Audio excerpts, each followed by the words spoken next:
Alright, let's go over our tasks here. Obviously, I gotta go around town, just talk to all the new people. Missing insects with Kuno.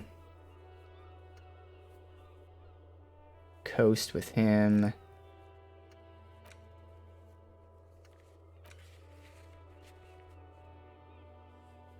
Go back to Suna, obviously. We got to finish talking to the nightclub people too. That's right. We had 2 more, I think. We got all the dead body and boardwalk stuff.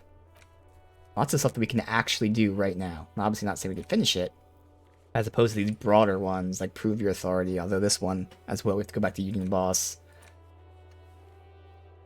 But yeah, decent amount of these we can actually do this one as well. Yeah, holy crap. All right, well. Let's go ahead and just start since we're right here. There's people here too. Let me talk to the people, so in case they interrupt me. Fuck the world. Well, this'll go well. We have our traditional stuff on here.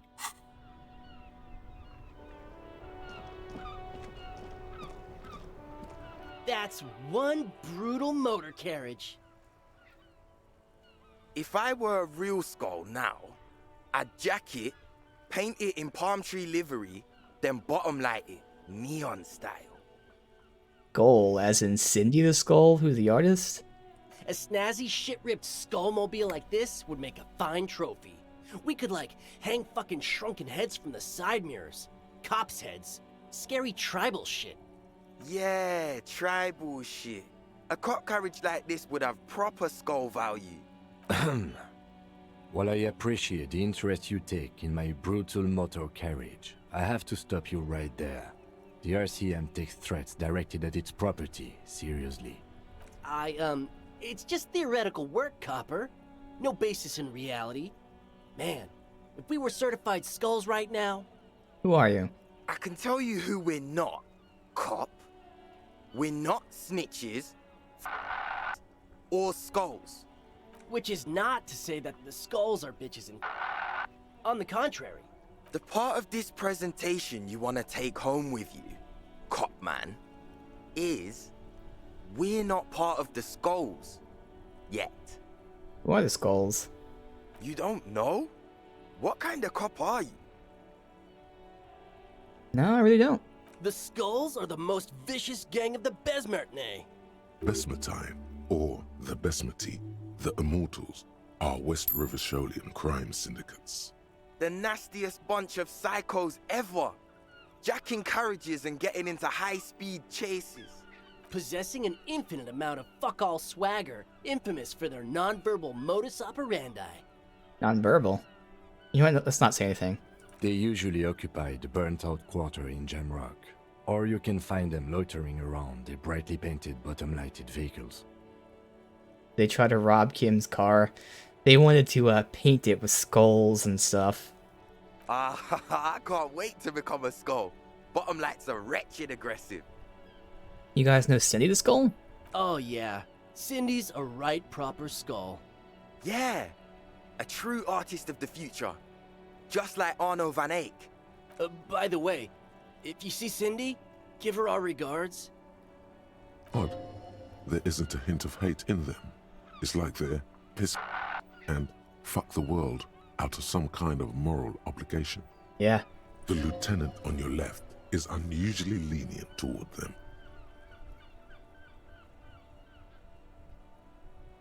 See, kids are into analytic music. Oh man, yeah. We're not fucking kids, man. Be wary of the abyss. Why? It's a threat. An impotent threat of violence.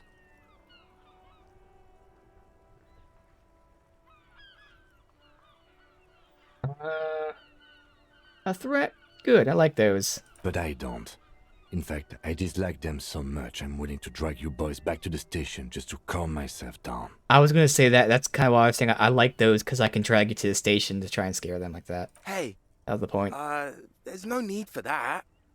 We're just talking here. Joking too. Stay light, man. Yeah, didn't you cops, like, have some questions about skulls or some shit? Yeah, Kim seems a little angry here. I mean, to be fair, they did say they were going to paint his car, and he loves his car. But nah, that was a response to this. Yeah, interesting. I don't know if he's like feigning it to scare them or not, though. But this is definitely a slightly different side of Kim than we've seen throughout most of the game. So why are there more skulls here in Matinee? The Union does their share of policing in Martinez, at least where gangs are concerned. That's why there isn't much organized crime around here. Apart from the unions themselves, of course. Yeah. Don't you worry about that. We're gonna make up for the deficit. Yeah, we are. So are you part of the skulls or not? We're not franchise skulls. Well, not yet. Once we get our name out there, we'll have a chance to join them. What makes you think they're gonna accept you? Because we can be just as psycho and vicious. You'll see. But in a non-threatening and definitely legal way. Of course. We'll fuck the system from the inside later. Just be cool now. The damage will be tenfold. Right on, fuck. So what's happening now? Enough about this. Mm-hmm. You know anything about the murder that took place here? Murder? Man was hanged back there. Yeah, sure. We'll gladly tell you everything we know about it. It was a man. Also, he was hanged. Don't fuck around. I am the law. He was hanged from a tree. Yeah, I mean, duh. These punks don't know anything. Yeah. Let's just move along. Hey, stop right there. How does one know anything? Ah, this sounds like epistemology. A field so occupied by thought that it begins to question thought itself. I know that you don't know shit. Exactly. How can one know shit? For example, how can one be sure that there truly is a body hanging behind a hostel? Well, there's not, 'cause we took it down. What if it's art? Or just a mere specter? It's not. The man's dead and we need answers. So what do you think we know? Nothing. So what's with the jackets? What about them? How'd yours say that? Well, first off, it's a statement and not necessarily something that characterizes me as a person, even though the statement has character. And I do like piss. The word piss epitomizes the struggle taking place in the world. Things being defined as they seem, not as they are. And, I guess, it's also about communal spirit, the future, and truly appreciating our differences. Now this is European, even though this guy has like an American accent. So it could be piss as in pee, or it could be like the weird European piss, which is how they say beer because they're weird. Also, you've got to admit, it catches the eye. And since the Grand Piper is slowly but steadily moving towards basing the economy on it, attention, it is imperative that the medium itself convey the message. Makes sense. What I mean by this is, we are all piss and that the world is inherently meaningless. It seems that the young man has a certain expertise in at least one field, even if it's rather narrow. Alright, and why do you have fuck the world? Like I said before, many men keep searching for the one, for so-called true love, which is actually just obsession masquerading as kinship. The thrill of the chase, the hollowness that fills your chest cavity after catching it. I'm wondering if the poetics come with the jacket, or are they derived from something else entirely? To catch a fish, you'll need to hurl the lure many times, and even then it isn't certain that you'll get anything. If you blow up the lake, though, A terrible metaphor. you get more fish in a shorter time. And, for time is of the essence and fleeting ever so quickly, one must think of a way to fuck the whole world and not get caught up in fucking someone. Because when one fucks everything, he fucks nothing. And that, to me, feels glorious. Sticking your dick into the void. Is it a coincidence that here we have two badass jackets and two badass cops? Hey, Kim. Yes? What do you think about the jackets? Leather jackets adorned with immature writing? The ideology they convey helps the boys justify poor choices in life and fashion. I'm not a fan.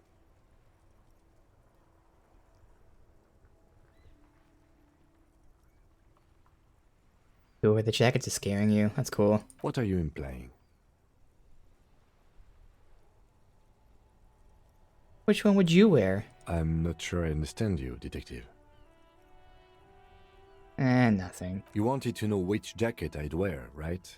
Yeah, that's what I figured. I'd wear neither. It's just a mental exercise. Fine, if only to end this discussion. Theoretically, if I were a juvenile delinquent, if I were to already be down that path, I think peace is the stronger of the two statements. Well, I kind of agree with that.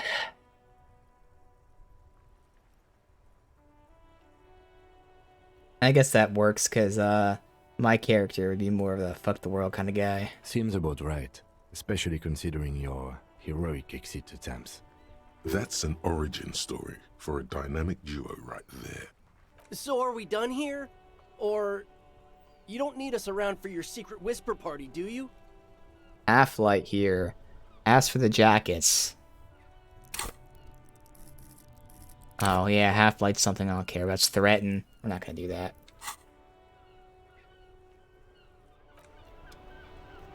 I'm sure I don't have gear for it, and even if I did, it's not gonna be enough to be worth it, and I wouldn't want to do that in character anyways. Alright. So our experience skill already gave us, like, I'd say like 1.5 levels, so we only need like a couple more checks, and that already made up for the -2 suggestion, because I can always just put it back in the suggestion. We have a couple things to do from the vehicle here. Inside, you see a set of steering levers, a radio microphone, a pull-out. Alright, do the radio. Precinct 57. How may I assist Let's do the dead bodies so we can contact the public library. you? I'm afraid they're closed. It says Oh, here 10, that We okay. should try. Anything else, detective? So did you find more about the owner of the armored boots? Sorry, sir. I still haven't heard back from the database people. Try calling again later. Really? Is there anything else I can do for you? It has to be today, because we called yesterday, but maybe it has been 24 hours or whatever. I'm not going to report the body yet. We'll wait till we do like the whole library thing on the off chance we have In the to cabin, you investigate.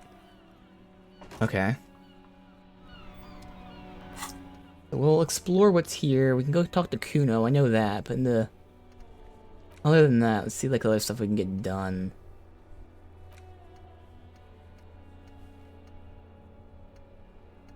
Favors. Oh, and just talk to Kuno for now. The rest of the stuff's on the other side. Alright, and then we just look around it as well. So while I'm here, I'll just look, see if there's anything new.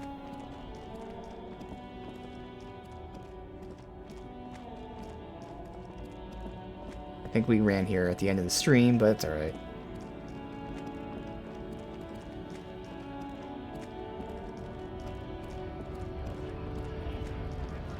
Fine. Okay.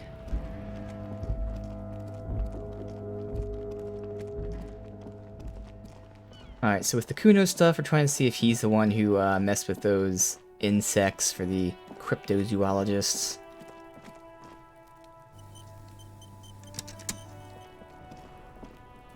Fuck does Kuno care? You wouldn't happen to know anything about any missing locusts. No, Kuno doesn't give a fuck about bugs. Oh my god, I told you that shit is lame! Shut up, see.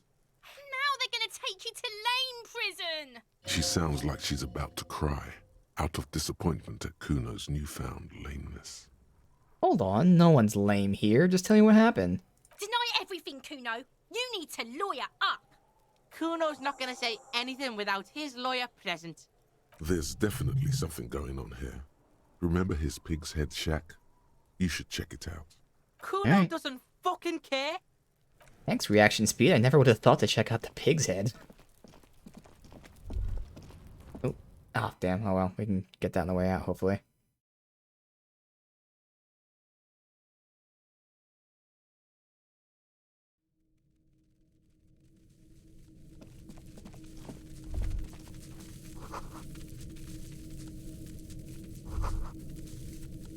Along with All locusts in around here. you, the hisses and chirps of locusts fill the musky air. The earthen floor of the shack has been shaped into mounds of mud, dotted with little holes for windows. Like skyscrapers, spires of dirt and sand rising. Accommodations for their insectoid inhabitants. Well, detective, it appears you've solved the case of the locusts. For the missing locust case, which is a sub-case of the imaginary insect case. So at least that's going well. Precisely what I was thinking. Yes, I feel we are nearing a real breakthrough. You think that Phasmid's nearby? If anything, the presence of the locust points to the opposite. The Phasmid did not take the bait from the traps. It was Kuno. The Phasmid doesn't exist. But what do I know? Use your powers of deduction. You knew the magic bug was nowhere near here. The Phasmid is impairing your judgment. We should talk to Kuno, get him to stop doing this. I'll let you handle the Kuno side of things. You are doing just fine. Uh-huh. Especially after we denied him his drugs.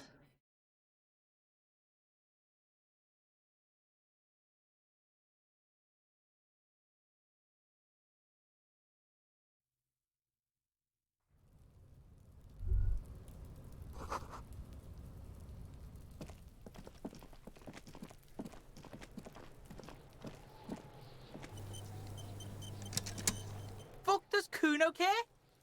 I know you took the locusts from the trap. Yeah.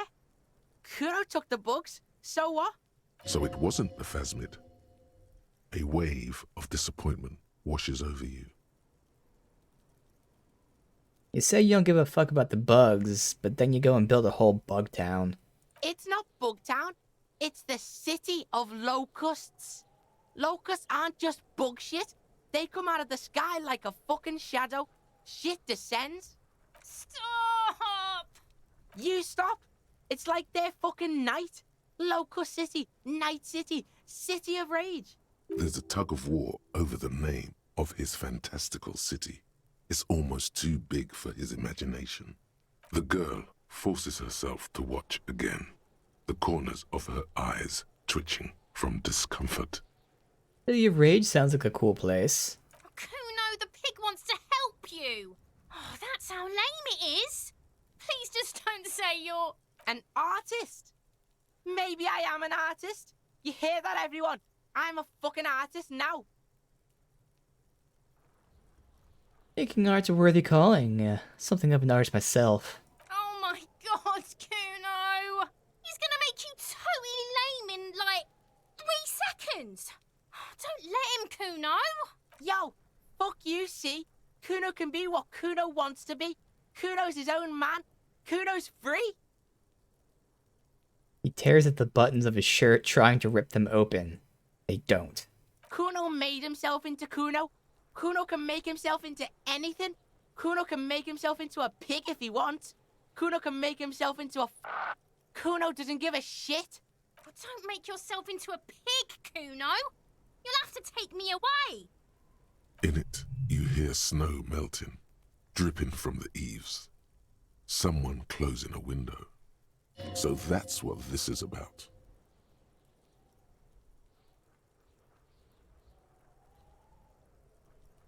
Alright. Obviously, Kuno is saying that she killed someone. We don't know if it's true, but he seems to really believe it. Now she's afraid. You know, if he was a cop, he'd take her away. I'm gonna say nothing. Without a word, she disappears entirely behind the fence. I was hoping he'd talk and get more info, alright. For once, the boy is lost for words. He turns completely red now, with splotches of white beginning to appear across his face. Use this momentary confusion to take control of the situation. I need you to stop taking locusts from the traps. The cryptozoologists are trying to find something important. Those locusts are bait. I don't give a shit. I don't need the locusts anyway. Shit is all lame now. C was right. The girl's face appears again, above the fence, just long enough to make eye contact with Kuno. I have to ask, what's the City of Locusts mean? It don't mean anything. It's shit. Kuno just likes to focus. Kuno likes to concentrate on shit. build shit when he's zipping hard. Fuck. Pig, you really shouldn't have fucked with Kuno City. Now it's all fucking lame. So what's gonna happen to the locusts? Kuno's gonna let the fucking locusts die. Alright, well that's settled then. Better be off. The fuck are they trying to catch anyway? With the traps? The Insulindian Phasmid. He recognizes the name. You know what that is. Bitches think Kuno doesn't know shit. The fuck out of here. Kuno's tired of this shit. There's silence between the two children. They're not saying anything to each other, nor looking in each other's direction. Huh. I haven't even tried talking to her. I'll Have I? die before I squeal, pig. What are those strange words you use, girl? I come from the woods, Guttavitu. You don't want to go there with me. You don't want to see what I've seen. Don't be traumatizing her. Get the fuck out of here. I'll die before I squeal, pig. That's it. Alright. So we can go tell them about that. Sure.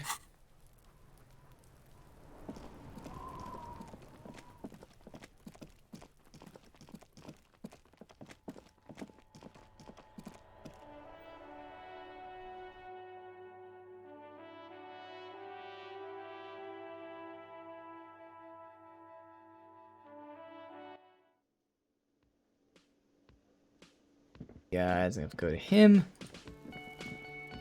Hello, officer. I think I almost have it. A new trap design, that is. I know you're skeptical, but I have a good feeling about this. Alright, well I had the chat with Kuno. He promised to stop stealing the locusts. So it was just a child. Thank you for telling us, sweetie. This is good news, right? It means we can try again. She acts chipper, but something's changed in her tone.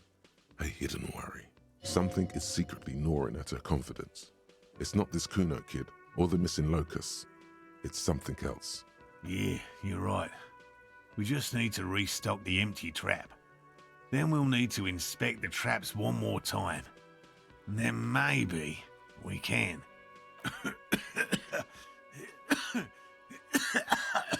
Oh, he's sick. Darling, I told you to take it easy. You're getting sick. Maybe it's time to go home. You're right, you're right. We can come back next season when it's warmer.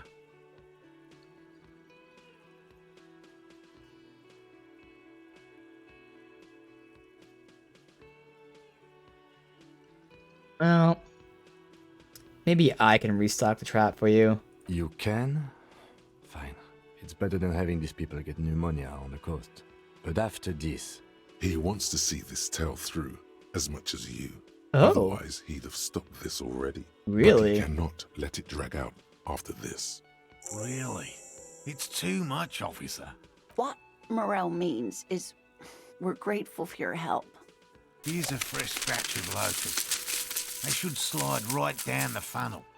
And thank you again. We will definitely mention you, should this lead to a discovery. I'm not talking co-discovery, of course, but, This would show them all. We need to get you on that list of discoverers. No question about that. Alright. Let's look around this part of town, see what's new, if anything, if there's new people. I think I saw like a interactable thing by the door I was supposed to open. Obviously, like down by the vehicle, we had new people.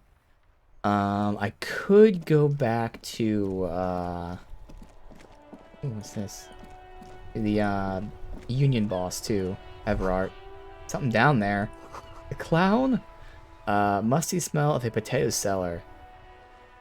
Well, I need to figure out how to get down below to get into that thing. I have not found that out at all yet. Kind of interesting. I feel like I'm just missing something. Hopefully we find it at some point, though. The sight of bullet holes stirs something in you, making you forget the lieutenant's surname. Look closer. The faded marks are too degraded to draw any forensic conclusions. Just chips in the sandstone. They look pretty ancient. Damn, look. Bullet holes. Where? No one's been shot. We're cops. We should solve it. There? Those are old. What if we can go down into the sewers? That would be cool. I doubt it, though. You mean like the revolution? Yes, the one that happened half a century ago. Those bullets were fired during the revolution and do not warrant an investigation by officers of civil law. What can you tell me about the revolution? Not much. I don't have a fresh perspective on it. Shall we go? Yeah, alright. Was there anything down here? Didn't look like it. No.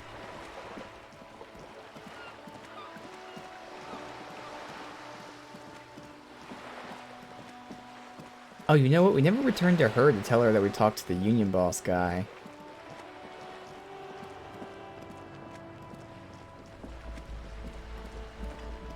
Let's go Cindy the Skull and tell her about the other skull wannabes. You're back. Good. What can I help you with? Found my badge. By love, you did. Pleased to meet you, Lieutenant W. Freighter Dubois. I am glad to see a man of high qualification. The situation is precarious. What can I help you with, Lieutenant Freighter? I talked to Everett Clare. You have? And how did you like Mr. Clare? Keeping in mind, he can probably be spying on us or something.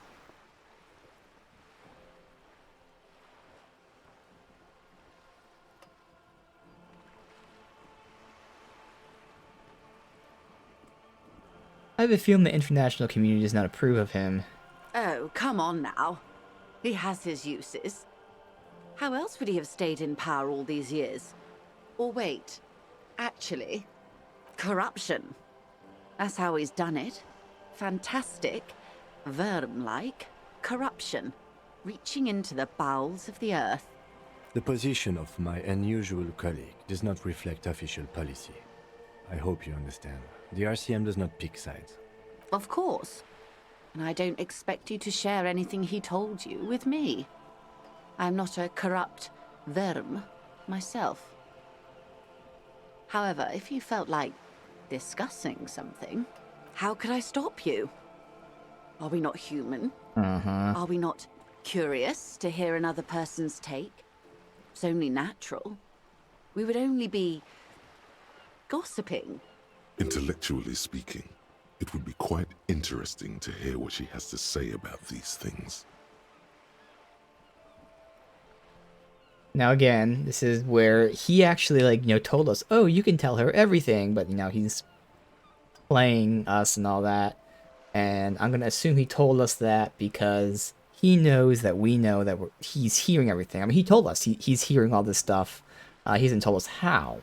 But he's made it clear that he has ears and eyes everywhere. So then him saying, oh, I can tell her everything, is probably just another little nod of him saying, I'll know if you tell her anything, and I don't care.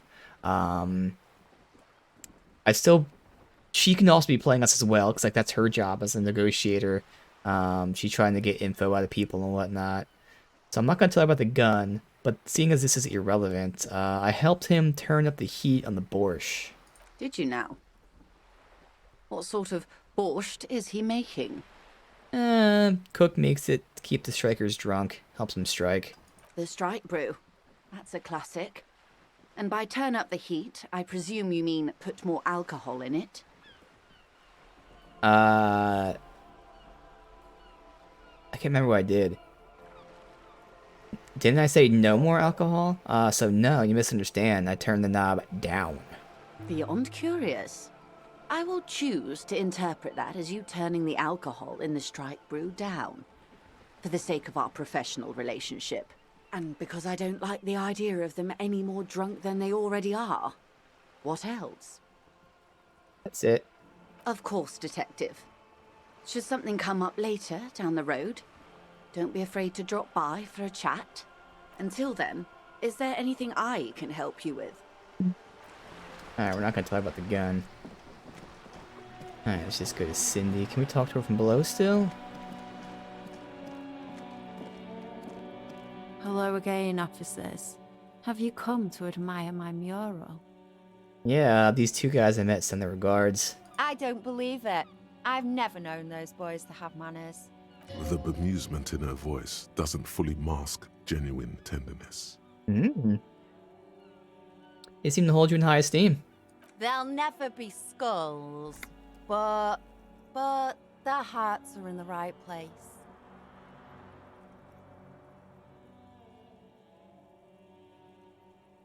Skulls are cool. Can I be a skull? Fat chance. But you can still do your part to revitalize the neighborhood. How's that? She throws you a conspiratorial glance, then presses her finger to her lips and squints up at the sky, as though straining to hear something in the distance. Have you noticed the quiet?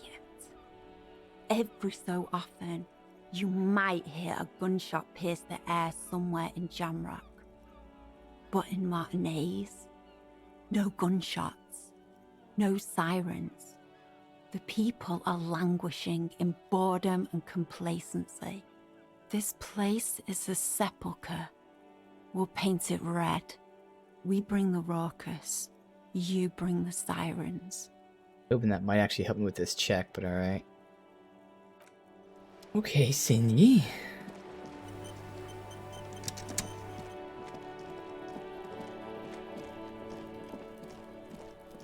New, and this is new now. Running water. Someone's washing dishes. The door has braved Could be all the same thing. Okay.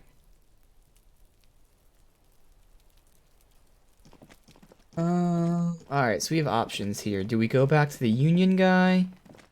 Or do we go across the way and do a whole bunch of stuff over there? Let's just go back to the Union guy. Fuck it. See what's up there.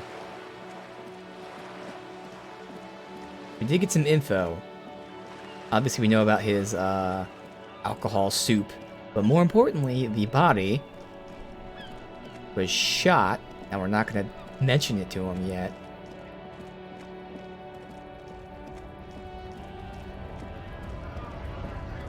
He assigned us a job of going to unlock that door. And when we tried, someone was home.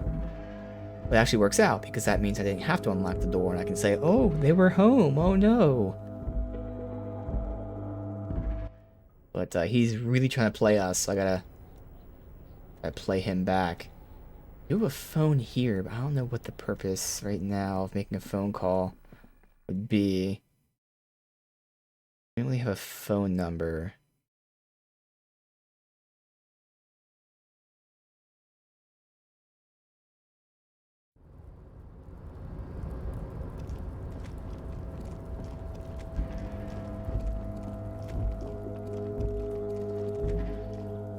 Oh, oops, it's down this way.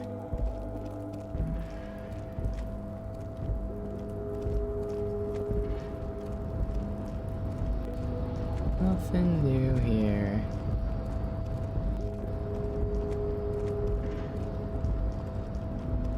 Ooh, money. Alright.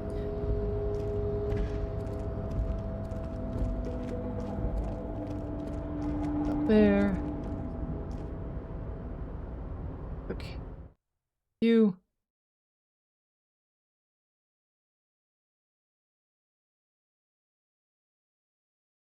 Alright, we'll see how this goes.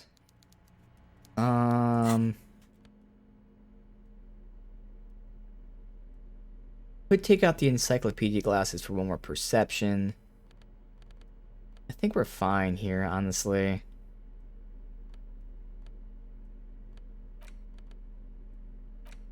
We got the box with locusts in it. Yeah, I think we're fine.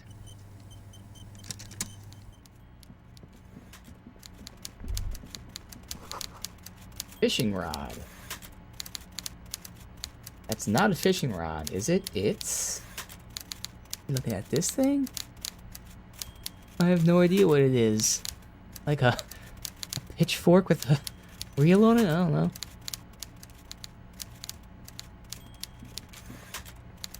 I have no clue what else it would be. I don't know. Alright. Mr. Dubois, every worker...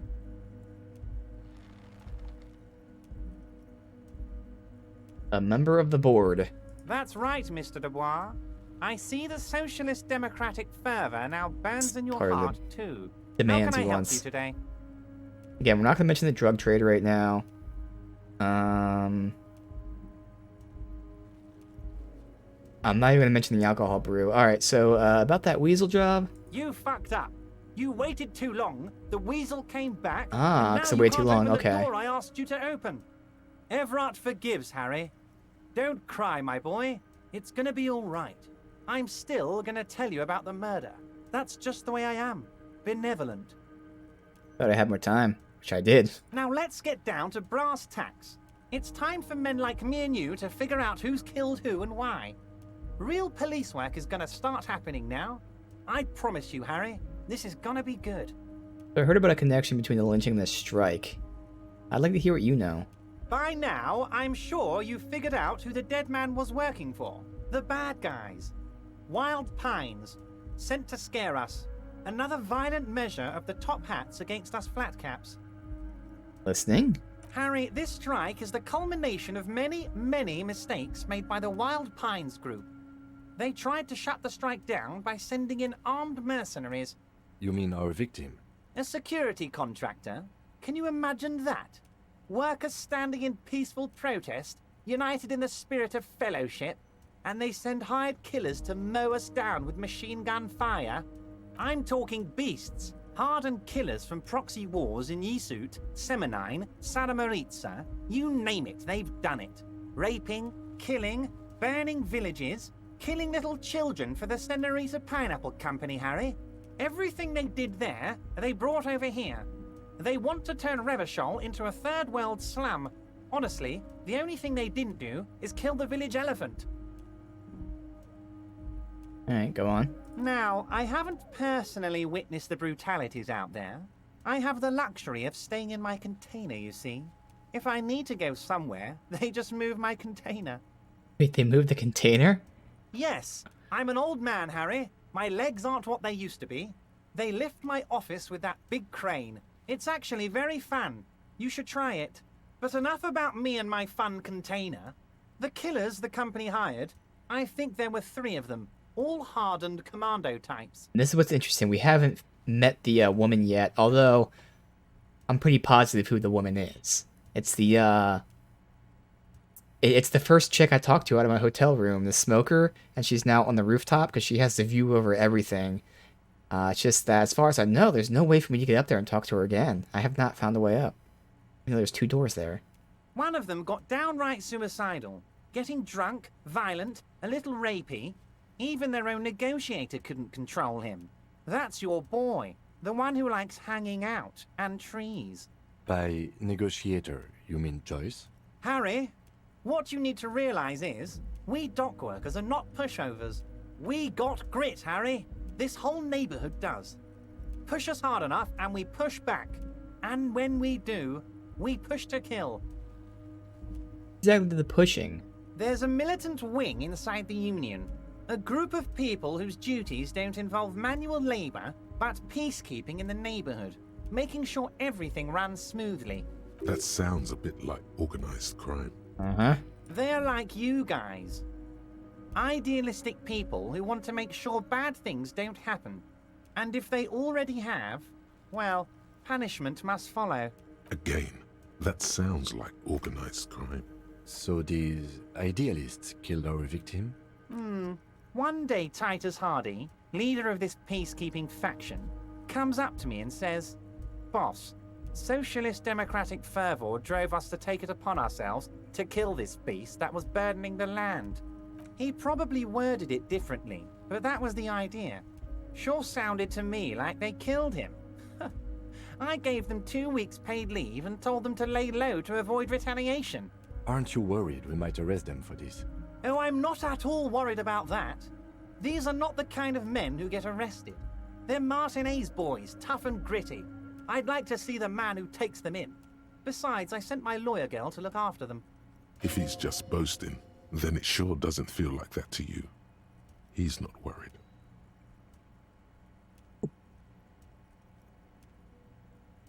Yeah, I'm thinking, like, is this when we ask him about the bullets? We have no other information on it. Like, do we blow the secret now, or do we wait until we potentially find the murder weapon first? Ugh. I'll have to wait. Let's see. I mean, I'll decide that in a minute, but how do we know the mercenaries were hired by a shipping company? How do I know? Let me tell you about these people. That's their MO. It's what they do. Last winter, some poor workers in Terminal E went on a little strike. The company sent in Sediment, a security contractor. The strike was over the workers' right to wear protective footwear, Harry. These guys turn up and start beating people. Tell you what, Harry, I wouldn't be surprised if we got the same mercenary company after a little rebranding. And I'm sure as hell not surprised to see an army of scabs under my gates. So you believe the scabs were organized by the security contractor? You said it. Hell, one of those guys looks big enough to take down that proverbial elephant. Boys like that don't just happen to show up during strikes. Name of company is Krenel now. Might have been the same company as before, Sediment. Of course. You're always one step ahead of me, Harry. I'm no genius. I'm in this position because people like me. Well, the remaining mercs are organizing a tribunal to take on the Hardys. Tribunal? That sounds serious, Harry. We Union men should be shitting ourselves. I wish you hadn't told me that. I'm gonna lose sleep over this. Let's change the subject. Uh-huh. He's clearly happy about the tribunal. You don't seem too worried about it. Oh, Harry, what do I really think about the tribunal? You're trying to climb to second base with old Everard before you've even courted him properly. He wants you to do more things for him before. You mentioned the lawyer girl. We haven't talked to her since we found out, like, you know, who she is and all that. Oh, Liz is a bright one. I paid for that law degree myself, thinking it'll probably turn her all fancy. But hell, Harry, she came back a firebrand socialist. Sometimes she scares me with her zeal. Wait, the girl by the whirling, who was keeping an eye on you. We already heard about this. I mean, it wasn't confirmed it was her, now it is, but we knew it was her. Don't give him the pleasure. Did you send her to spy on me disguised as a gardener? I did that, didn't I? She thinks of herself as a guerrilla fighter. These middle-class kids and the books they read are crazy, Harry. I think she would rather be an insurgent than a lawyer. I hope it's a phase. Tell me about Titus Hardy and his crew. Oh, they are simply fine young men, all 7 of them. Exemplary union members, always working to advance their position in the local socialist democratic movement. Core members. Old Theo used to run them, but things really kicked into gear when Titus took the reins and named the group after himself. Gotta love his initiative. Interesting. Who's second in command? They're almost all of them great guys, born leaders. Whatever happened, I'm sure they only had the best interests of Martinez and Revachol in mind. Work with them. Hell, interview them. But don't fight them. They really are just like you. Men who like beer, women, and some order on the streets. Speaking of order, I did meet them. They didn't want to cooperate. Can you help me with that? But of course, it's the least I can do for my good friend Harry. Yes. I'll do it right after we've concluded this talk. Good, so this is where I'm not going to mention the bullet to him, but I will mention the bullet to them to scare them. You can now go and tell Titus about this. See what he has to say. Also, Harry, here's 5 real. I don't need it. Only wanted to help with the Hardy Boys. Oh, I wasn't offering it to you, just holding it out there. But I'm willing to share information. Was there anything else? I did not get the gun yet. Was it a good talk? I'm not sure we made much headway here. I was hoping we'd bust the case wide open. Heck, I even wanted to tell you what I really want to achieve with the strike. I don't know what happened, Harry. I wanted you to feel like Mr. Martinez. And of course, I also wanted you to find your gun. But it's like I can't completely trust you. Yet. Yet? Yes, Harry. It's like I can't fully trust you if you're not a man of the left. I want to, but I just can't. A man of the left? So you have to be a social democrat? He's been hurt too much in the past by men who aren't social democrats.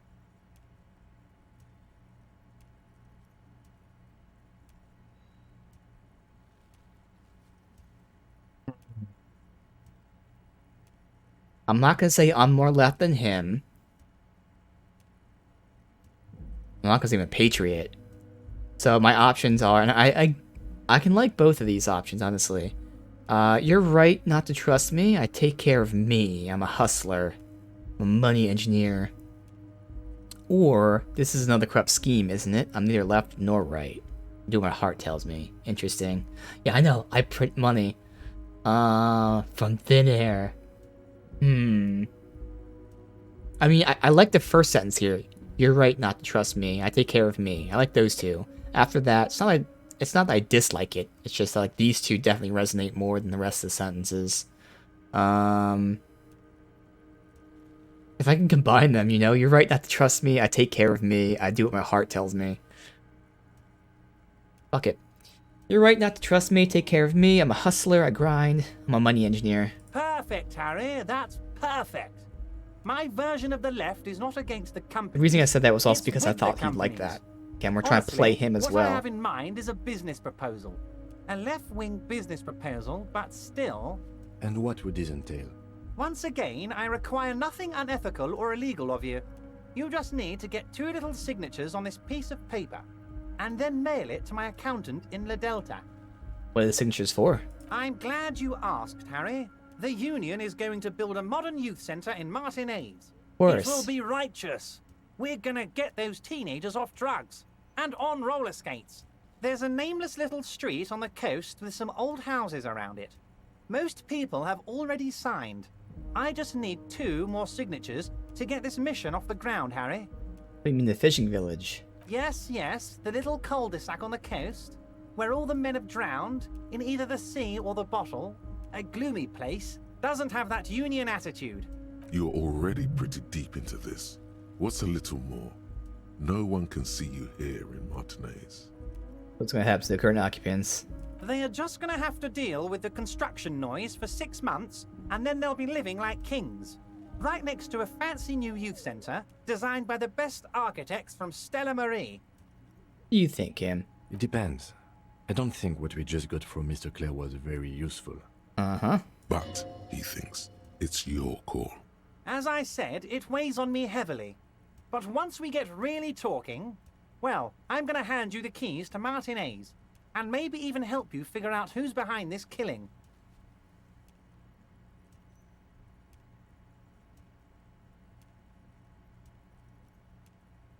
So this is a case of I'm not actually going to do the mission. We're not going to force them to sign. But I would totally be interested in accepting this and then talking to the people to find out if they can tell me why he wants to do this. So the other thing is, again, thinking in character and us trying to play him, what would piss him off more? Us saying we'll do it and then not doing it? Or us saying no? I think he'd hate us saying yes and then not doing it. But there's always the chance that us saying yes, we can still weasel info out of him. Whereas saying no could flat out just, you know, end this relationship. Because there's also the chance that he's going to respect me for saying no. Obviously, he wouldn't give me the info or anything, but, like, you know, he might be like, oh, I respect you say that, and they might, like, do something else. How would I play this?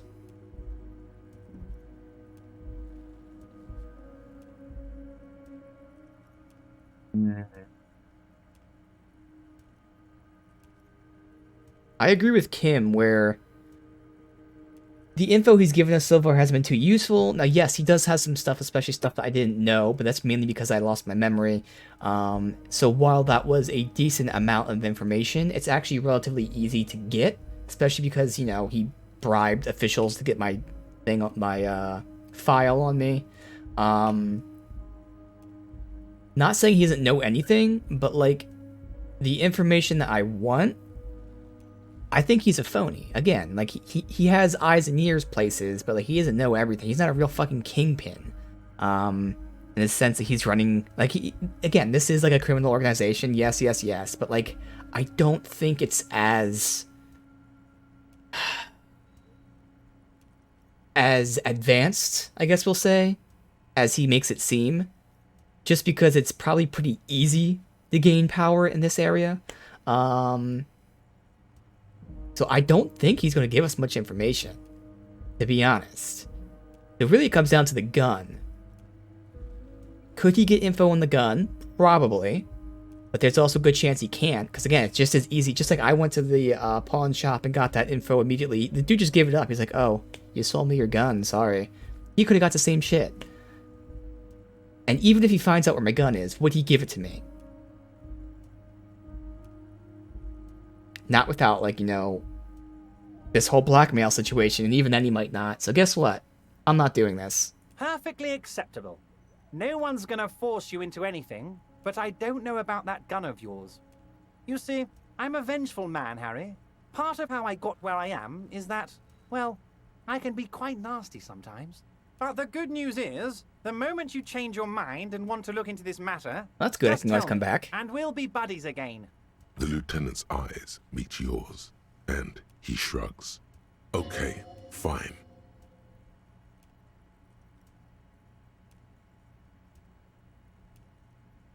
That's it for now. See you soon, Debardeur.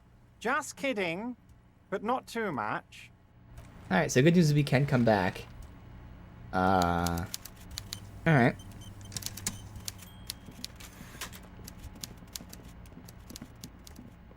Again, like, it's weird to say because, again, yes, he is in control of this area. Yes, he has information. Yes, he is the leader of organized crime, essentially. But it's hard to phrase this, but I really don't think he knows as much as you would think. Like, he knows the basics that you can get by listening and talking to people and whatnot.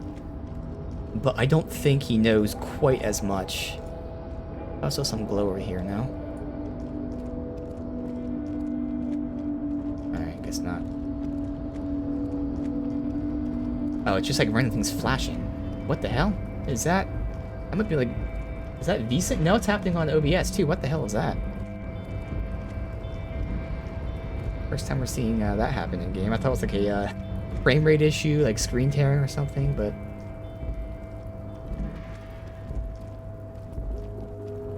Alright, but now there's still a lot of stuff, like, again, I haven't gotten any leads on this, secret passages thing.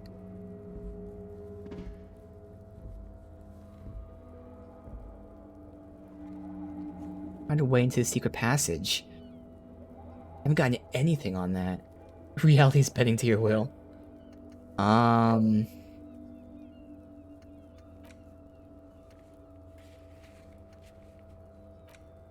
We can do the tightest stuff.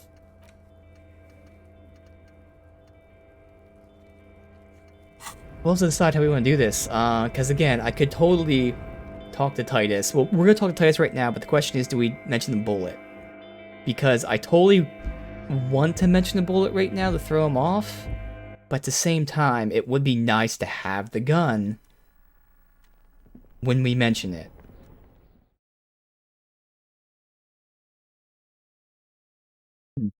I probably won't mention it for now. Good news is we should be able to come back and talk to these people like that, but I would love to just use that information to rattle him. You know he's not going to tell us shit even when we talk to Everett.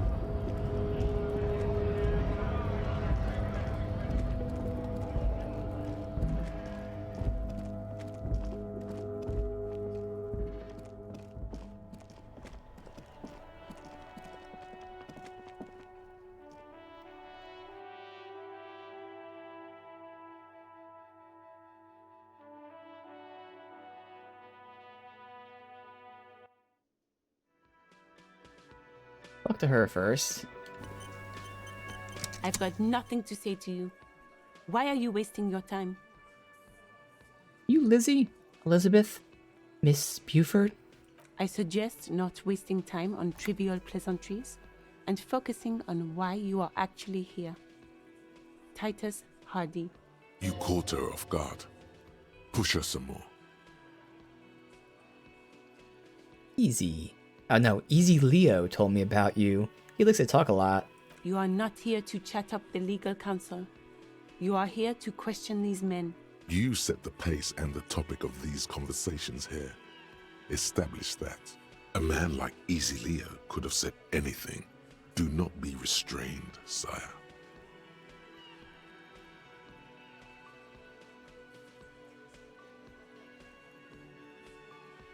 You said you're Mr. Everart's Do-It Sucre death machine. He said no such thing. This isn't about me. We're rattling her. Calm down, everyone. Let's stay professional. Dirty tactics, officer. Yeah, but it worked. So what are you gonna do to me? What are we going to do to you? Why did you say that? Did you forget you're a cop? Again? The union isn't going to do anything to you. It is not a crime syndicate. It is a labor organization. Goddamn right it is. If anything, it is the RCM who do things to people. But we digress. Okay. It's clear you like the hard stuff, Brota. Another thought. Okay.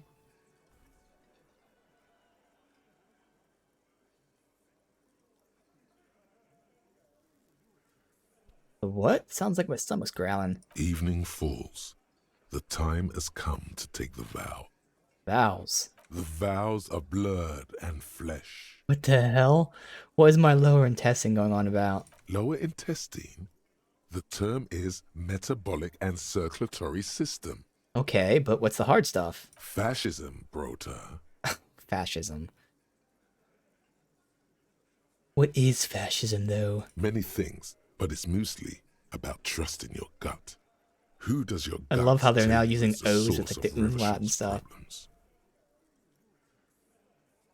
The source of Revishal's problems.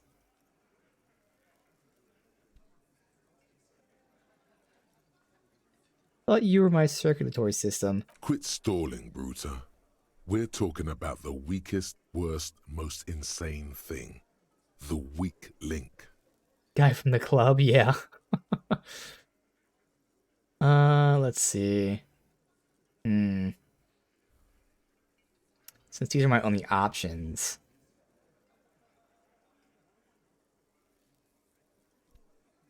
Leftist academians. Yes, them. But also, women. Women? Women. Men of war. You don't like them. They're insane.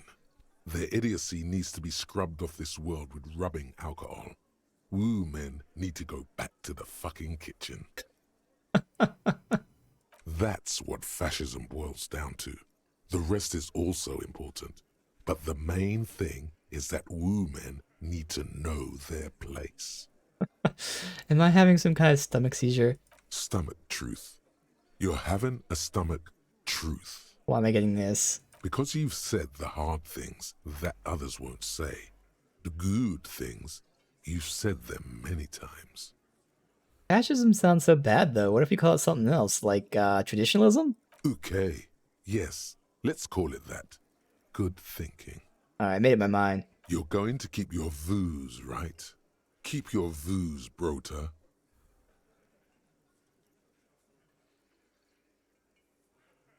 I mean, again, this is where you can accept the thought and not take it. I'm still, like, role-playing. Like, we're moralists. Where the hell moralist is? It doesn't really matter, but one of these is moralist. This.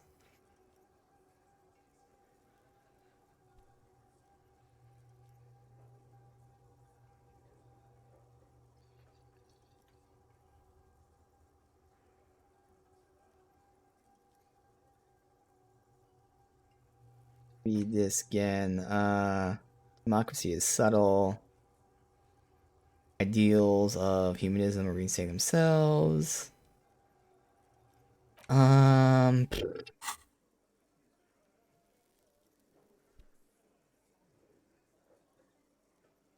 think, again, not that we're going to take the actual thought, but, like, slight pieces of fascism. I mean, that's true for pretty much every kind of political alignment.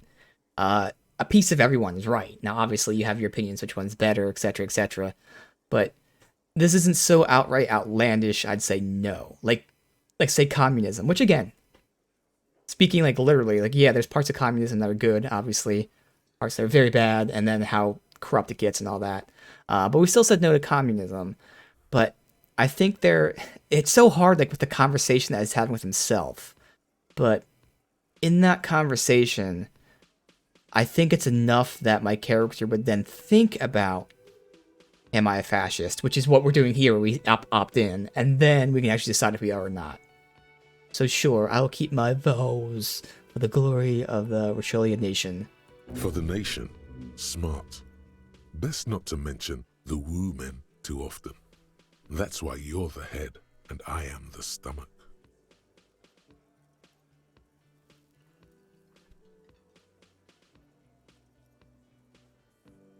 Alright, pat your stomach. Let's see. -1 composure. Alright. They fucked this place. Rubber shells in ruins. I'm not sure if these are like foreigners, the Koshkos and Kips. Yeah, these are foreigners.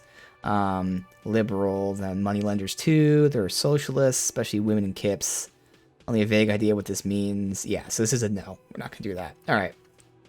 I mean, that was the one thing where it's like, okay, definitely it's not like, oh, the woman. But like, I was thinking possibly part of it, but nah, we're not doing that.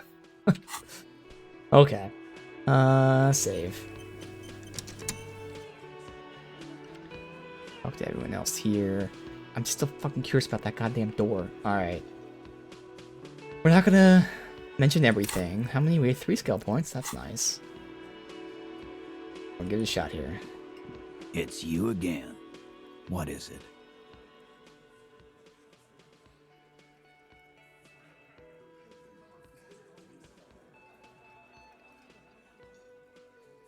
Interesting. So I have to put a point into authority to redo this check.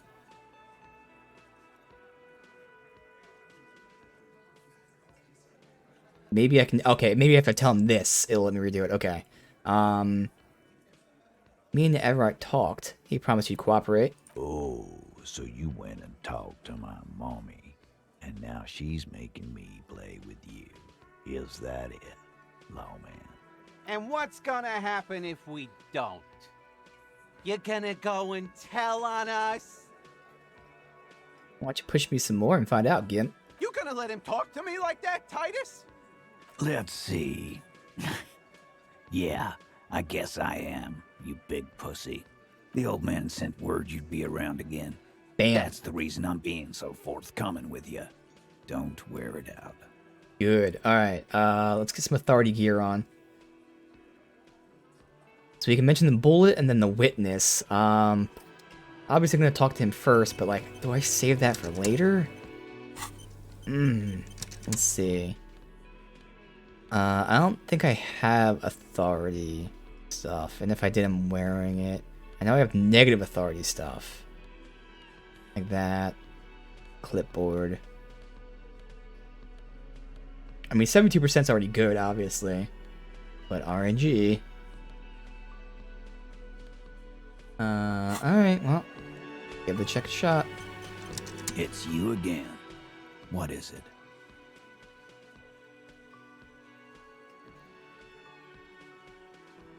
Establish authority.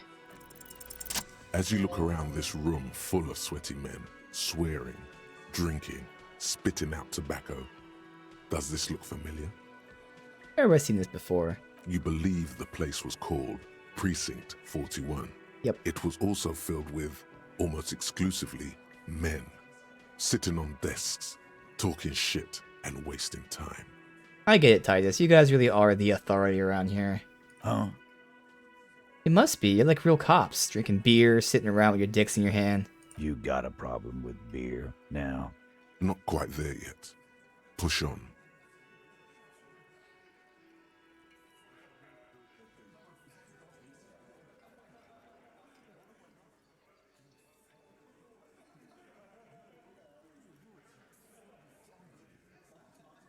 No, I got so drunk I drove my car to the city. I don't give a shit either. Just like you guys. Speak for yourself, buddy. We've been giving a shit for 10 Push years. that button. Martinez was a dump before we put this outfit together. They don't know, man. They weren't here. We had 3 shootings a week, kids dead, fucking graffito everywhere. You cops haven't shown up since the 30s. Congratulations on the graffiti removal. All I see is you sitting around talking about Monica's titties while there's a rape victim. So what? What do you want from me? We took care of that fuck. Don't let him drink that. One more push. Quick. I drink his beer. Just don't antagonize him. You have this already.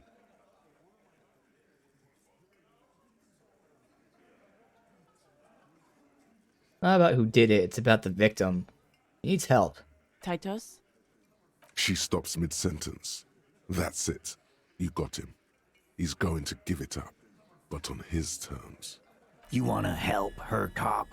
Fine. I'm gonna let you help her, but you treat her with respect. If you don't, if you question her, harass her, a freight train of pain, buddy. What is her name? Glacia. I'm on due. She's staying here at the Whirling in Rags, a real pretty one. Silvery jumpsuit. Oh, that's her. That's Amonju, with an O-U. Shit. The girl upstairs? Yep. That can't be her. She knows you drank so hard you forgot you were a cop. Yep, so I got -1 and -1 on that. Now I would totally like raise my composure, that'd be fun. Well, I would raise it some, not overly. So that would have been, if I didn't have those -2, that would have been decent. That would already be at, well, it'd only be at 2. But there's still a decent chance of making that. Damn. Miss Orange Disco Dancer? Sure. Why not? You've probably seen her around. So it's not even worth putting the points in it. Yeah, her. Cool. You inexplicably add cool after the victim's name, with your eyes bulging like some wild beast. Your fingers are fidgeting and sweat starts forming on your brow as Titus looks at you oddly. I don't understand what's so cool here. Nothing. We just have a few more questions. Then we'll be on our way. Whatever you do, do not tell him you know her. That would sound off.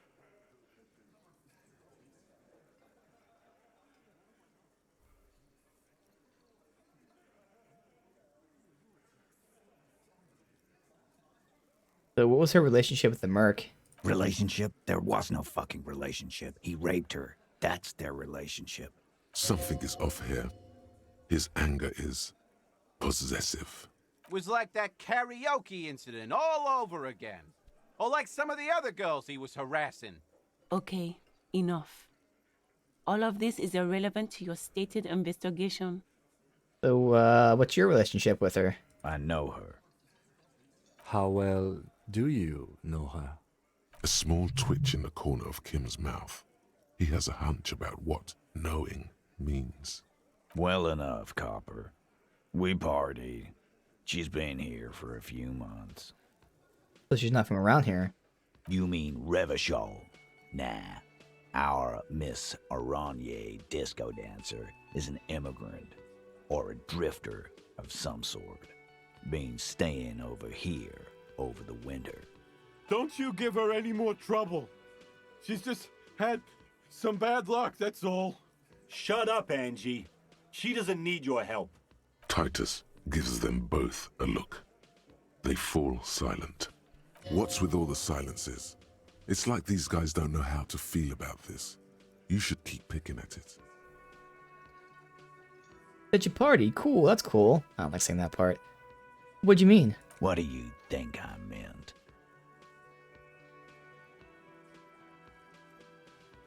Did you do karaoke? Yeah, tons of it. All the songs. You're saying you two were close. No, we just fucked. That's all. I'm not gonna give you any details if that's what you're after. So put your dick away. He really went out of his way to seem comfortable with this topic. That's all you're gonna get for now. He's doing a good job here. A commendable performance of I don't give a shit. So, when was the rape? He did it before we killed him. He's not gonna do it again. So what does it matter? It would help if we establish a timeline. All right. 2 weeks, maybe? I don't know. I need another beer. Here you go, boss. Alright, well thanks, we'll talk to her. Remember what I said. Freight train of pain. Alright, so I'm not going to mention the bullet or the witness yet. But I feel like I could, actually. Definitely important to talk to her first. Okay, we can talk to him, we get a thought. Hardcore aesthetic. Oh yes, drugs. We're talking about drugs. Let's face it, these flirtations with the hardcore aesthetic have all been leading up to one question. Can I do drugs harder now that I'm a hard cop? Oops, that is and not... the answer is yes. You can. Okay. You can do one more blast of Pyrrolidon and yellow shit powder. That's not what I wanted. You can even pull a ciggy and a lager on top of that. There, you've truly made the hardcore your own thing now. Well, roleplay-wise, this is not a thought I wanted to take. Let's see if the bonuses work out.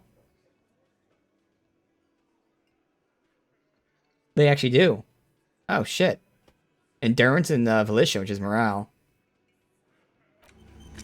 Is there no negatives? No negatives. Okay. I mean, I was kind of hoping that, the hardcore, like, obviously, this, it makes sense this is hardcore, but, like, the way they were saying it, I mean, obviously they were doing the drug dealing and whatnot, but, like, that was kind of secret. They weren't being outright about it. I did not actually expect it to be, like, legit hardcore, let's do drugs. But, I mean, the bonuses work out, but, whoops. Well. Still 3 skill points, though, which is really nice. At least endurance is now 3, so... alright, well. We still have this one going? Man, this is 10 more hours to go. That's a long-ass one. Alright, Kim. Officer, what was that? What was what? You looked strange when he mentioned the assault victim's name. Do you know that woman? Yes. Is there something I should know before we talk to her? He knows I don't remember being a cop. Okay, that's manageable. I met her in the hall when I woke up. Understood. You were not in good shape on Monday. That's it. This is unprofessional. Not sharing information with me is unprofessional. I just told you. His opinion of you has lowered considerably. I just told him. How? How was I supposed to tell him I met this chick when we didn't know she was involved? What the hell? I get if I said, no, there's nothing to tell you, and then that happened, but I told him. Damn it. So much for her being the merc. Again, I don't think I need to change the outfit stuff. Like, I could min-max certain things, but, like... Nah. You know what? And with the glasses, I doubt we'll be getting, like, encyclopedia checks from her. Although, depending on where she's from, maybe. So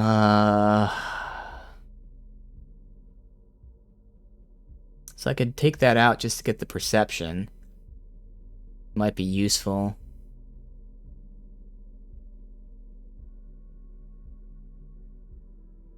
But again, if she's from a foreign place, maybe we do want encyclopedia. We can use that to potentially understand where she's from, which might show her that we have her memory back, as well as like bond with her a bit. Alright. The door is closed. Knock. Who is it? Tired. Controlled. This is the police. Can we come in? Come on up. The door is open. I'm drying my hair. Sounds like it's coming from upstairs somewhere. You could snoop around before going up. I could. I don't think I will. We'll see. I mean, is this considered snooping around? Because I'll do this. Hotel bill, she's here for a while. Dirty clothes.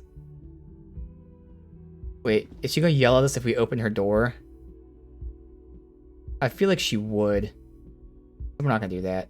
We'll just go straight up. Because, I mean, it said in the dialogue it sounds like she's upstairs. So, yeah. We're not gonna open her door right now.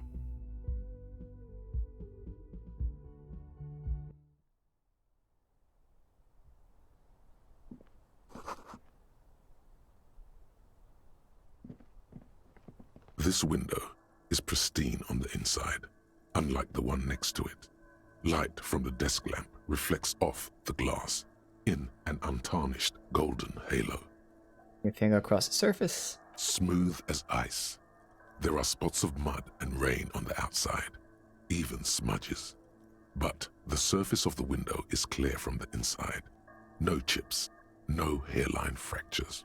Following your lead, the lieutenant leans in closer to inspect the surface. Window's been replaced recently. Looks like it, yes. Okay.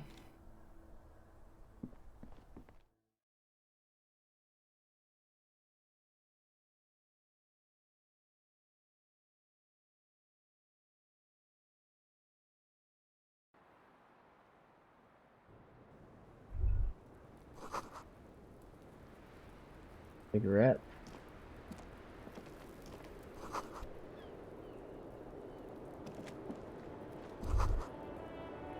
Just as you look at the flowers, a gust of wind raises them from the roof, picking them up in the air. Well, I mean, I don't have anything that would raise this anyway, other than me leveling it up myself, which I actually would be down with, to be honest. Let me put at least 1 point into it. That'll get me over 50%, but do I do a second point?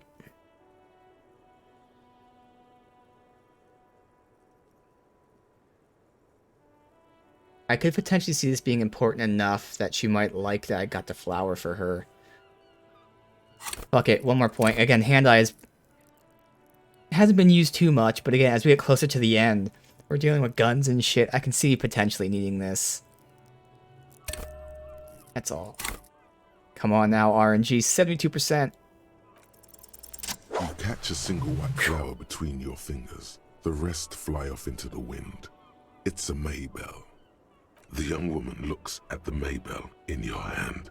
Just a glance, then takes a drag of her cigarette. The lieutenant gives you an acknowledging little nod. Maybe nothing comes from it, but that's okay. Again, I would have liked to level it up eventually anyway, just hopefully I won't need those points for something else soon.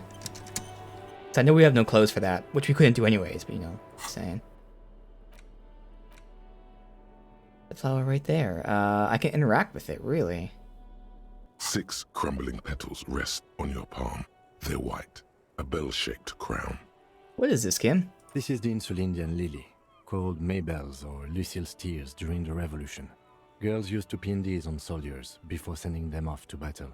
This flower is a spring flower, but it's a bit early for that, isn't it? Who pinned them? Which side? The revolutionaries, so the communards and the anarchists. White's their color, but the custom started in the suzerain's army, so it held meaning for the kingsmen too. It's about girls and boys more than sight. Girls sending off boys who are going to their deaths, then also dying themselves in the ruins from dysentery and consumption. It's a symbol of the Civil War. Does it blossom in early spring? Yes, but not this early. Not to my knowledge. It looks dried, preserved. Is it a coincidence, it being on the roof here? Maybe. Maybe not. We'll see. This actually might come in handy then, very well. The petals feel dry and fragile in your hand. Wait, have you noticed there's a war veteran playing a ball game? Okay. On the plaza? You should ask him about the flowers. Okay. That is a task, right? Cool. Oh yeah. Welcome to the roof. Her hair is still slick from a shower. Below her silvery jumpsuit, an athletic young body, built long and lean. I'm sorry for the mess down there. The cleaning lady hasn't come by in days. I'm beginning to wonder if she ever will. Nice view you got here. It's much nicer now. Where the dead body used to hang, clearly visible from the roof, but no longer. Good, we got it down before we talk to her. Thank you for that, officers. Truly. There is something in her light brown eyes, a sadness, when she thinks about the death of that man. Yeah, and so who knows, maybe he didn't rape her.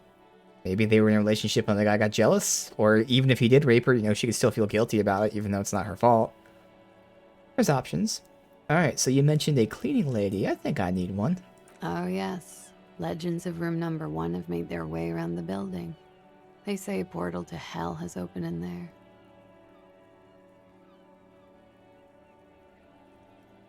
Disco Infernum.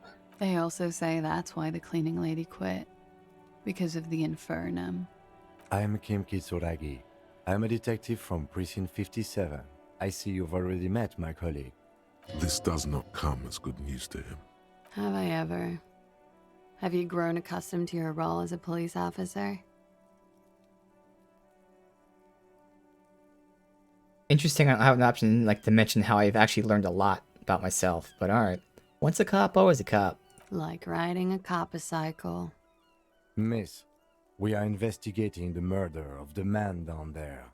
The people who put him there have asked us to talk to you. Huh. I see.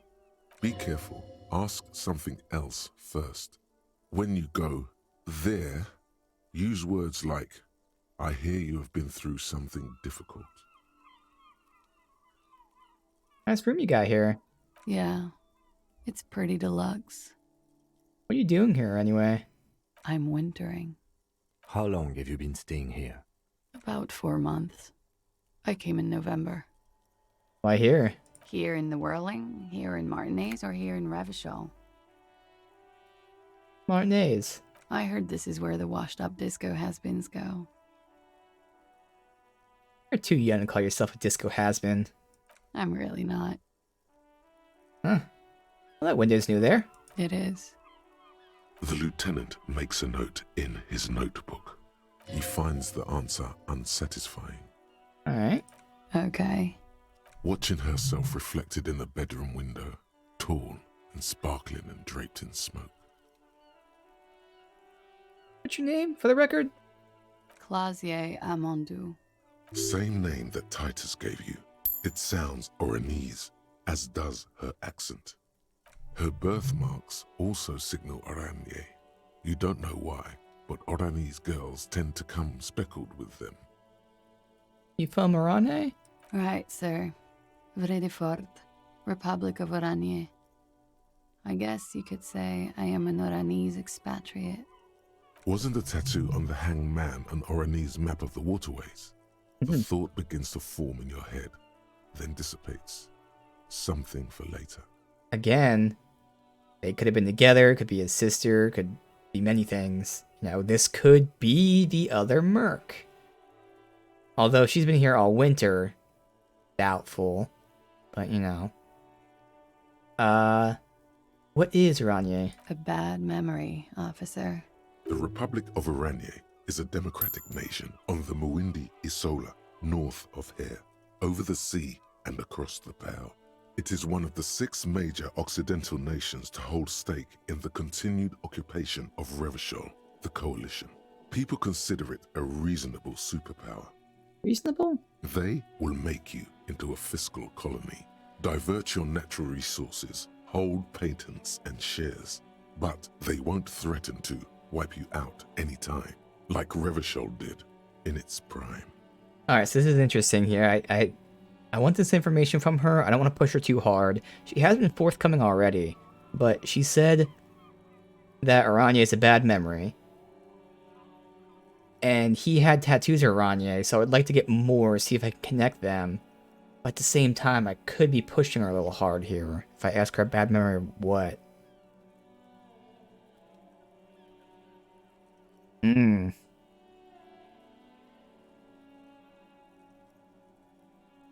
Bad memory of what? Of lilacs and lightning. Parks, glass, duraluminium. Vredefort is a conference city. It's always autumn there. A night. At least it was for me. What's so bad about that? Nothing. If you're no longer there. The conference centers are filled with people who get angry at you if you do something wrong. Justin Timberlake from NSYNC is your favorite Timberlake.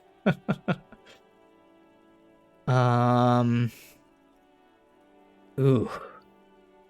I guess we have to ask, did you do something wrong? Sooner or later, everyone does. How old are you? I'm 28. What do you do? What's your specialization? Something stupid. What's that? Oranese lit. Oranese lit? Oranese literature. It's what I studied at the university. What's the literature about? Fear of failure, fear of death, how it sucks to be Oranese. All national literatures are... Only the name of the nation changes. If that's true, then Revacholian lit would fit you like a glove. So what do you do with Oranese lit? Nothing. I do nothing with it. How do you make money? Money's very... we won't push too hard. Cool. It's not very cool, but what can you do? We take a look at your passport? I'm afraid you can't, officer. Why is that? Because it's buried in a sealed plastic bag at an undisclosed location on the coast, along with cash and airline tickets. Thank you for your candor. Why? They say so in your tourist brochure. Keep travel documents away from your person when west of the river. Yeah. How do you tell us your real name then? If I were to lie to you, I would come up with a more mainstream name than Clausia Mondu. It's a weird name. She seems to be telling the truth, sire. Who's my favorite NSYNC member? I don't really have one. Obviously, that was popular when I was a kid, so I listened to them. I'm trying to remember. I think I more so... Obviously, I listened to them, but I think I more so listened to the Backstreet Boys. Because by that, I mean, I think I owned a Backstreet Boys CD, whereas I didn't own an NSYNC CD. But obviously, listened to them on the radio all the time and all that, too. I can't even name the members of either group, honestly. Because there's Justin Timberlake. Then there's, like, AJ. I don't know if that's Backstreet Boys or NSYNC.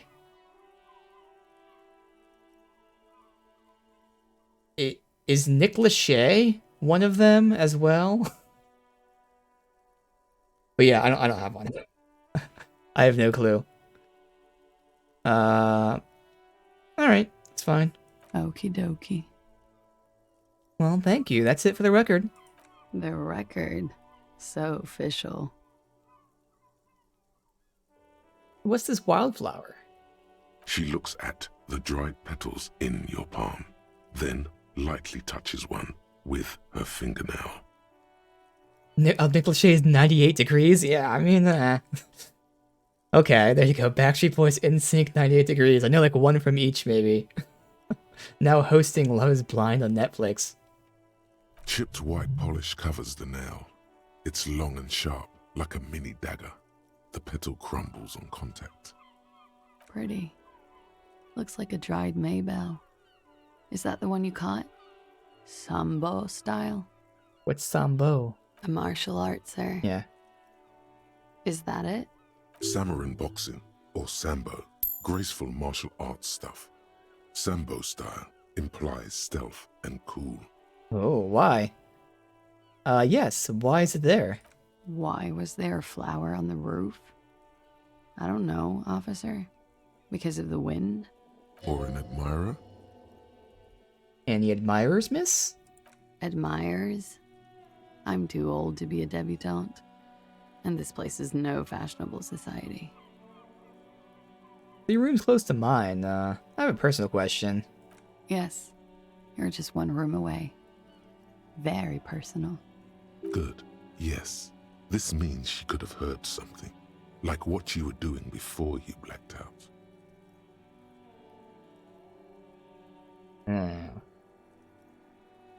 Do we ask her this? Because right now, again, she knows we had no memory. Now we're talking to her, and I feel like we're proving to her that we're competent. Asking her this may then take away from that. But at the same time, she's actually been very nice and friendly and casual about that. She hasn't been insulting us. She hasn't been holding back too much. Obviously, like, you know, there's some things about her life she doesn't want to talk about, but, like, she's been very upfront with us. So this could have a negative repercussion of her, obviously, looking down on us. But she hasn't so far. So I think we'll ask this. Were you in Sunday night? I need to know what I did before I lost my memory. You do not need to know that. What you need is to ask normal police questions, like... Get a grip, he thinks. At least do your personal stuff when I'm not here.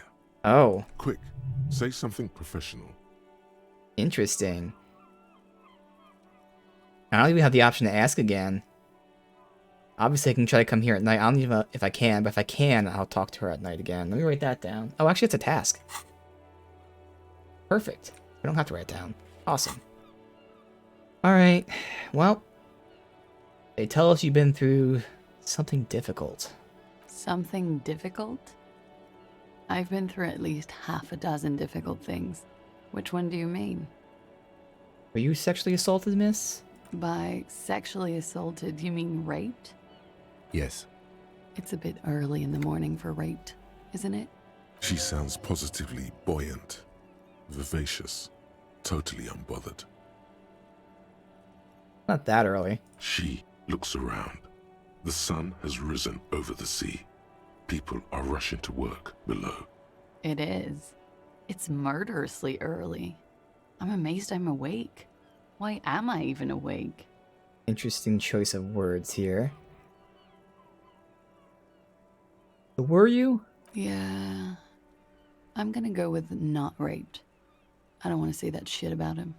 By him, she must mean the victim. Tell them it's not my style.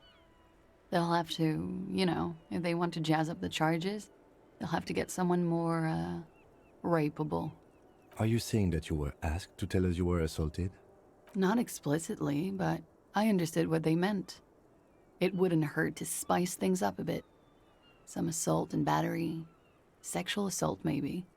It was clear the latter would be spicier. Oh shit, there it is. Okay.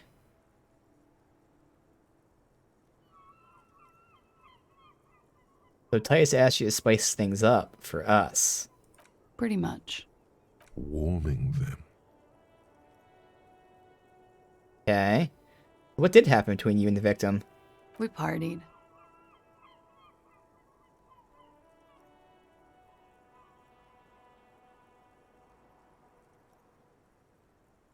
Partied? Whoever heard that before?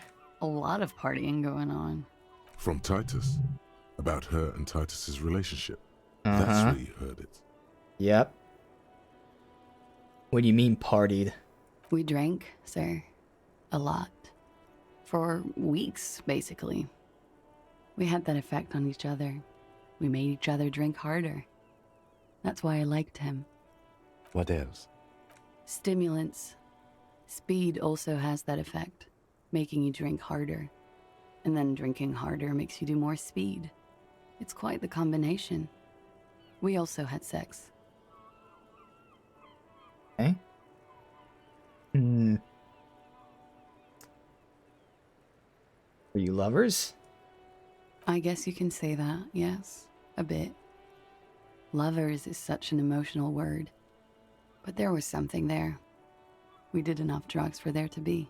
How did you two meet? Downstairs. At the bar. He was on some sort of assignment. A military man, as you probably know. Had a cool, scary scar. She appears aloof. But that scar part, the scary, is stressed and drawn out. What's that about? Apprehension? With longing. She misses him. When was this? A month ago? Something like that. Okay. Must've been hard for you, seeing him there. Oh, yes. I've had a great view. From the roof, out of the bathroom window, in my dreams. A bitter cringe. It hurts. You look to the lieutenant. You called us, the RCM. She was the one who called? Yes. Jackpot. Bam. That was you. I made it. And I would appreciate it if you didn't tell everyone. In Martinez, they call it snitching. Reporting crimes is confidential in Ravachol, miss. Holler's voice was disguised, which we know. I didn't exactly disguise it. I just muffled the mic and nicked the landline a little. Okay, I thought she was going to say, like, because people might be listening. Okay, so you nicked it. How? With nail clippers. And I diverted some radio fuzz into the cold wire. Wow. So, she's God's mystery phone cutter. In the process, you broke the landline downstairs.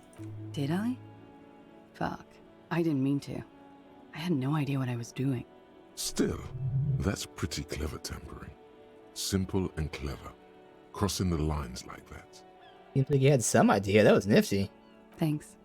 She looks a bit like a little girl who's just been complimented on her bike repair skills. Why go through all the trouble? I don't know, sir. It was stupid. I was drunk, too. I was probably afraid the union was listening in. There you go. Locals say they have ears in the wires. Thank you for making the call, miss. It was the right thing to do. I didn't want to, sir. But if I hadn't, he'd still be hanging there.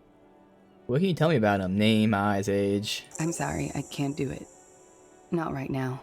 Later, maybe. I keep seeing him. Like he is now. I can't talk about his... I don't know. Hair. I know it's difficult, miss. We can return to it later. She meant she sees him in her dreams. Thing. You pissed it all away. All of it. Elysium. So I could have mentioned seeing it in my dreams. I did not want to do that.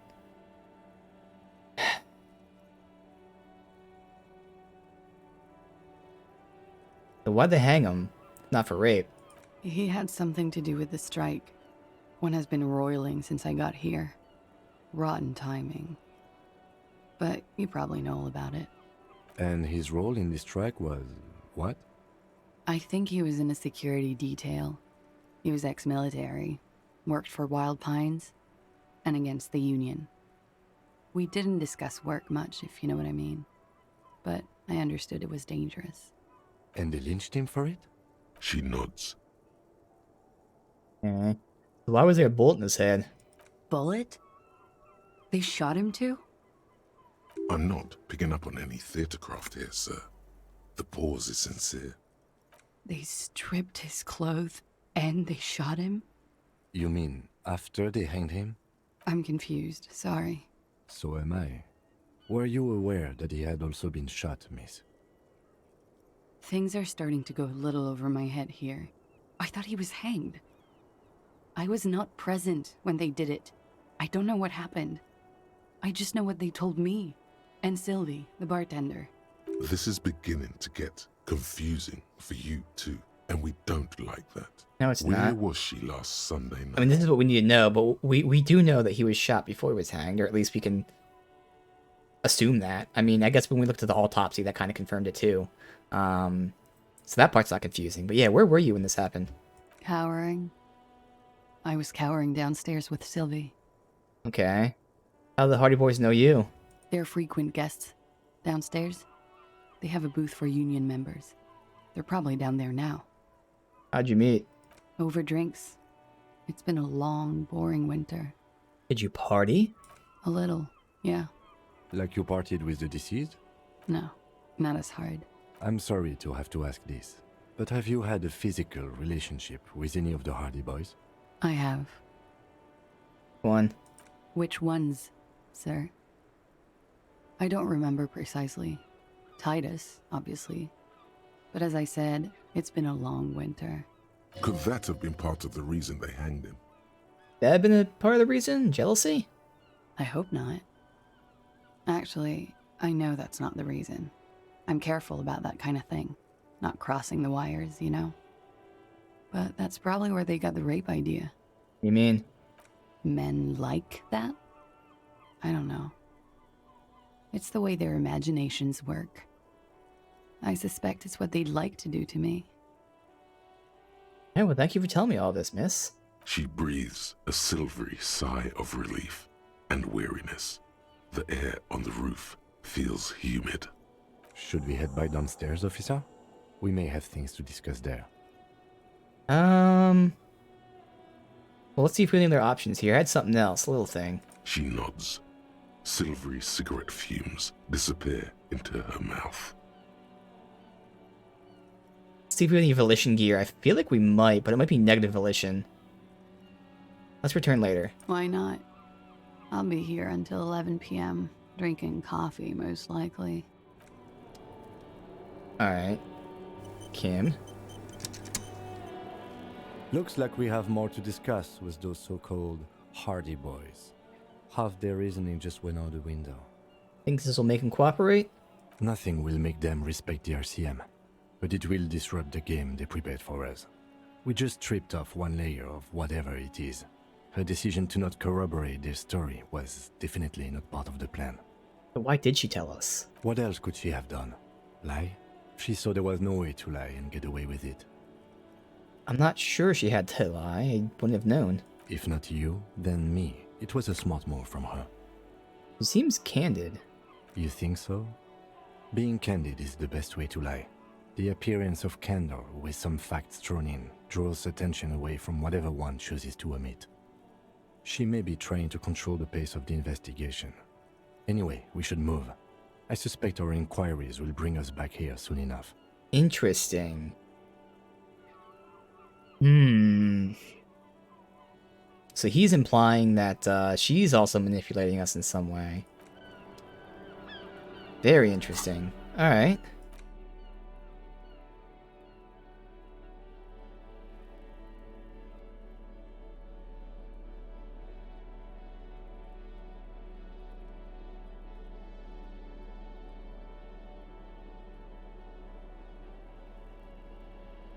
+1 volition right there. That'll give us over a 50% chance to make the check. I don't even want to spend a point in volition. Volition's okay right now. Oh, it's -1 damage. Oh, that's going to help as well. This might be a good chance then.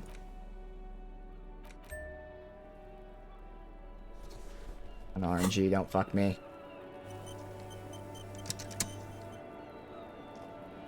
Hello, officer. Okay, 72% chance. Look her in the eye. Again? Soft, light brown eyes look back at you, directly into the space behind your eye sockets. You see the smoke rise from between her painted red lips. She's beautiful. I have bad news for you. What? You know these guys? Who? Me? Yes, you. He's talking about you, you boring stiff. You too. Me? What did I do? These guys are compromised. She's got them singing along to her tune. The little bleeps and bloops you trust for info, you can't trust them anymore. I knew something was off. I'm sorry I didn't catch it sooner. It takes conscious effort on your part. What's your plan? You can't draw a sound conclusion. The one who usually does says, she may want to control the information rollout, not to become a suspect.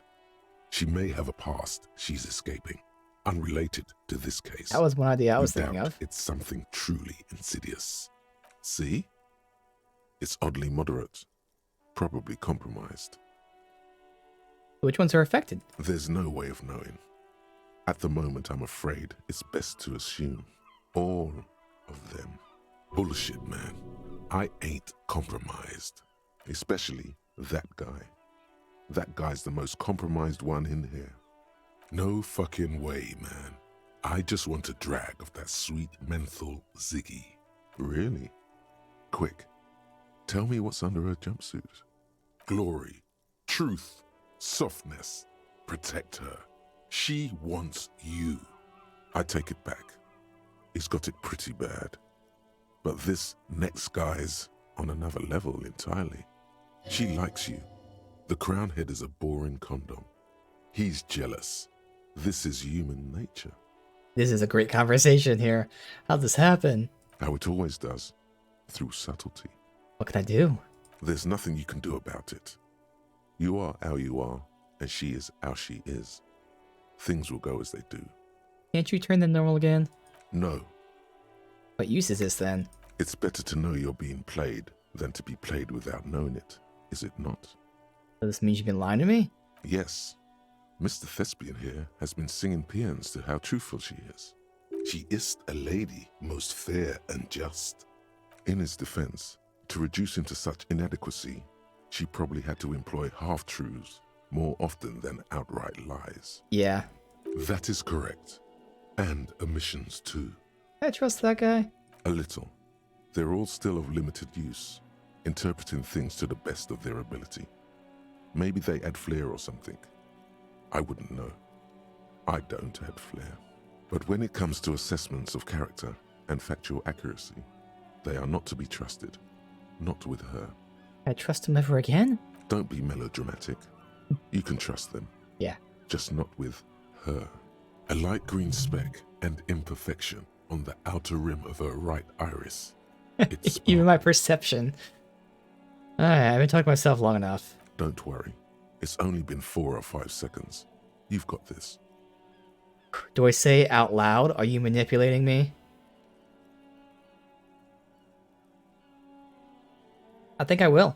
Because it doesn't really matter if she knows that I know.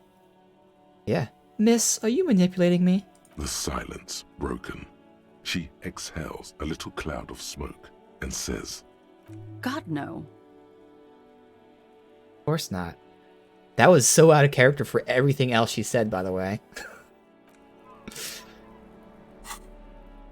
God, no.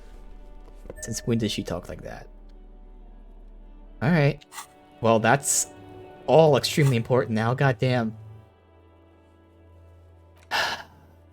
Confront them. I gotta question her later. Let's see what's in here. the same small, heavy door. No lock in sight. Ooh. Okay. Of course, I have, because the thought, -2 from that. But that just shows, no matter what, though, this is a 15 check. I'm not going to get in there. Where does this lead to? I don't know, Lieutenant Yefreiter. It is not the first closed door we found in this building. There is also your mysterious blue kitchen door. Think it's important? I don't know. The further we get, the more this building seems to be tied to the case. The vigilantes, the cadaver, and a number of people connected to the case are in or around this building. This door is part of it. It's not unimportant. Push. It's barred from the inside. You hear the bar rattle in the brackets. Sounds like it's heavy, too. Very sturdy. Damn, man. We gotta figure out how to get through these doors. Alright. Do I look in her room now?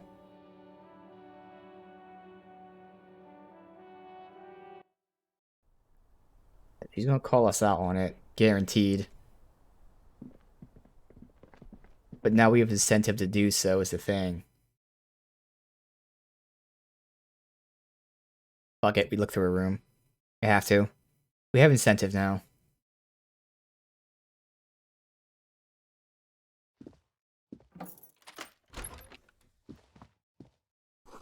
Bathroom anyway.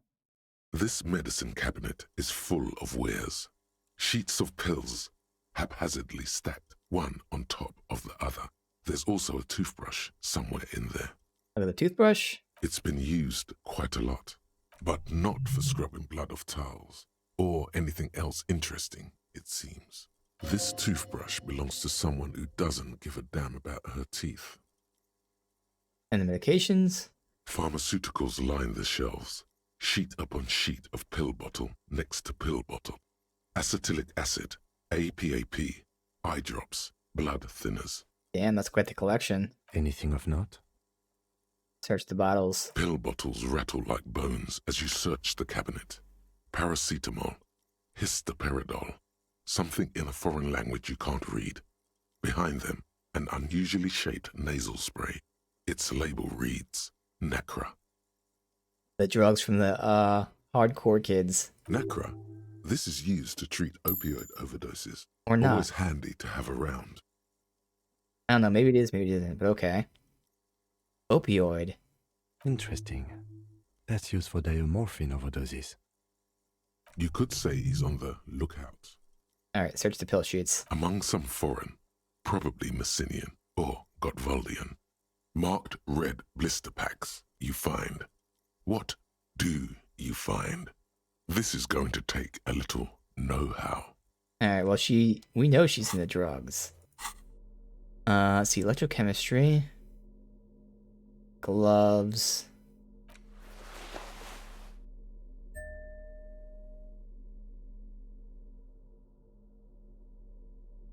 Pants.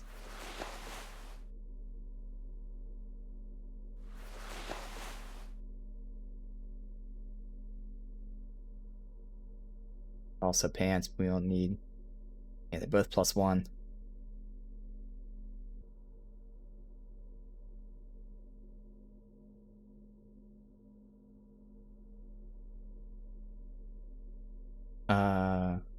Jacket.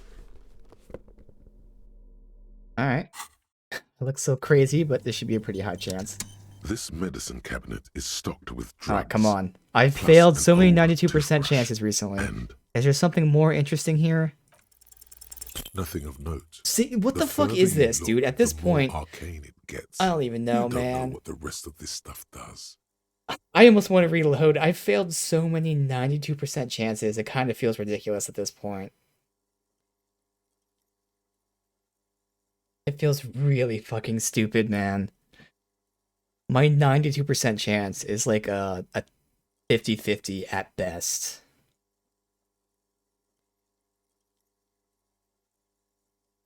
I'm gonna reload.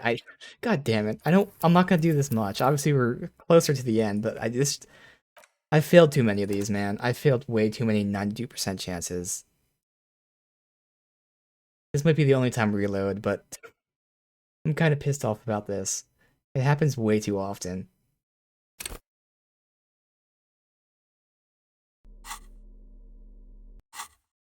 We fail again, then fuck This it. medicine cabinet is stocked with drugs. A bright orange Alright, bottle. good. I already feel bad about peptide reloading stamped though. on it, in sunny, happy letters. Jackpot, baby. That's the stuff you're looking for. Your palms begin to sweat just holding that little plastic container. And your chest swells with pride. Look, it's made right here in Revachol by San Baptiste, a proud Revacholian pharmaceutical company with great traditions. What's so exciting about this bottle? It's speed, man. Just what Okay, you yeah, so I didn't even need to pass this They check. Oh call well. it This is why we don't need to reload. dextroamphetamine That's and fine. talk about We did it psychological once. disorders. But what we're seeing here is some scientifically advanced trucker speed. There's a brand called Preptide. Preptide, a euphemism for pharmaceutical amphetamine. Prescription speed. The fuck are you waiting for? Let's get super fucking preppy. No. Alright, yeah, I feel really bad about reloading the save. Oh well. It's fine. One and only time we do that. Nothing else. Okay. I'm gonna talk to Gart really quick, see if he can tell me about the door. But man, I can't believe I haven't gotten anything on the doors yet.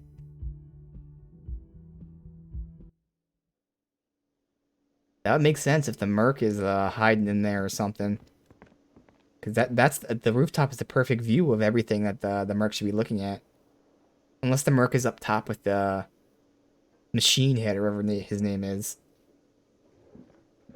Hey, was there something you needed? Oh, I can't ask him about the door up top either? Really? Obviously there's nothing to interact with this. You see, I can't talk to him about the door.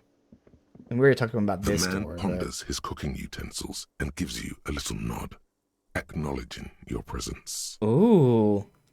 So because I have the fascist thought that I didn't take, we have an option unlocked here. Hey, by the way, we speak Revacholian and Revachol. No, never mind. No, never mind. That's insulting him because he's a foreigner. Let's not do that. Alright. Save. So originally I was thinking that we wouldn't like tell them that she told us the truth, but now she's playing us as well, potentially. This is great, man. There's just, no matter what, we're being played and we're going to be ratting someone out, and there's going to be negative consequences to everything we do. It's awesome. God damn, I don't even know what I'm going to do here. It's you again. What is I guess we have to tell him. We have to tell him that she didn't tell us. She knows what she's doing by not telling us, which includes getting in trouble with these guys. Oh, alright. She said she wasn't raped. Fuck.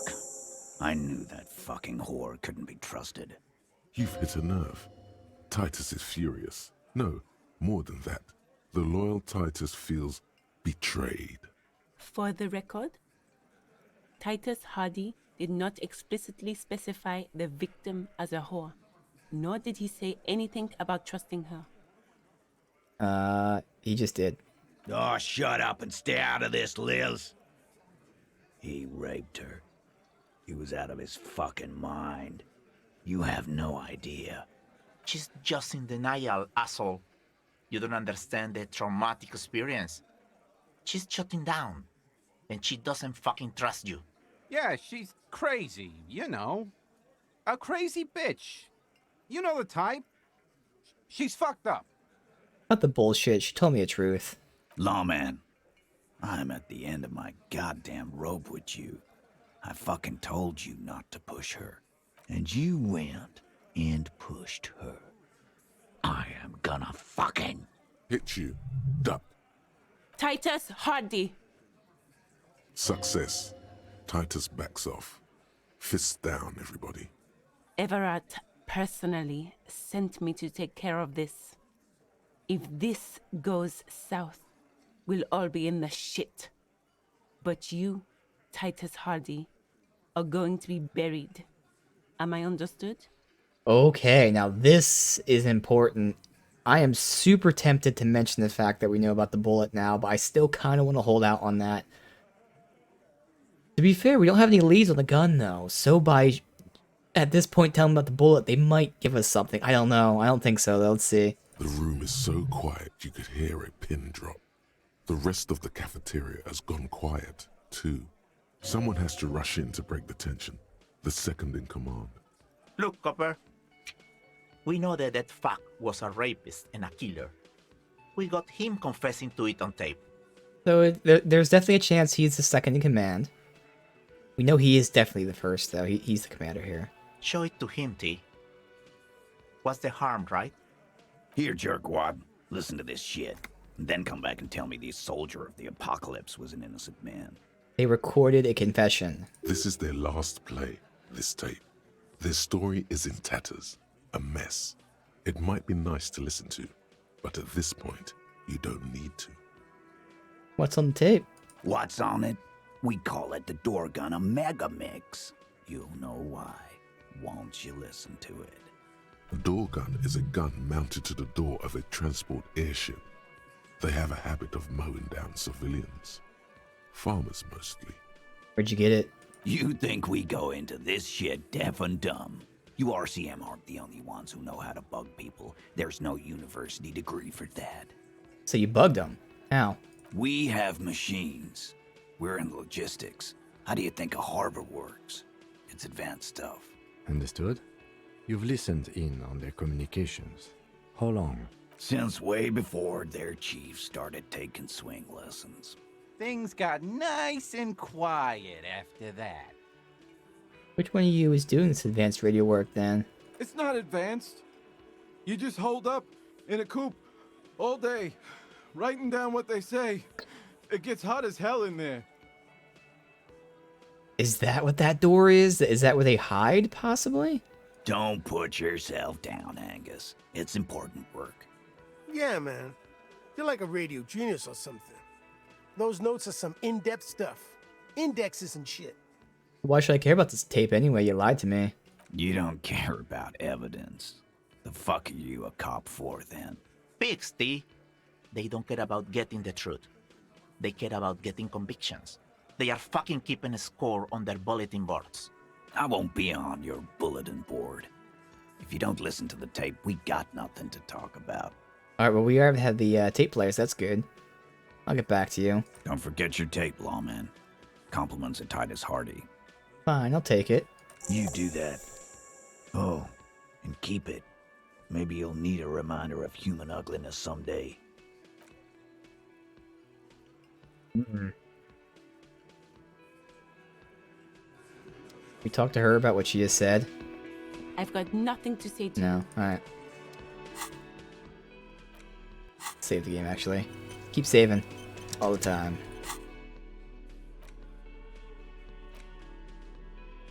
You know what? I'm gonna take out the perception, the encyclopedia stuff for now. I want more perception for this. The porter reel is just what you needed. The reels attach to the apparatus with a satisfying click. The tape is routed behind the magnetic reader. You push Command Set, and the tape starts spinning. Violent static and machine sounds fill the air. This isn't Revachol. This is a fucking village. I can almost see the elephants. The harbor. That's the son of a Valson crane. He's right. When this shit is done, I'm gonna tear that place up. Soldier of the Apocalypse style. Kill shit. Dogs and chickens too. Gonna run a room, Cordy. A real nice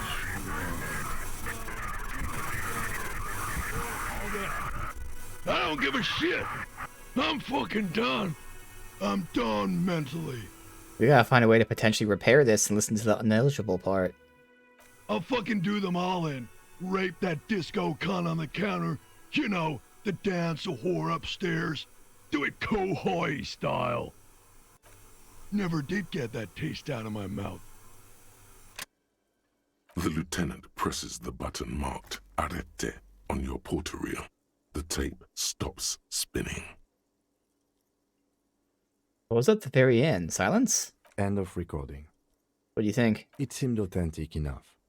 Probably recorded off the shortwave, then edited to Clearly. seem more incriminating. He sounded like he was on patrol around the harbor walls.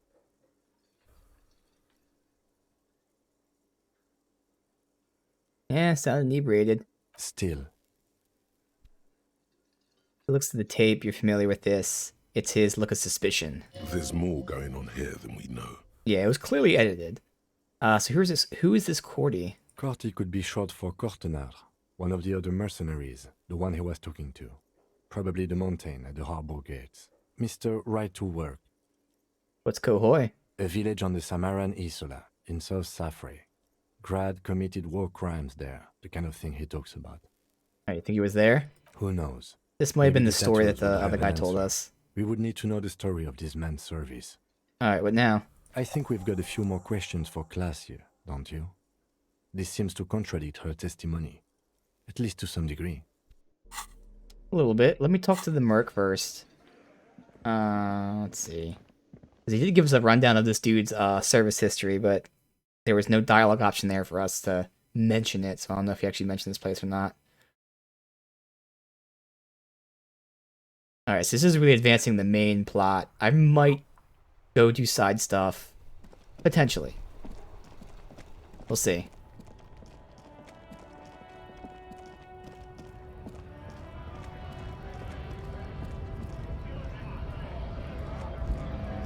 Right to work! Nothing. You know what? Screw it. We'll do side stuff for now. I don't want to push too hard on this main story just yet. Let's go talk to the player here about the flower. It used to be used for, like, you know, going to war and all that. Here.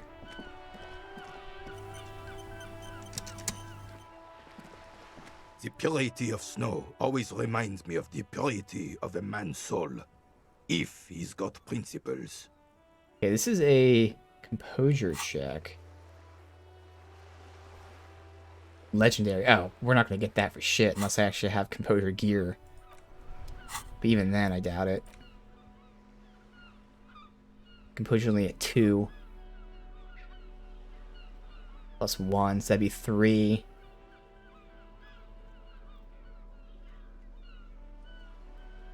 for...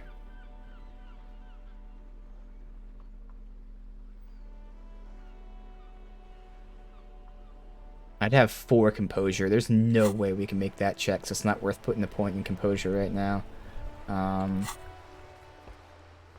think legendary, if that's like 14, it might be 12. If it's 12, there's like a... Even then, it's not like a great chance of getting it. So yeah, it's alright. Anyway. The purity of snow always reminds me of the purity of a man's soul. Oh. If oh shit, we can ask him about the firearm as well. Oh my god. Wow, good thing they told us to come here. Hey Renee, I found your guard booth. Yes, the Debardeurs Union pays me to stand vigil during the night. Not out of any political allegiance, mind you. I'm an old man. Don't sleep more than a few hours every night anyway, and money is tight. He feels like he has to justify himself for some reason. You must have seen something on the night of the murder. Your booth looks right into the yard. Yes, it does. Unfortunately, I wasn't working that night. Been on a 2-week leave since last Monday. Why were you on leave? It's a private matter. Nothing to do with your investigation. You see, officer, René is the kind of man would rather die than admit he needs medical assistance or, God forbid, sick it. A real man's man is just gonna ride it out. I'm fine, goddammit. Mind your own business. It's nothing. Just got to cut back on coffee. Who was working your shift? No one. The bus has been unmanned since last Monday. There's no other guard. It's just me. No one has been guarding the container yard since last Monday. Yes. It's not actually an issue. I mean... Look, officers. The container yard doesn't actually need a guardsman. Never had one before René. Monsieur Claire had that booth built specially for him. It's mostly decorative. Why would he do that? Mostly decorative. The possibility of someone being in there is enough to discourage any ill-minded individuals. Evrard created this job for René because he knows the Royal Carabiniers' pension of honor and PTSD isn't something a man can live off. A decorated Kingsman collecting tear reflects bad on the whole neighborhood. His words.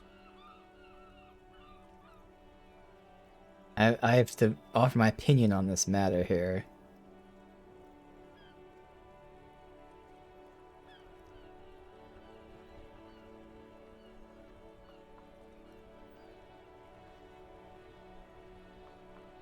There's absolutely nothing wrong with tower collecting. It's my side thing too. Oh, I didn't mean to imply there's something wrong with that. I do it too. Everyone does it. It's an excellent side thing. Yes, yes, yes. Can we conclude the topic of my guard booth now? That's interesting that Everard made that booth just for him. He is not going to become an entrepreneur. Alright, well thanks. Yes, yes. Like I said, I would be up anyway, so might as well keep an eye out. It keeps my senses sharp. Give me a +1 for the composure stuff. Alright, so I saw the statue of Philip III near the roundabout. Ah, yes. King Philip III on his steed. A reminder of what Revachol once was. Ooh, did I take my glasses off? How can I put my glasses back on? Oh, absolutely. At the mercy of a cocaine-snorting tyrant who emptied the treasury so he could sleep on a bed of gold. A superpower, feared and respected. A testament to what this country can be under the leadership of a true king. Someone who knows how to rule. How should a true king rule? Decisively, without fear of offending the sensibilities of the frail and weak-minded among his subjects. This is something the insurgents never understood. Seems to me a leader should take care of his people before himself. A nation is only as strong as its leader. That's why it was such madness to try to... Don't get started on that again. What happened, happened. The Carabinier doesn't reply, but his entire being communicates unbreakable resolve. No one and nothing can change this man's mind. He is as rigid as they come, still in that antique uniform. It's a symbol for him. So what's that about cocaine? Oh, old Philip was a big fan of the purple nose candy the nobility loved so much. A cocaine connoisseur of sorts. His egocentricity is borderline legendary. You can't even take responsibility for yourself. How could you fathom the responsibility weighing on the shoulders of a ruler? That's why the Philippian kings use cocaine, for clarity of vision, to aid in their work. Regnum cocainum, Revachel's finest years. Of course. Clarity of vision. Awareness. Philip III was even brought into this world with the help of cocaine. The court made him administer the dose to his mother when she was in labor, and it is well known that with the help of cocaine, only the purest, of course, he was able to connect with higher realms. Higher realms. Of course. It all makes sense. This about higher realms sounds interesting. It's really not. Please, do spare us the cocaine fairy tales. Yes, indeed. We're not here to investigate the drug trade of centuries past. Alright, let's talk about something else. But first, do I have my glasses? I gotta put my glasses back on. Bam. Okay. Now we're good. The purity of snow always reminds me of the purity of a man's soul, if he's got principles. Found this old antique rifle here. Anything you can tell me about it? It's a Bell McGrave, 4.46 caliber, breech loading, Revachol made. Good weapon, accurate and reliable. His moves are quick and precise as he first checks the weapon, then aims it at the sea. This man knows firearms intimately. This one's inoperable. The bolt spring is missing and the mechanism is jammed shut. Still a beauty. Where did you find her? Do we tell him? I mean, there's a bunch of them down there. All inoperable, but still, if he, like, repairs them or something. But, at the same time, he is my best chance at the moment. Obviously, there's going to be better people, hopefully, later. But at the moment, he's my best chance at finding a lead on this working weapon. So getting in his good graces might help. I'm gonna do it. Found it in that basement there. I'm not surprised. There are probably lots of forgotten wartime weapons lying around here. Back in the day, everyone had something stashed away. As for the rifle, I don't know what else to tell you. These BM-446s are an antique. No one uses them anymore. The ammunition is impossible to find. Damn, I can't ask anything else about it then. Alright, so do Maybells mean anything to you? I prefer the old name, Insulindian Lily. Girls brought them to young cadets when they entered service. Wearing them on your cap was supposed to bring good luck. Wait, this is a royalist military tradition? It used to be. It basically everyone did this, them yeah. too. Call them revolutionary flowers. Bells of the revolution. They bring good luck? You know what? No. They brought me misery, false hope, and disappointment. The revolutionaries sullied them. You stirred up some bad memories there. But it wasn't the revolutionaries that sullied the idea for you, was it? She gave them to me too, and your jealous little heart just couldn't accept it. Oh shit. Enough! I can go over these matters in detail with you, Gaston, but not while we have company. So, officers. Maybells don't blossom yet, do they? Maybe on some remote parts of the city they do. But I think you'll have to wait for at least a month. Alright, that's all for now. Interesting. Okay. Yeah,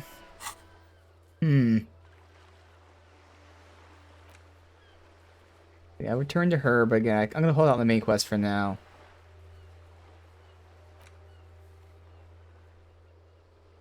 All these are asking her later. This is asking her when he's asleep. These two are asking her more questions. Do the traps. We'll find the guy on the coast. I'm gonna find I guess we can ask the pawn shop guy if it's a working weapon. And go to Suna.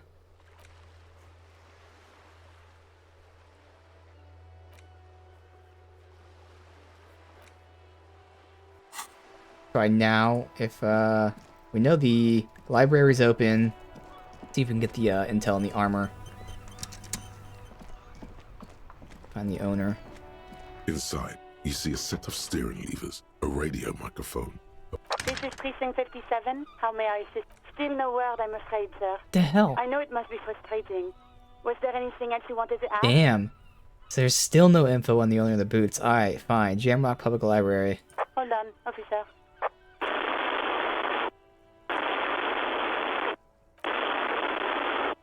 I've got Central Jamrock Public Library on the line, and I've already introduced you to the librarian. Connecting the call in 2, 1. Yes, this is Central Jamrock Public Library here. How can I help you, officer? He sounds worried, yet ready to assist. This is how people get when the police call.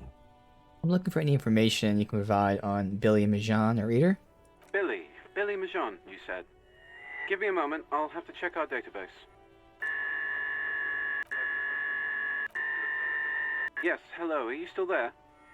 I found Billy Majan's home address, is that alright? No phone number, unfortunately. They're too poor to have a phone line. My address is fine. Here we go, sir. Rue de Saint-Ghislain, 33B, apartment number 20. It's in Martinez, I believe. Cape Side Apartments, it says. That's all. That's where the smoker on the balcony lives, isn't it? Interesting. You have any other information on him? It says here that they returned their last book just a few days ago, but I wasn't at work that day. You know someone who was? Marie? Marie? Do you remember a reader named Billy Majan? They returned a Tybalt book the other day. Maurice, what? A woman yells. Then, yes. Okay, if it was the police, Yes, it was my colleague Marie. She said that it was Billy's husband who returned the book. He also asked for this new sci-fi release, Lowe's Radio City 87, but we don't have it yet. Good. You have a name now. Okay, so Billy is a woman, not a man. How'd your colleague know that it was her husband? Marie knows Billy. She's been working here longer than me. Sometimes her husband returns some books for her. And then goes for a little drink later. On the lookout. You know the husband's name? Sorry, no. Marie only knows him by sight. Can Marie describe to me what the husband looked like? Marie! She said it was an older man, and that she's pretty sure he'd had a drink or two the last time she saw him. What was he wearing? 1 second. Sorry, Marie wasn't really paying any attention to that. Alright, well thanks, that's all from me. No more questions. Happy we could help. Goodbye, officer. Anything else you need from me? Yeah, I need to report a dead body here. 1 moment. Can you please describe the body? Age, sex, cause of death? An unidentified middle-aged man.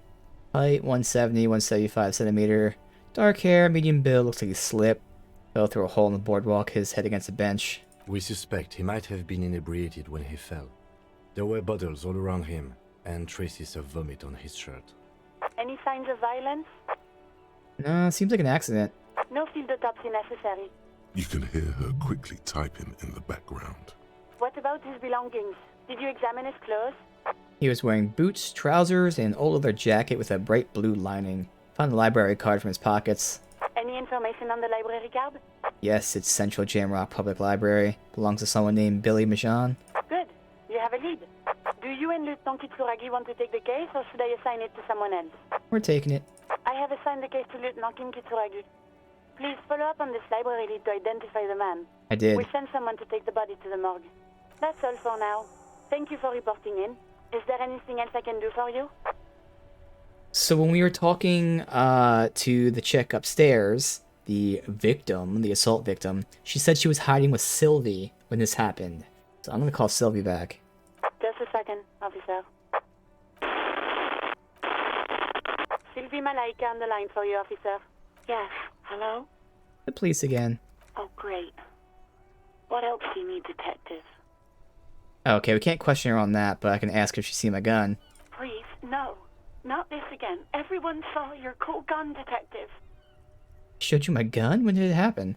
You were trying to impress some people with it. Everyone was eating, and What'd I do? you were waving it around in everyone's face, begging them to describe it. You said it calms you, and then you started making suicide jokes. It got pretty graphic. Oh, those again. I have been trying to wean you off them. Off of what? You know, when you put your gun, your actual gun, on your temple and pretend to shoot your brains out, off of that, people don't like that. Some poor sod was trying to eat his pudding while you were screaming, spit flying, imitating the mercy shot right next to him. Spat some in his food. I don't think he touched it after. Okay, but what happened to my gun? No idea. All I know is next you were waving around money instead, saying things like big bucks cannot lie and guns can't buy money, but money can always buy guns. It almost looked like you pawned it. But believe me, I did not ask. That's a weird thing to say. If I pawned it, I wouldn't have the gun, but whatever.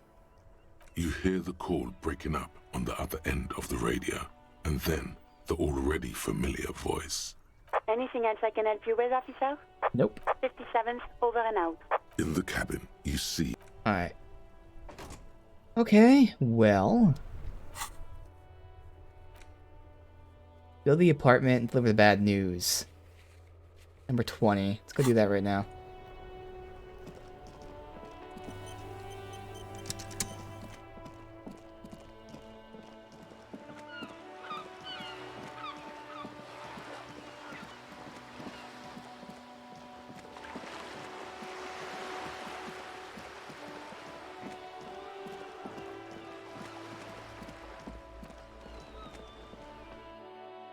Which room is number 20? It might be like the door that's next to the smoker's place, which is kind of what they said. I'm here to making sure nothing new. What is this? My perception went up. I got a book. Okay.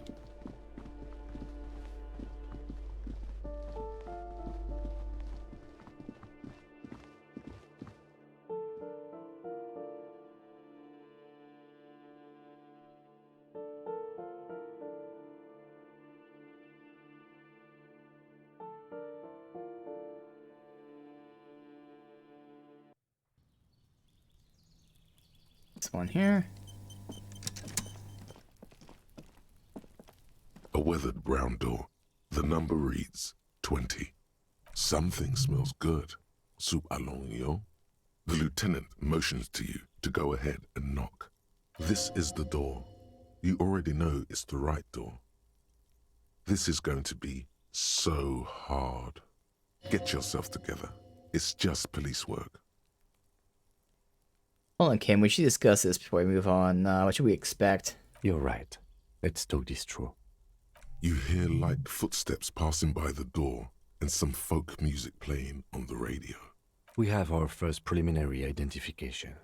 In all likelihood, the deceased is the husband of Billy Méjean.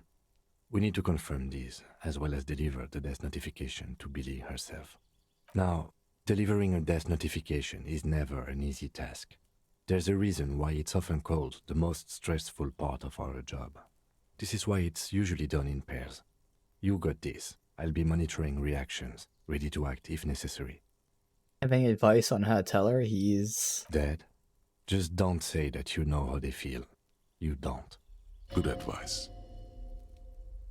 Alright, I'm ready. The lieutenant motions towards the door. Knock. Hello? Who is it? And someone turns down the radio. Is this Billy Méjean's home? This is the police. Please open the door. The police? A moment, please. Give us a moment. Tidying up. Nervously. There's fear in her voice. Yeah. Come in. The door is open.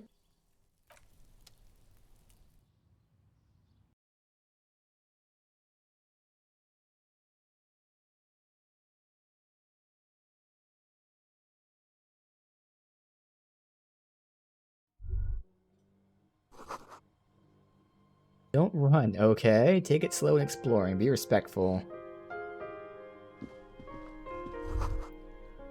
Empty pack of cigarettes hidden under the bed. Same brand you found in the trash next to the deceased.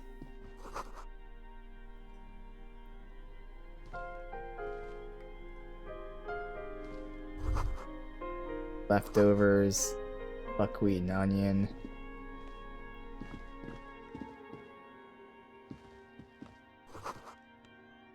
Chalk drawing for a child's height. Ooh. Oh god.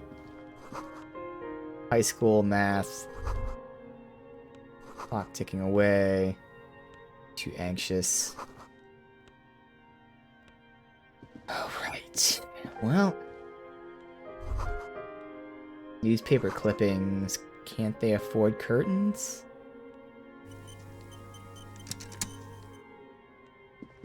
It's you from the bookstand. Oh shit. The chick we told her husband was missing. And now he actually is. I don't think I introduced myself properly. I'm Billy. Would you like something to drink? Tea? Lemonade? We're out of coffee. The lieutenant has taken off his foggy glasses and is busy cleaning them in his handkerchief for now. You're on your own here. He must feel vulnerable without his glasses. Is this why he's letting you take the lead? Thanks, but I'm alright. Is this about Victor, my husband? Is he in some kind of trouble again? I can come pick him up in the station if that's what. No, this is something much worse.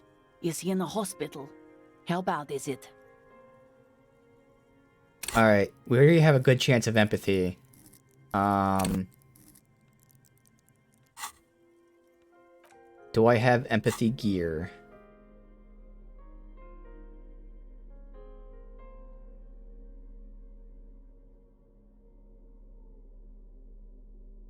Yes, shoes.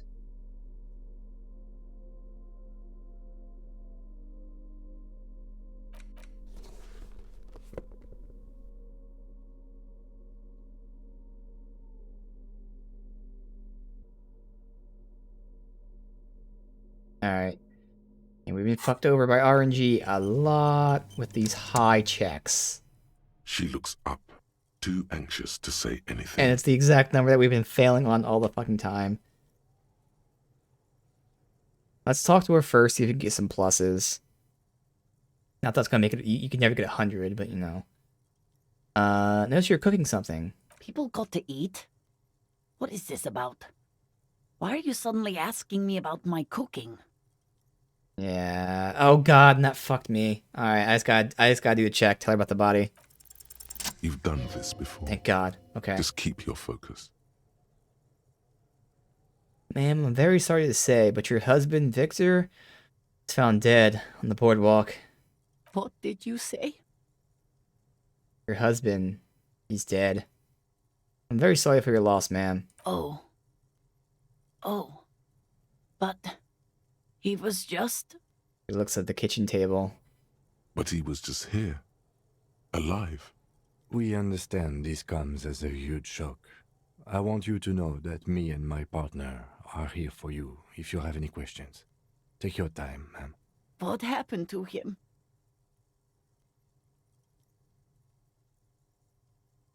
Still too early to say, but at first glance seems like he slipped and hit his head. Was he drunk? Alcohol may have played a role. Yeah. I see. And you just found him there, lying in the cold. How long had he been there? If you say 2 days maybe, it will be etched in her mind forever. Couldn't have been long. She blinks, eyes welling up with tears, as her hand starts searching for something from the pockets of her dress. The handkerchief. I can give her the lieutenant's handkerchief. Here, take this. Yes, thank you. Is there anyone we could call for you? A friend, a family member, someone who could be here for you? No. I just need to tell my girls. God, Should I call them? Should I tell them to come home? No. A day. No, take a day to recover. You'll be better prepared when they come home tomorrow. Good. That's probably the right thing. Thank you. Just tell me, what do I need to do next? Where is he? Can I see him? We've taken him to the city morgue. The local coroner will be contacting you shortly to arrange the funeral. Here's his number in case you want to contact him earlier. A very good call. Is there anything else that the RCM could do for you? No, I'll call you if something comes up. I'm still... Thank you. Thank you for telling me. I'll call if... Very sorry, man. We should step outside and talk. Set the library card by her. That went well. Lost the handkerchief, but hey, what else we gonna use that for?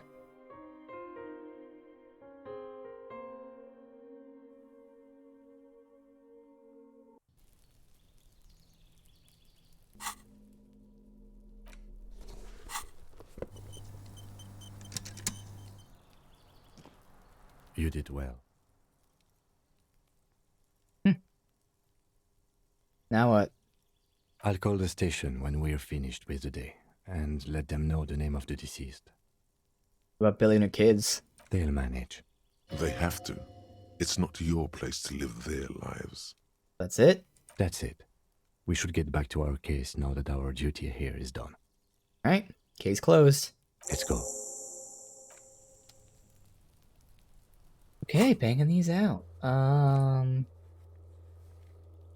guess it's going back across. We'll see if we run into the guy that was, oh, we do the Phasmid stuff, the smoking friend, and Suna.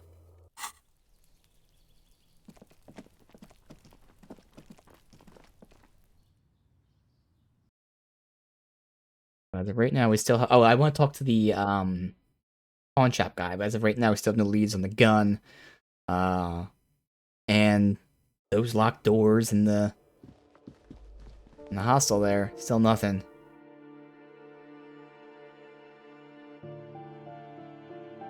Pretty much everything else has some sort of connection to things we're doing. Yeah, pretty much everything else.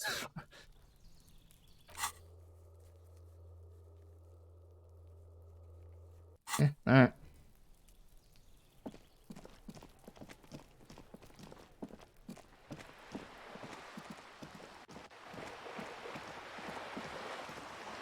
Much longer for this last thought. God, dude, 7.5 hours still. Okay, it's gonna be 9 o'clock tonight when we get that thought. Hope it's worth it. Alright, we also have to see if there's anyone new here, but along the way, nothing. Alright, pawn shop. Ask him if he knows anything about guns. Antique gun. Doubt it, but you know, it's the only idea I have at the moment, other than talking to the vet who we just talked to. So I couldn't even talk to that merc about it. He was shot. Hello, hello. Let me know if I can help you with anything. I can ask about my missing gun again. Sure but... thing. Oh, have people from Everart's union come here to track it? Maybe. Shady looking guys came in here yesterday, looking like they'd just taken off their Wild Pines overalls. They asked if I have a police weapon to sell. I told them I already sold it. They went their way. It was a trip, but you know, all sorts of people come here, asking for all sorts of things. Wait, then it might be true. Everart's claims. Maybe Claire really is tracking down your gun. People as oleaginous as Everard seem like they're lying, even when they're really being truthful. Sure, man. Yeah, but that doesn't mean, you know, he's actually gonna give me real information or give it to me at all. It makes sense he'd want to track it down. He wants the gun, he wants the leverage. I not believe that. In fact, I'm pretty sure you can probably find the gun.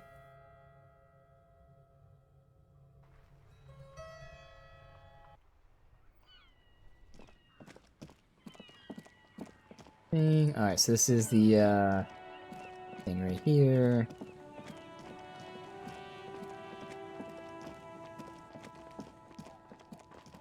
The trap stands empty amongst the reeds, powdered with snow.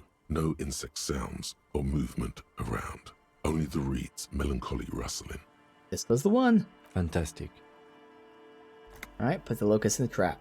The locusts, dazed from being transported, slowly begin to acclimate to their new surroundings. They're not really going to get the chance to get comfortable here. Good. Now that's done. When do you think we will return to our impending apocalypse of a murder investigation? Don't answer that. It was a rhetorical question. He doesn't want to, but if there is one more cryptozoological runaround, he must force the investigation back on track. This better be it. Oh, maybe I come back here without Kim. I gotta report back to her again. Oh well, we'll do the side stuff first, since we're on this side of the map already. There's nothing new here. No one new here, I should say.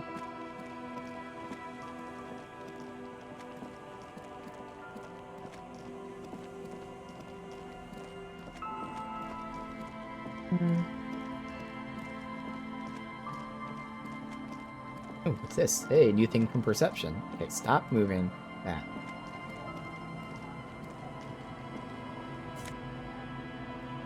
Book.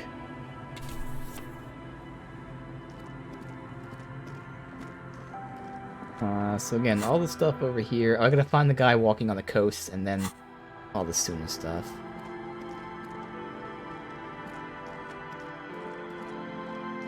There he is. Yeah. Oh.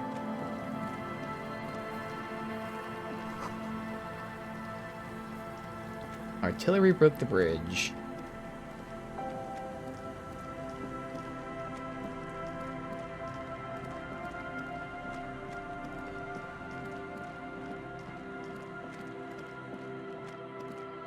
Look at that.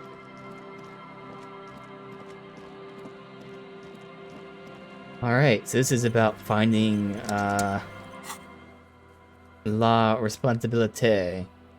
Kim didn't seem too overjoyed about this, but I don't think he's gonna hate me doing this. You wanna switch anything?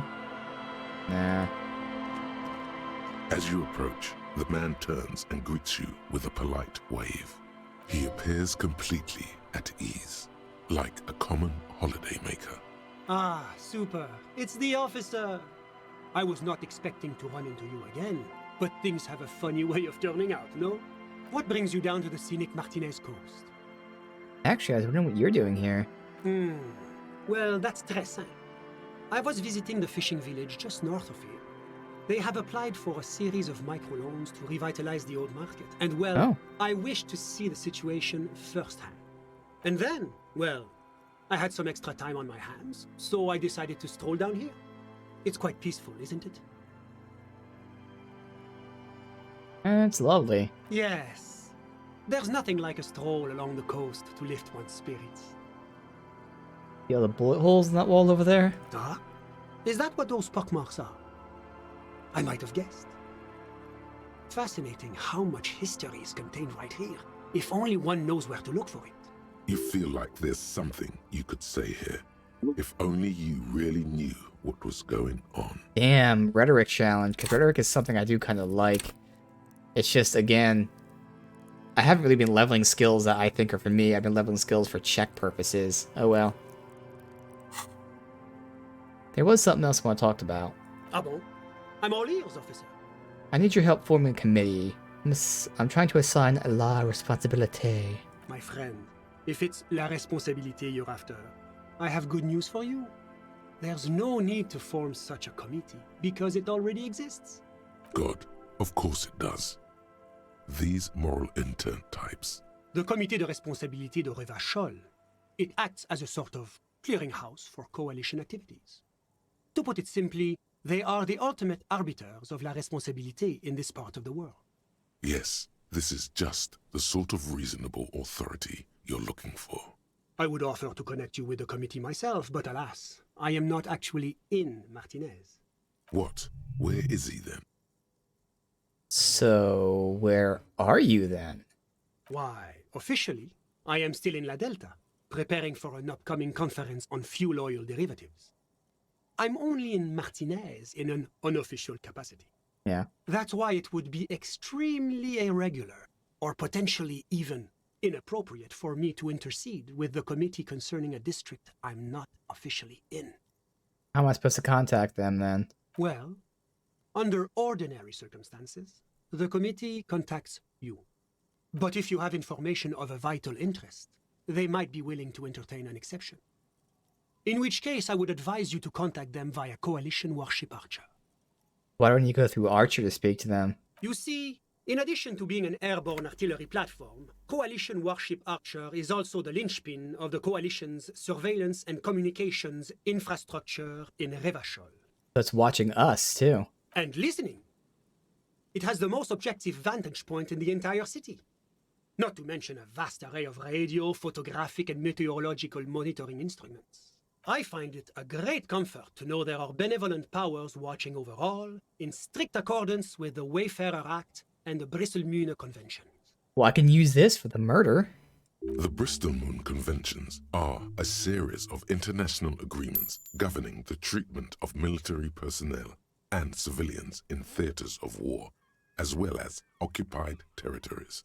In practice, they are more talked about than observed. So how does one go about contacting the warship? This is quite the problem. Very tricky. Of course, the Archer has orders to fire on any unidentified aerostatics that might approach it, so it might be safer to get in touch from the ground. But in that case, you would require a radio transmitter capable of broadcasting on coalition frequencies. And that kind of technology naturally isn't typically available for non-coalition use. Yes, it is a bit of a conundrum. I suppose there might be some way to circuit bend your way onto those frequencies, but you'd have to be one of those techno-tinkerers to do it. I know a few. Do you know any? Unfortunately not, no. I don't have the pleasure. I am merely a representative of the coalition government, not very well versed in technology. But you... Sounds like something that programmer we met in the Yep, church that's what I was thinking sooner. sooner. Help with. Let me just say that I have complete confidence in the RCM.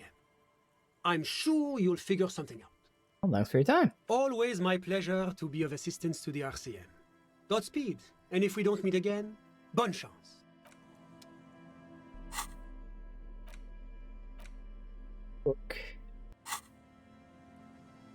Okay, well, it's good we came here first then. Go to Suna anyways.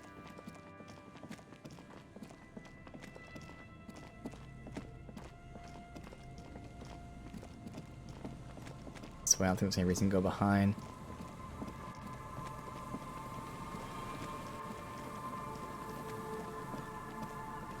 You have to finish talking to the guys too.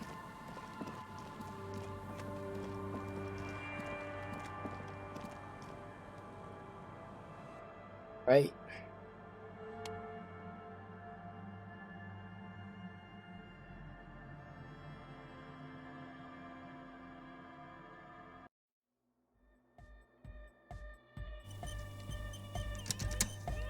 These two. Yeah, it's all set up, man. Can you already imagine 1,000 people in here? 10,000! Ecstatic vibrations, totally transcendent. And I've finished setting up the new compressor too. Now the only thing left to do is the name of the club. Will you do the honors, detective? So I can ask any of them for a name.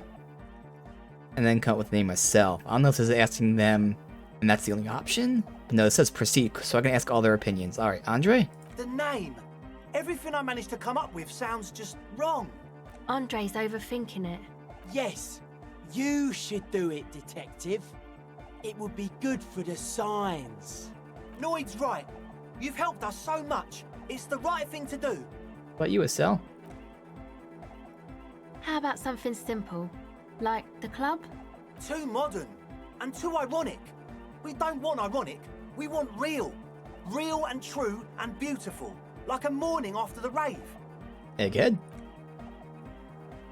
Yakukata! Yakukata! The place to be! Yeko Qatar, the zone of ecological catastrophe. That's too morbid, Egg.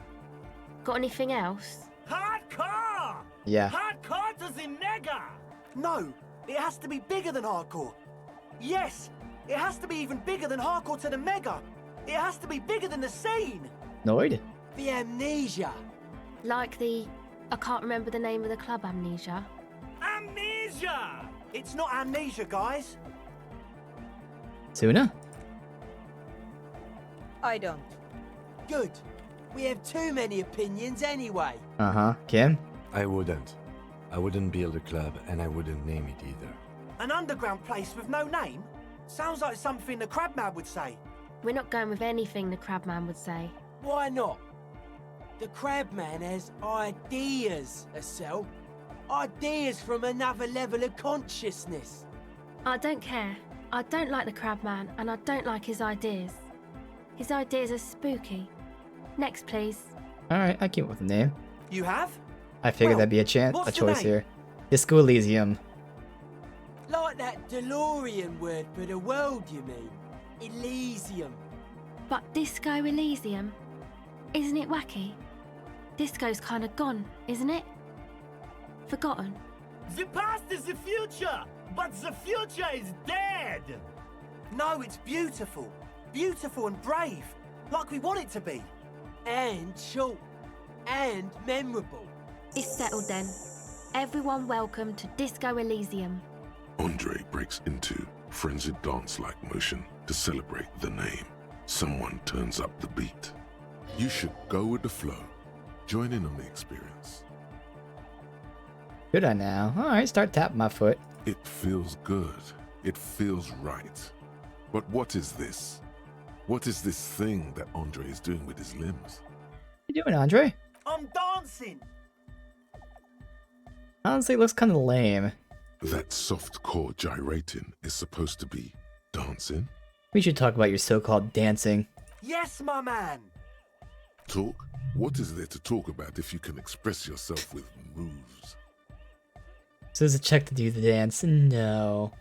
Alright, I mean to ask, what's with your hair? It's to express my individuality. Is that a bald spot? It's hard to tell for sure with the fused together spikes, but it looks like he's balding. Not gonna say anything. Fair enough. Maybe it was a bad idea. Anyway. Man, that's a super high check. Even with some gear, we didn't do anything with that, Bye, so... officer. We're not dancing. Which actually fits the character pretty well. Alright, talk to you, because you're the last one. DeLorean Church, the place to be! Make some noise, my church people! He stands on stage behind a table, nodding along to the music and waving his hand in the air. In front of him, the audio mixer. One reel spinning. The other reel deck is empty. Cables run hither and thither.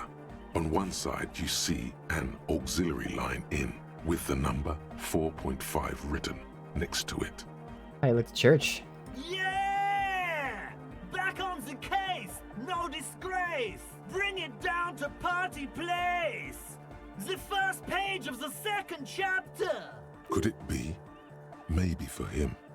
You only have a chapter or two left in you. Last of the penultimate, more like. Alright, now the actual... Well, I guess we completed their thing. Now I gotta go to hers. Yes, what is it?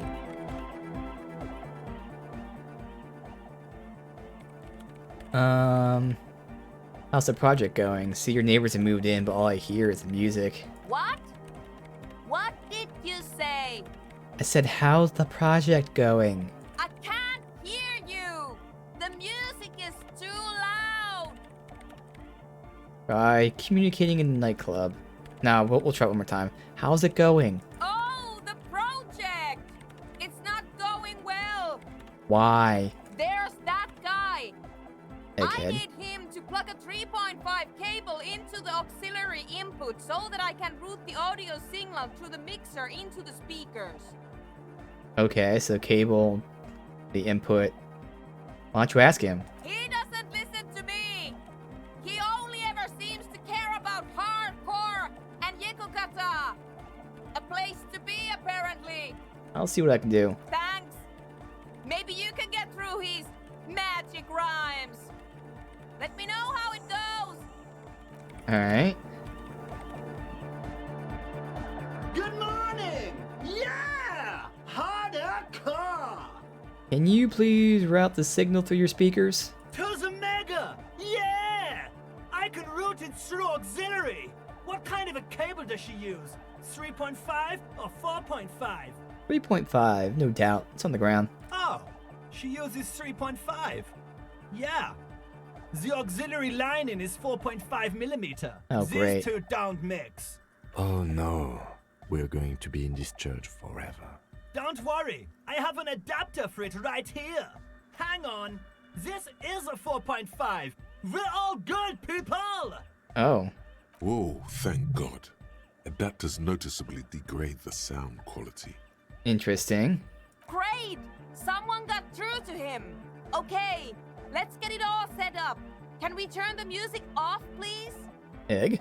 Everybody! Everybody! Don't panic! I'm going to turn off the on-off for just a sec for a special scheduled event. The on-off will be back, but we're doing something else for one moment. All right, go tell her that Egghead is ready to rave to her tunes, and then I'll turn off the music. Alright. I do want to say, just in case, like, completing her quest makes her leave, which it shouldn't, but, you know, we have 2 quests with her, so... I'm doing manual save as well. Shouldn't matter, though. Yes, what is it? Alright, talk to Egghead. You plugged in your cable. Now can you unmute your speakers? Okay, but think you can ask him to turn the volume down a bit? Just in case. Maximum! Maximum is the only way! I know it is, but could you please turn it down just this instance? Just this one time? Maximum is not the only way, okay?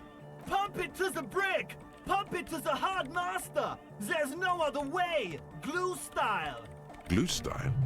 Okay, there literally is no other way. The mixing desk is glued to maximum. See? He pumps it to the hard master. It's hopeless. Why do you want to turn it down? Because I'm afraid that something might happen. It's an unknown phenomenon. We can always turn it back up if there's a need. Can't turn down the hardcore! I think what he's trying to say is the volume button's stuck on max. Of course it is. Yeah! Permanent enlightenment! Ray of sound! Never mind then. Let's get on with our project. I'm going to unmute the speakers on a count of 5. Everyone ready? Egghead pumps his hand up in the air, waiting for the beat to drop. Born ready. Ready. I'm ready if you two are detectives. The lieutenant nods stoically. Not so stoically, his hand moves to the gun holster. Suddenly, your palms are sweaty. The church seems cold and large, somehow. Hold for a moment. What? Never mind, let's do this. 5, 4, 3, 2, 1. Mute disengaged. No wind outside, no waves, no floorboards creaking. Total, continuous silence. This is unnatural. Yep. The woman looks around. In the silence, you see dust move on the floorboards. The driver of the speaker vibrates in the air and then stops.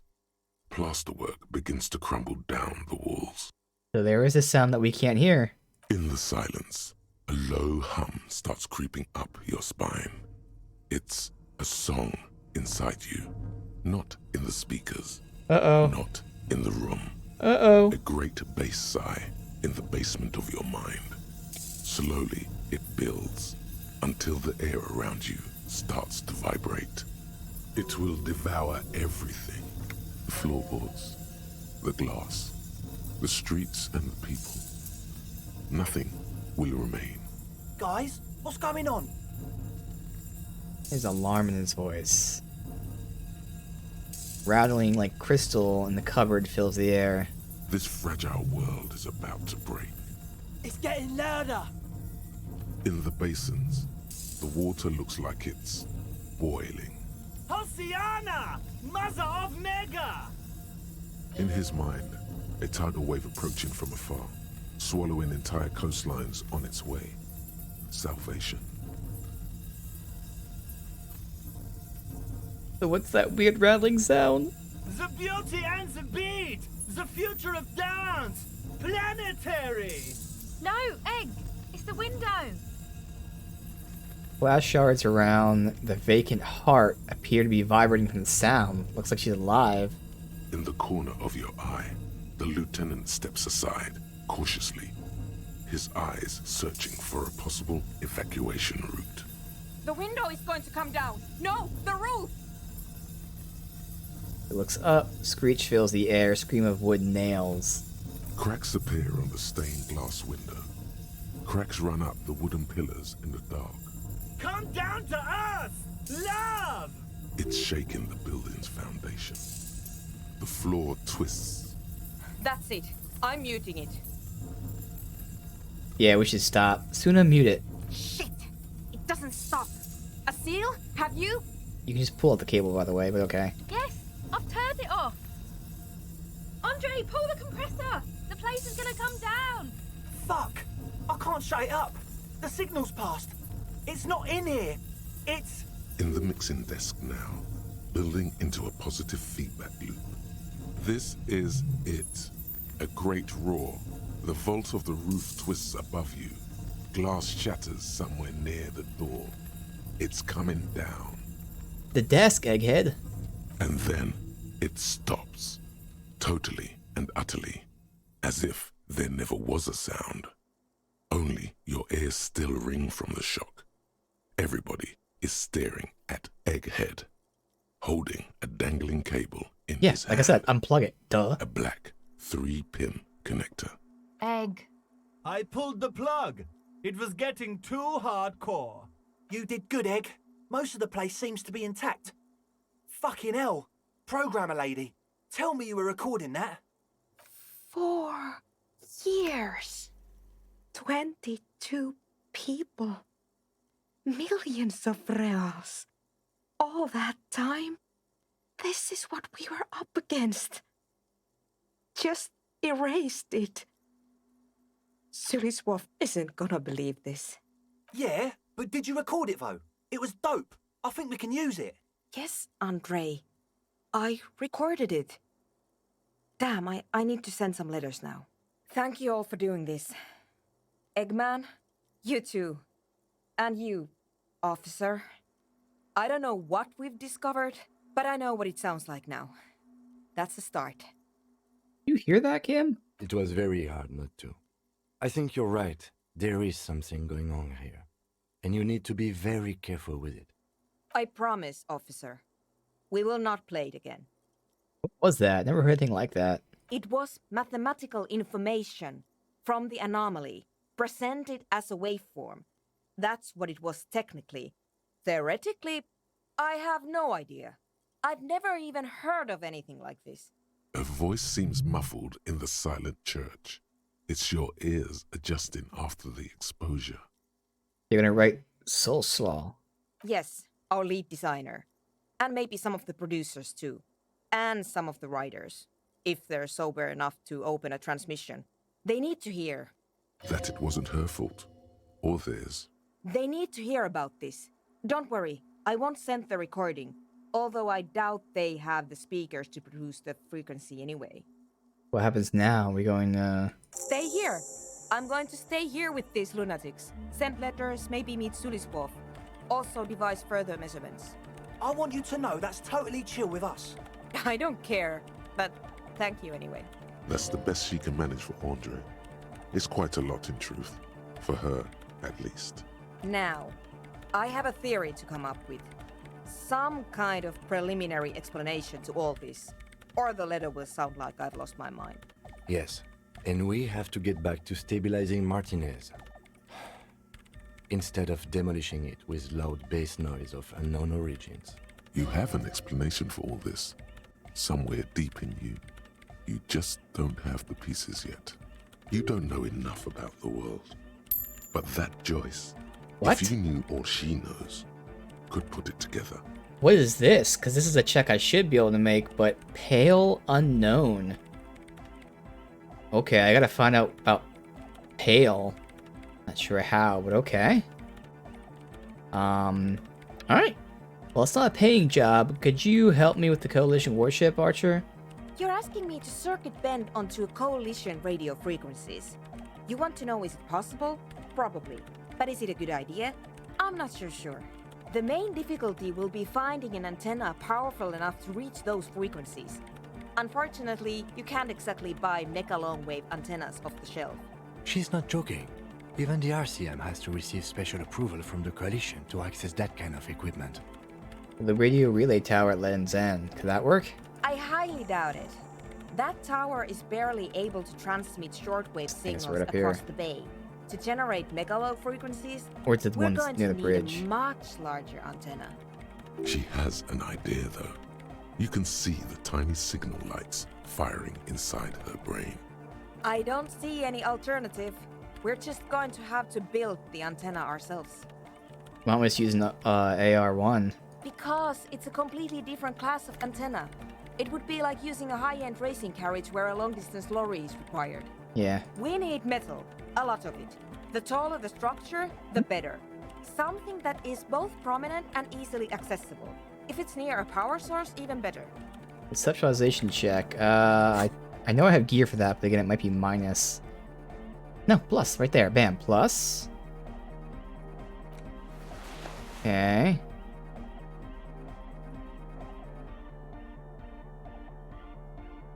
Now we're at like 70-ish%.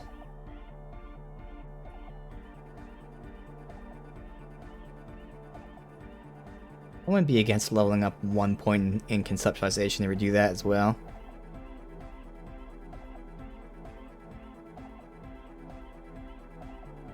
Alright. Oh yeah, there we go. Alright, 2 of them there. Let's see. Yes, what is it? 83%. Come up with a site for mega long-wave radio antenna. Close your eyes. Unfold your mental map of Martinez. It's morning. You're standing on the plaza before the whirling in rags. Face the bay. Your eye follows the tiles west. You see a bench and a few twisted, pitiful trees. Then, just water. Face the apartments. Beyond the unkempt backyard rises a monstrous assemblage of concrete, plaster, and corrugated sheet metal. Face the roundabout. You turn around. The morning sun is blinding. Okay. You bring your hand to your brow, and a great shadow materializes before you. A towering beast, frozen in mid-air. Statue of Philippe III. The dead king and his horse. It could work. It may work, you think, but why do you feel like there may be a terrible cost? We'll need an adequate power supply and a great quantity of cable. If we connect the cables to some of the stranded lorries, we could theoretically increase the antenna's wavelength exponentially. Whatever ambivalence she had about your project before, she's now fully engaged in solving this technical puzzle. Let her think. It's completely ridiculous, but I believe we could transform the entire roundabout into one solid fractal antenna. A note of awe in her voice. She's shocked and pleased by her own audacity. A very big antenna. Yes, very likely the largest private antenna in Revachol. I have plenty of cables and amplifiers on hand. The power supply, I will secure on my own. All we require now is the radio transceiver itself. So where would I find that? I cannot answer that for you, but I don't expect it to be that difficult. There's no shortage of radios around here. If you have real to spare, you might even be able to buy one. But it doesn't really matter where it comes from, so long as it works. And before you ask, no, you can't have the radio from my... That's what I was gonna ask, okay. Wonder if I could take the one out of my vehicle, otherwise we can just buy one.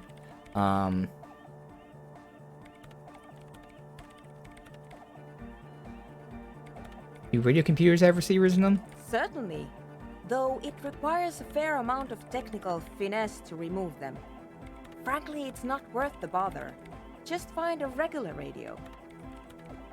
Ah, I think I saw a radio in that office near their harbor. That sounds like a perfectly adequate radio. Perfect. Alright, well there we go. In the meantime, I will gather the rest of the materials. We will meet back here when you have it. Again, this one I need to find out about Pale. Alright. Awesome. Bam bam. Okay. All of our stuff is the same here. Yep. And we now have plenty of skill points. Once again, back up to 4. Hell yeah. Slowly getting some things done. So we got the Phasmid and that. Still again, nothing about the firearm. Still waiting to get intel on this. And nothing about the secret passages.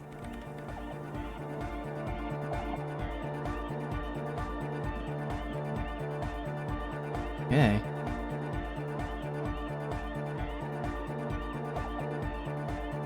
As we're going back this way, we can do the Phasmid stuff.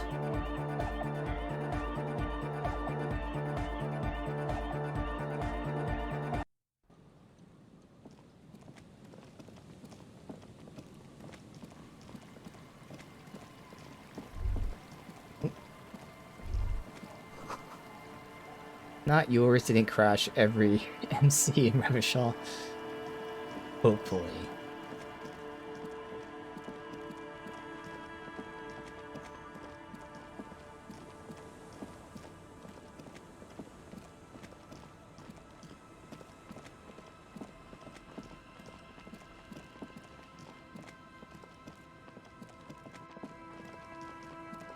That's definitely interesting though.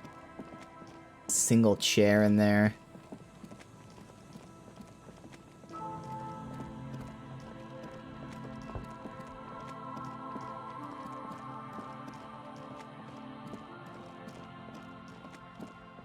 I have enough of those sneakers. They cost 50, but obviously I'm not gonna spend everything on that unless I have like a bunch of extra left over here. Alright, so back up. Well, again, since we're here.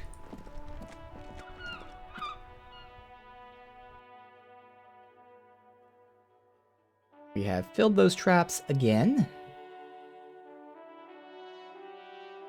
Husband is sick, so I don't want him to be doing much more here. Wait, where is he? Uh-oh. He's sleeping, hopefully? Hello, dear. It's good to see a familiar face. Oh god, I restocked the trap. Where's Moral? Thank you for doing that, dear. Her smile is weary. Her earlier ebullience has left her. Morel still isn't feeling well. I convinced him to stay at Gary's to get some rest. I'm afraid the cold has really gotten to him. Probably for the best. It's awfully cold out there in those reeds. I'm sorry, dear. You've had to drudge through them so many times. Such is field work. A young person's game, as they say. Her voice is shaky. What is going on here? Who's going to check the traps? Morel will eventually, or we'll talk Gary into going back out, perhaps. The lieutenant stares at his shoe, caked in mud. He doesn't say anything. Well, clearly her husband is sick, and they're old, so I can kind of guess it's not just that he has a cold. So let's give her some optimism here. Once more onto the breach, then. That really is too much, sweetie. Thank you for your dedication, but I can see you're coming down with a cough yourself. Very strange. Why is she not letting you do this? It's like she's given up. What's wrong? You seem different. Different? How? You're not telling me the whole story. I'm not. It's not that. What is it then? It's a strange feeling. I haven't really told this to anyone, but you are a police officer. Huh. And when a police officer asks, you must answer. Do you ever wonder if some lovely story from your childhood is just that? Yeah. A story? That's what most Or of them a are. dream? Most childhood memories are, 20% truth and 80% just our minds making stuff up and then having to remember stuff years later. Yeah. Seeing the Insulindian phasmid was just a story I used to tell people. I didn't really think about whether it was real or not. But Morel told me you'd seen it. You told me. Morel's so proud of it. He always tells everyone. A terrible sting in the heart. Regret.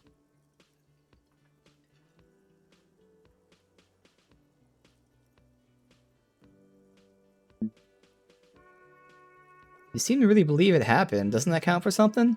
No, sweetie. There's more to it than that. Morel was so eager to believe my I know what story she's saying, was but evidence of the phasmid's existence. That I'm some queen of the cryptozoologists. That. And for years, his belief made me believe too. That I am a queen? An extraordinary witness to grace. But now, we're both getting old, and he's still working himself sick out in those reeds looking for it. But what if I was just wrong? I think I was. The lieutenant opens his notebook, but doesn't write anything. He's hiding. These things are tough on him. Matters of love, not violence or deceit. I'm down with the suggestion, but we're going to spend one more point. Again, we had the -2 from our thought. That gives us the experience, which at this point, I probably just got enough to make up for that. 'Cause this was at 6, and this is already a high chance, but I really want to pass this. This should be high enough. As much as I want to keep leveling suggestion, I think I want these points for if we actually need it to get other stuff. Come on, don't fuck me.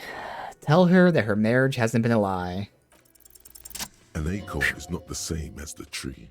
That requires time, diligence, and care.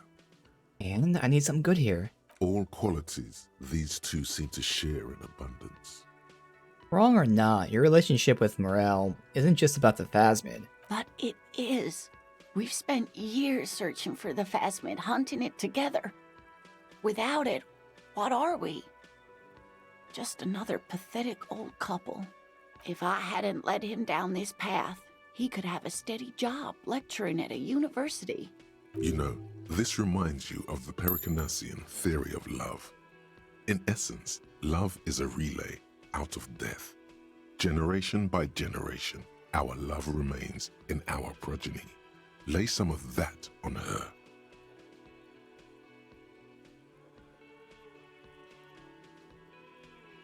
No. They theorized that love was the key to immortality. Oh, sweetie. I don't think the Pericarnassians were thinking of people in my situation. I was a paraplegic before we met. He didn't know before I arrived. On our first date. If I weren't the queen of the cryptozoologists, if I didn't tell him that story... That's interesting he didn't know, but he'd still be into you. It's not how these things work. Maybe. But then why do I not dare tell him? I've wasted enough of your time with this drama. I really must stop talking about it lest I start crying and waste more of your time. What you have to know is the Insulindian phasmid probably does not exist. Let us fools chase our ghosts. There are a million better things to do with your life.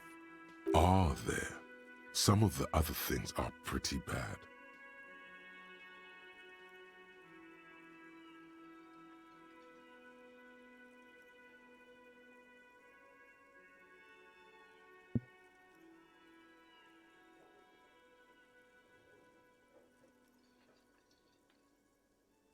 Thing is, you're not sure you made it up either. I'm not sure of anything. Sometimes I still see it, you know. The real memory. Not the memory of the memory, but it's so hard to tell the two apart. Rising, unfolding from the reeds on a hot summer's day, like a benevolent god. Either way, I should go.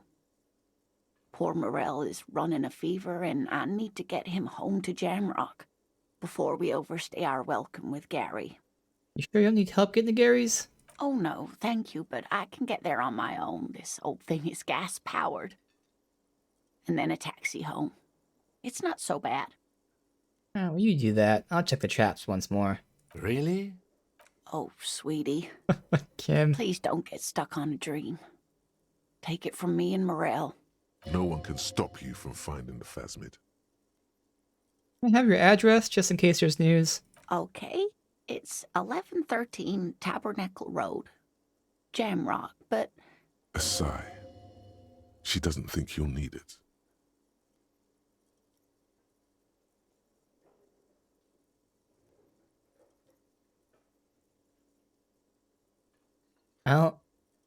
The rest of it is pretty grim. I don't know what that means, but thanks for bringing some light. I like that part, but I don't know what it means the rest of it. As in this situation, no. But my life? Let me read what she said. It might have been, oh, didn't she say something about my life? What was the first thing I asked? Are you sure? So I'd love to tell her that she brought some light here.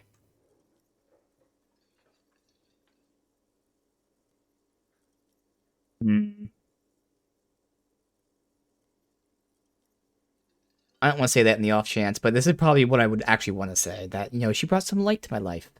Hey. It's been a pleasure, ma'am. Likewise, sweetie. Thank you for everything. Truly. Even though it turned out to be a dream. A fool's hope. Say her lips moving in silence. Like that, she drives off. The gas tank enters quietly as she gets to the doors, then pushes them open. Outside, it's snowing.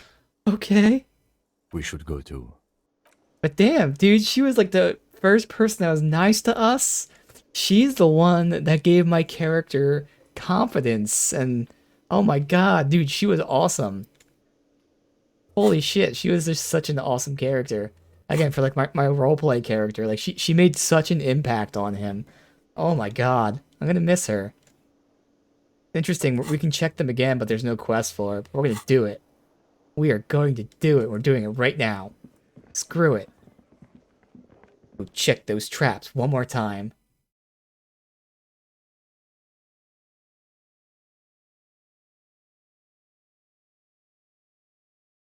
Yeah, she had a huge impact.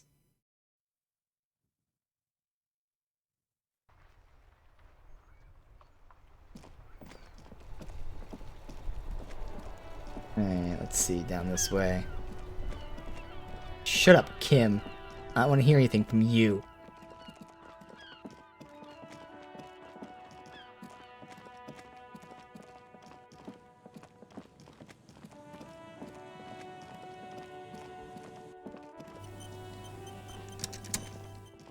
The trap is full of locusts, but they seem weak and unhealthy.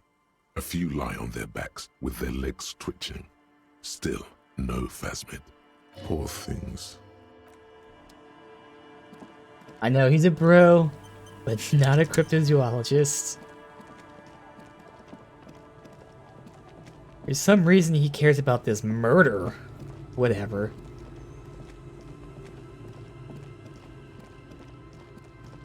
We have important things to do. Help this old lady feel better about herself.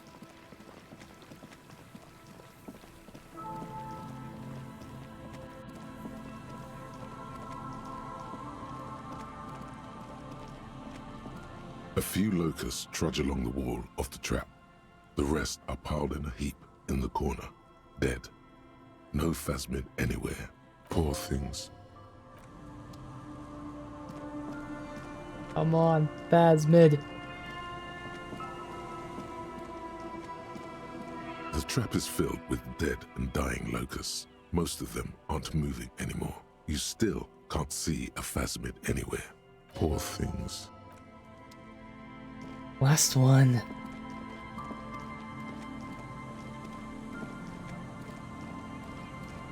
Yeah, I don't think we'd go up this way. Yeah, no.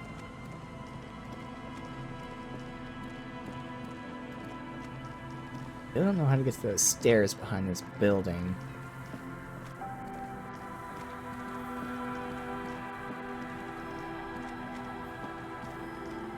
Well, oh, what's this? A phone? I should have interacted with that before. Whoop. Electricity flows with audible power. A metal payphone under a yellow plastic dome. You could use it to call someone, unless you're out of change. A bad set. You hear the tone. The machine is inoperable. Let's dial a random number. Calling. Still calling. This feels wrong. Should you be doing this? It's fine. End of tone. Someone picks up. Pierre? Is that you, Pierre? No, this is not Pierre. Do you have any news about Pierre? Who's Pierre? He's my sister's grandson. He used to visit me as a lad. Fine young man. But who are you then? A salesman of some sort? Modern goods are rubbish, and I can't afford them anyhow. It's a shame what you did to our country.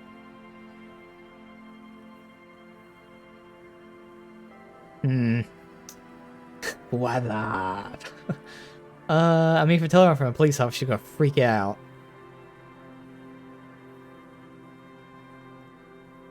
Yes, I'm a salesman. What exactly do you do to your country? Ruined it and you sold it to foreigners. You don't own anything if everything is for sale. Give it a thought. Goodbye. Disconnect tone. Okay, you can keep calling people. Do it again. Who knows? Maybe we'll actually find something Still calling. useful. Again? Seriously? Yes. Someone with a masculine voice picks up. Hello, Gerard speaking. Hello, Gerard. Technically speaking, you're electricity. Prank call. Electricity? Gerard, what a douche name. Is electricity there? I need to speak with electricity, please. No, but I got a feeling Al Kick Your Ass is gonna make an appearance if you ever call this number again. Have a good one, asshole. Phone hanging up. Disconnect tone. Alright, third time's a charm. Calling. Calling. Calling. Still calling. Still calling. Stop calling me, man. Oh? I'll get you your money, alright? I just need till tonight. Let me work.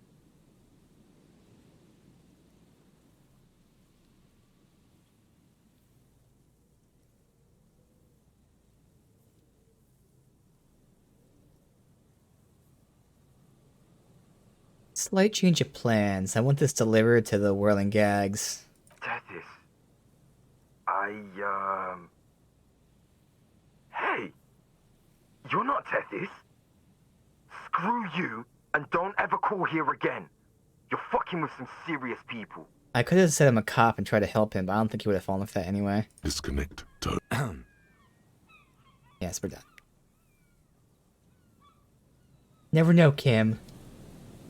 Never know. Alright, last one, I think is up here. B. Can't mess with that at all.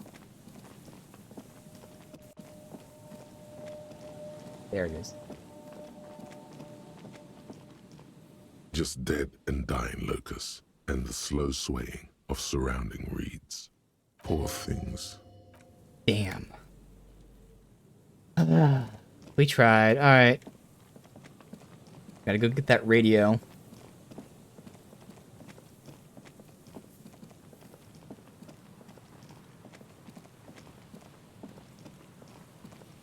Do the radio, wire up the cars. Try to get this side quest line done here. But again, if they're watching and listening, they might actually give me some intel on this. But again, one big thing, which is the gun, I have no leads on. And then maybe a big thing, maybe nothing, is those 2 locked doors. Still no leads on that either.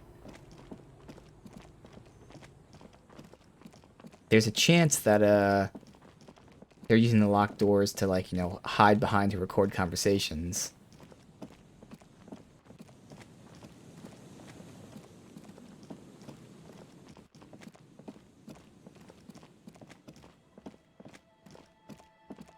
I'm saying that Kim's in the lead. How does he know where we're going? Check again about the armor. Inside, you see a set of steering levers. I thought she said call back in 1 day. Maybe it was like 2 days or something. This is Precinct 57. Still no word, I'm afraid. 57. Damn. In the cabin, Actually, what's this other option that's still, like, you see a set here? of steering levers, a radio microphone. Tap on the fuel Pull out preheater toolbox. gauge. As you tap on the gauge, I already did this. No. That's Yeah. enough fun with the folder.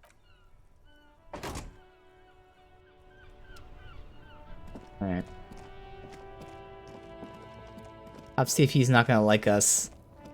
'Cause we had to force him to work with us last time. Ooh, perception check. We didn't get last time. +3 morale. Alright.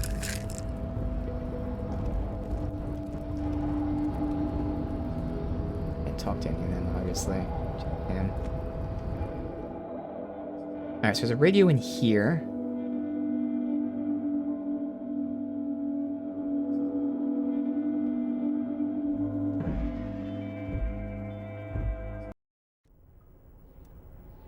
This thing?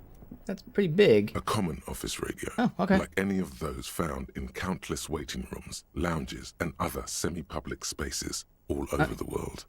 So, how do we get the transceiver out of this thing? There's usually a little switch somewhere.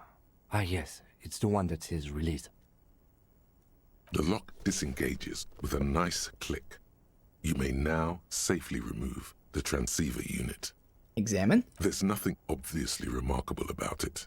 It's about the size of a common pasta box, with knobs of molded plastic. What else is there to say? If this transceiver were a person, it would be an accountant at a large logistics firm. Perfectly competent, but unexceptional. Yes, pure functionality is itself a kind of aesthetics. I suppose it does have a certain no-nonsense appeal, if you prefer that sort of thing. The transceiver appears quite at peace with its appearance. You think we'll actually be able to get a hold of the coalition with this? You've surprised me more than once during the course of our investigation, but I have to say it still seems like a remote scenario. With its transceiver gone, the radio has ceased its persistent buzzing. It is as silent as a headstone. That's a pun. It's a remote chance.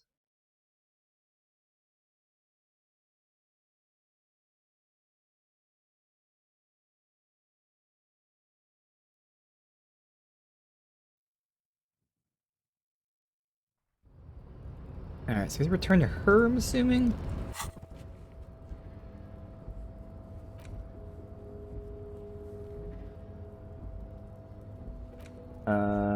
Fun working for... Yeah, return to the church.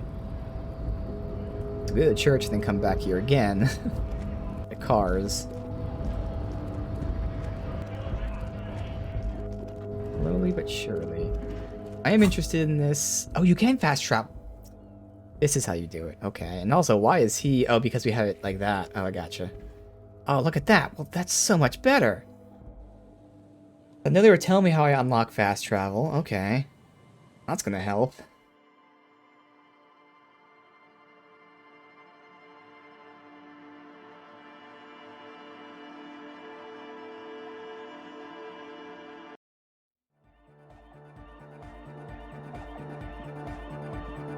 God, it was there? Yeah.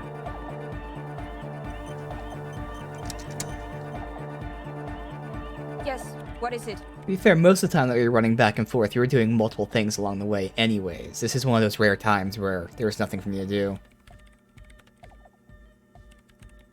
Alright, so I found a radio transceiver.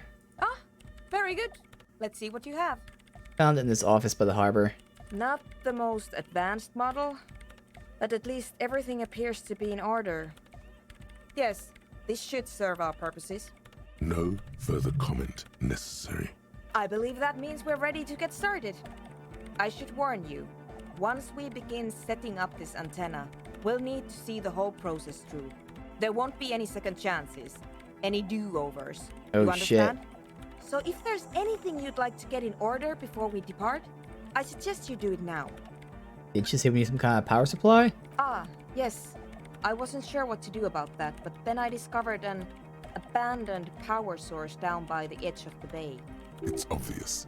She's referring to your half-sunken Caprice 40. You mean the motor carriage I crashed? Oh, yes. I did notice that it was covered in police livery. Then you already know that the carriage itself is irreparable, but the rear-mounted engine seems to be in fine working order. My intention is to run a power cable from the engine up to the antenna. It won't last forever, but it should give us enough time to establish a connection with Coalition warship Archer. What kind of stuff should I get in order? That's up to you. At a minimum, I would make sure you are physically and mentally prepared for an intense and difficult process. Yeah. Once we begin, there can be no interruptions.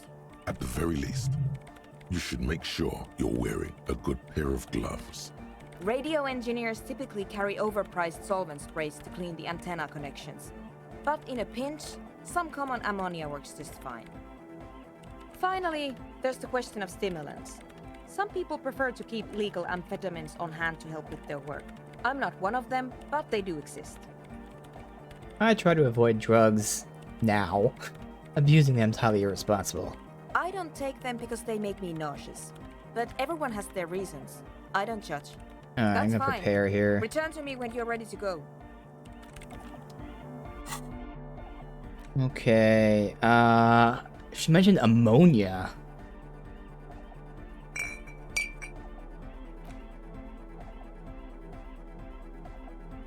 I wonder if this would work for that. Because offhand, I can't think of anywhere else that was selling any kind of chemical.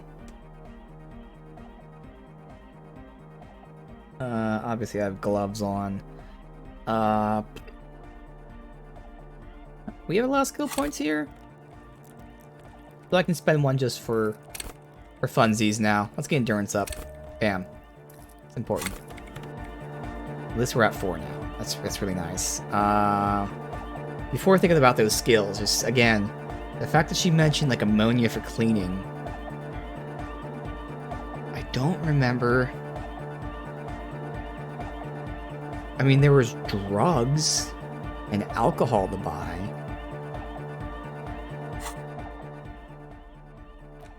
I don't know. I do feel like this is the best thing, potentially.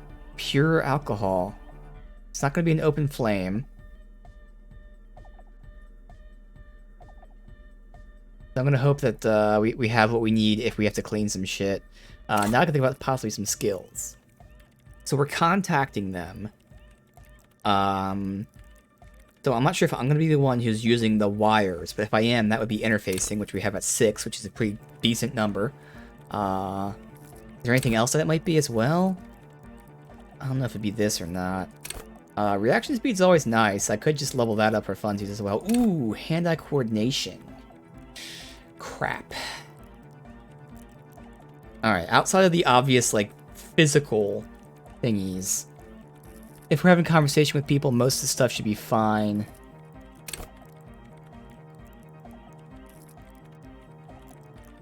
Yeah, true. You can swap gear potentially. Yeah.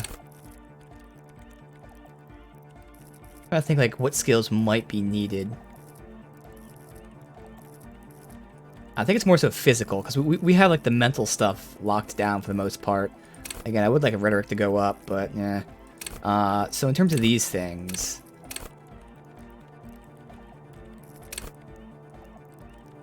I mean, the hope is I don't get shocked. Yeah, that's why I level up endurance. Yeah, that was I mean, it's something I wanted to level up anyways for this entire game because it was so low. But now this actually might come in handy because she did mention how long it might take. So pain threshold, possibly if I get shocked. Otherwise, I'd say a bunch of motoric stuff, to be honest. Hand-eye, reaction speed. Probably one of those. And maybe even, like, if we're talking to someone, we could do composure because we're talking with the government. I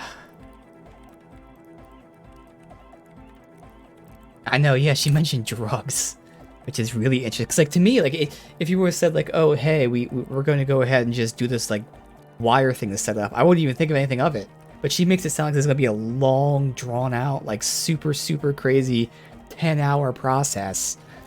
You need to be mentally and physically prepared. Maybe take some drugs. God damn. I'm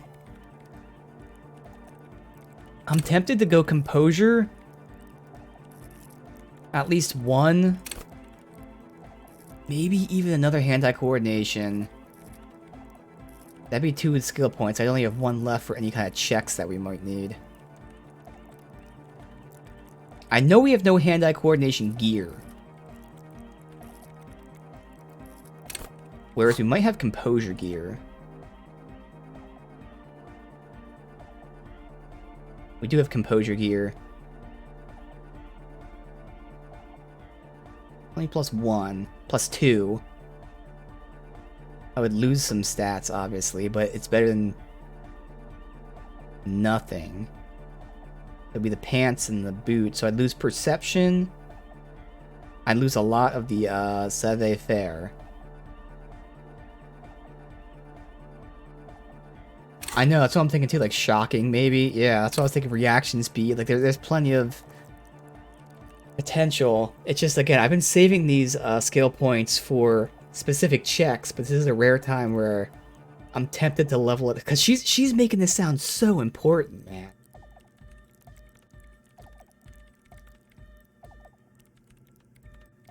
You take max stats gear. Yeah, see what comes up. Yeah. Because the other part of this, too, is if we're talking to them, like if I take out a bunch of stuff that potentially raises these stats, and then we talk to them, I still need these stats. But again, I could get composure at the loss of 1 perception. I can take out this, and that will negate the loss of 1 perception.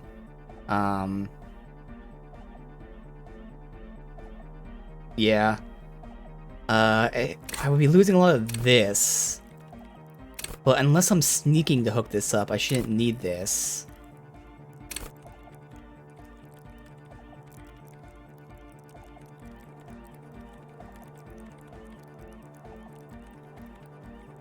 Yeah, because this is sneaking. So I can get 2 composure at the cost of 2 of this. I think that'd be a chance, a thing I'd take.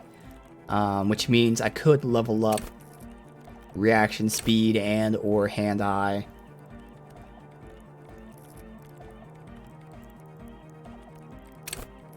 I'm gonna do reaction speed because that's gonna come in handy regardless. Do I do it? Again, it's just that I know we're gonna have future checks and I want skill points. We're getting them pretty quickly, but at the same time. Hand-eye isn't just guns, which is what they're like writing here. Fuck it. Bam. Did it. We're done. Don't think about it. We're good. Okay. Now we're going to put the composure gear on, which were these 2 things.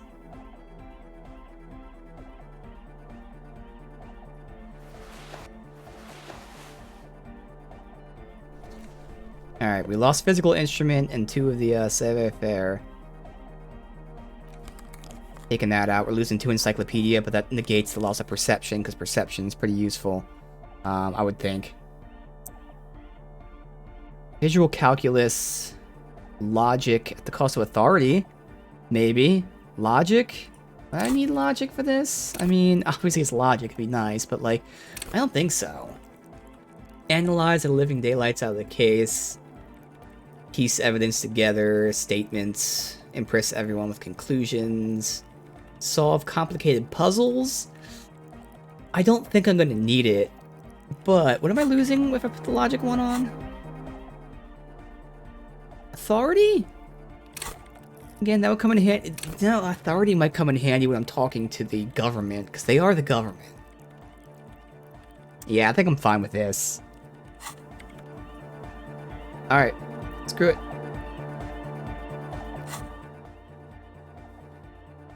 Okay, we have to leave the church first. And I normally wouldn't think much of this, but she made it sound so important. She made it sound so insanely important.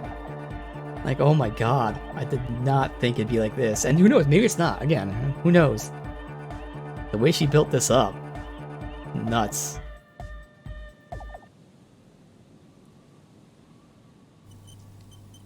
More than likely, I didn't need to spend those skill points, but hey. To be fair, those are two skills that are still nice. Reaction speed and whatever it was, hand-eye coordination. Like, they're still nice. Alright, how do we initiate this then? Just go to the thing here. Yeah, true, it's a very long side quest, so you shouldn't really expect it just to be a tease. Save. An old monument stands. Okay, maybe we talk to them. We ask them to hook this stuff up? The woman is still. No? How do I do this?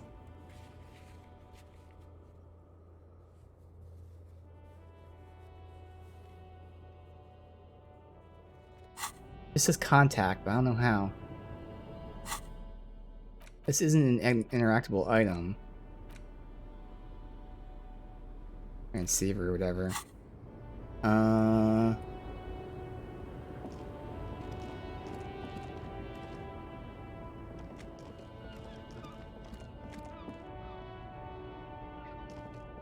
lorry here, maybe? abandoned by Open the smell of door. cigarettes and perfume. There's something odd about the passenger seat.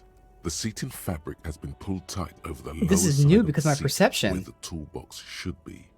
Alright, peel off the cover of the passenger seat. Voila! A stack of neatly folded papers has been stashed behind the seating fabric. You see 3 maps depicting a large metropolitan area. It's Revachol. Some of its routes and highways have been outlined with a pen. Bonne prise.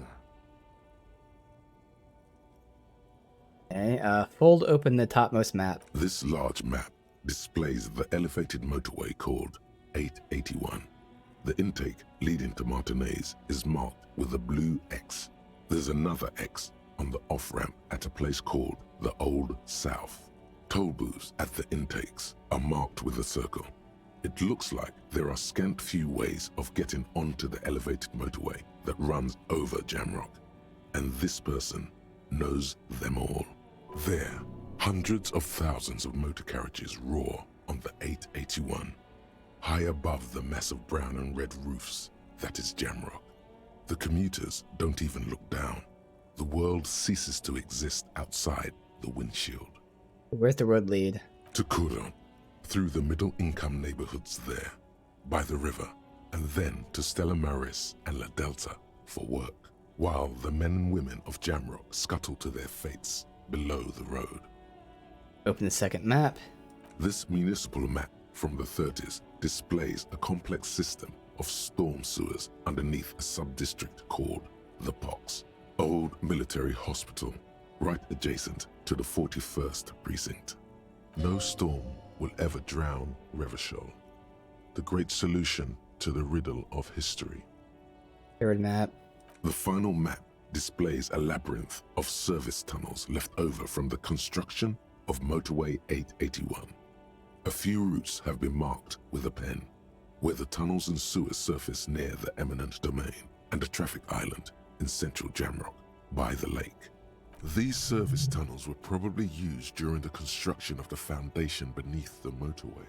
Looks like the smugglers have infiltrated the road network belonging to East Motor Tract. Yep, they've infiltrated it. So it would seem. The RCM patrols most of these auxiliary roads, though apparently not all of them. Where's the contraband end up? Hard to say.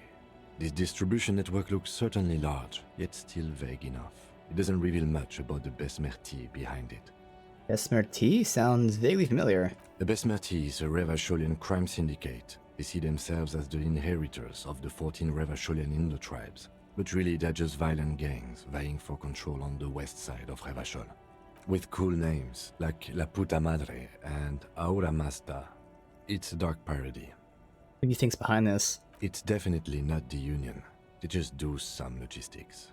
This operation has spread everywhere in Jamrock. If it's that widespread, then Madre remains the most likely suspect. Here's bad news. There have been attempts at a serious investigation before, but they haven't ended well for those involved. Lieutenant Kitsuragi is a brave man for saying Madre's name, without the winces and whispers that usually accompany it. Alright, return the Best stack. not to disturb the scene. I'll have forensics go over the lorry and pick this up later. The stack of maps. Damn, I'm still looking for like the before. entrances into those doors, so anytime I hear like a sewer or something, it gets me excited. Alright, but still, how do I... Does I have to connect all of these vehicles and hook it up to this, but I'm talking to the people and they're not doing anything for me. Oh, look. It's the cop who turned me into a bad person. Alright, let's just see if any of these work. Obviously, he's the other driver, he's not gonna do shit. Looking for something on? There's this vehicle I can interact with. That's the last one. I might have to, if I can't figure it out, look up how to do this because it's kind of unclear. Yeah. I don't really think it's cheating because I know what I'm supposed to do in character, but like the player, I don't know what to do. I can't like actually hook this shit up. Alright, so I'll look it up. This is take on a lot of responsibility.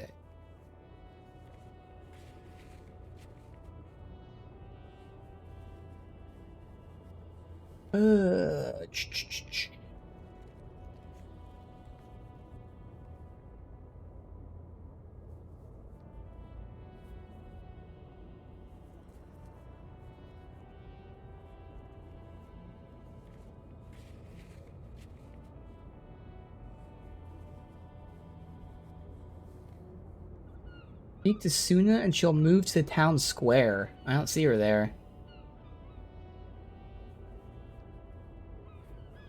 Okay. I didn't see her there.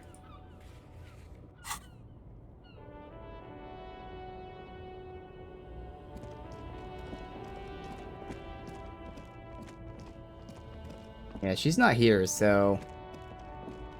Oh, I never talked to her and told her I was ready. That's why. Damn it. Okay.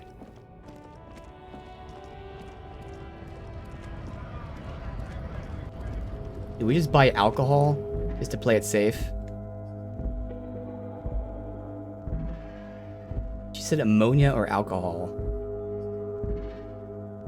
Yeah, that's right, because she said come back and talk to me. We never talked. I just went here.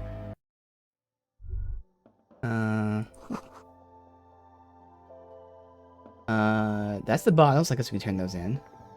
The tear machine stands in the corner. A sign says, 1 bottle. Oh, okay, I have no tear. What is this? Come on, click.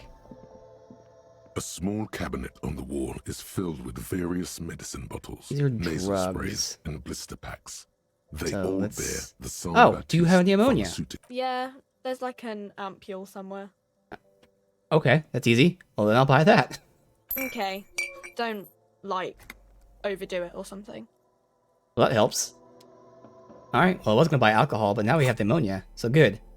So we had this stuff, which is technically alcohol, But she did mention ammonia specifically. That was only $1, so that's good. And we have that gear on, right? Composure. Alright.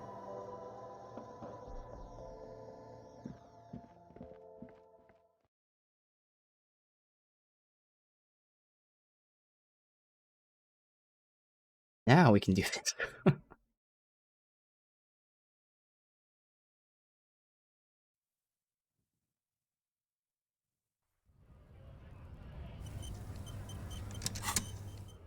Back to church.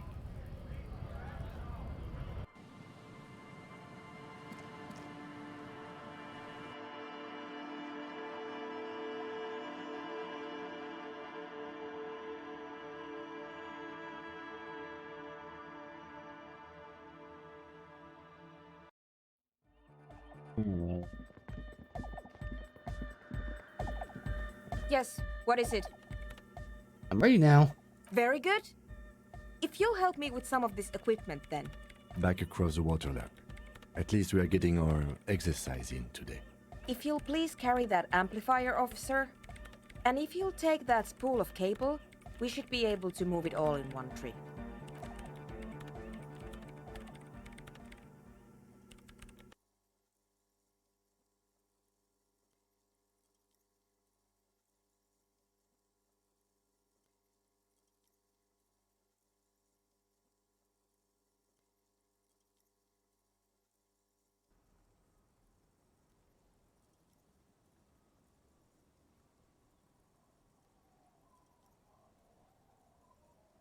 It's gonna run all. Wow, I thought she like took the power out of it, but it's gonna go all the way through this. Damn, those are some long cables.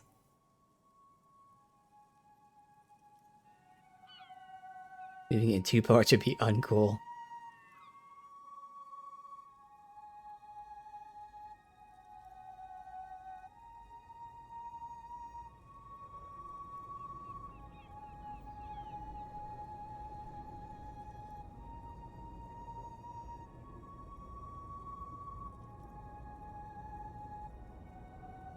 That her up there? Alright. And now if you'll just connect that here... It's done. I believe we are ready. We're ready to try at least. Please put on these headphones. There should be 2 extra sets. I've configured the channels so that only your microphone is set to broadcast, officer. We'll all be able to listen, but anyone we reach will only hear your voice. You will need to transmit your connection request while I attempt to locate the warship's public frequency. You will likely encounter some interference, but it's important to keep transmitting your request until you're acknowledged. Ready? Yeah, he turned it on while she's still on it. So, she's gonna be sending out the signal, and it's gotta keep requesting. Alright, what if they never acknowledge me? Then, it will be exactly like every other moment of every other day. I ask again. Okay. Are you ready? Yeah, I'm ready. Good. Beginning transmission. Go ahead, officer.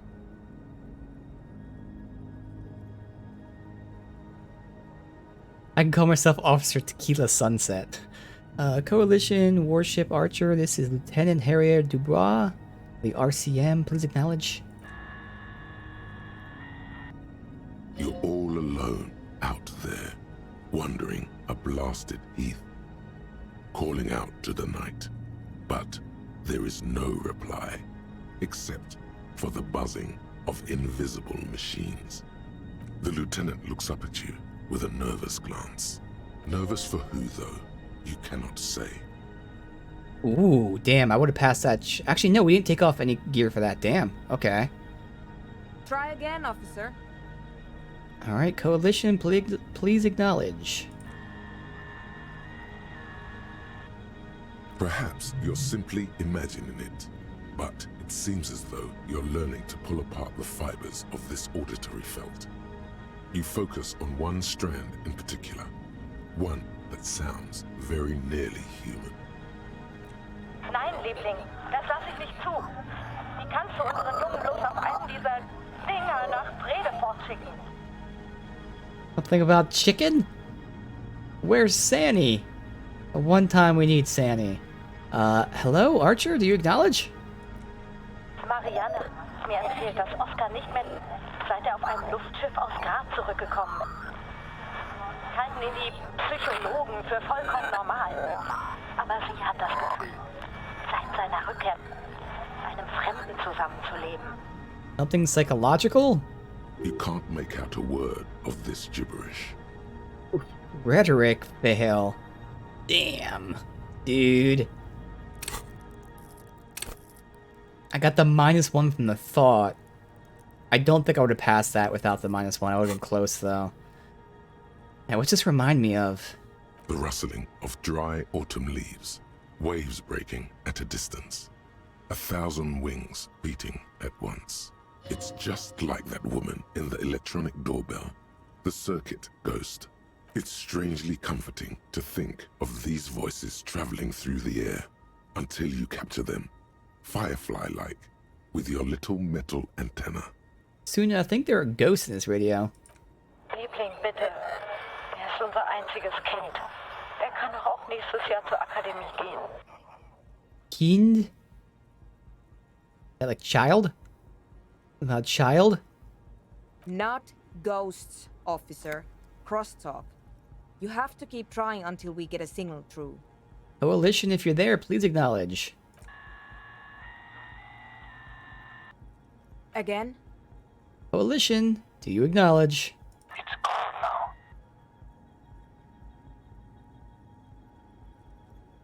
now. It's really coming down now that you mention it. Mention what? What? We're hearing his thoughts? It's cold, just like you said. I didn't say anything, Detective. Someone has been maintaining it. The wiring has been repaired. An uncomfortable silence falls over the connection.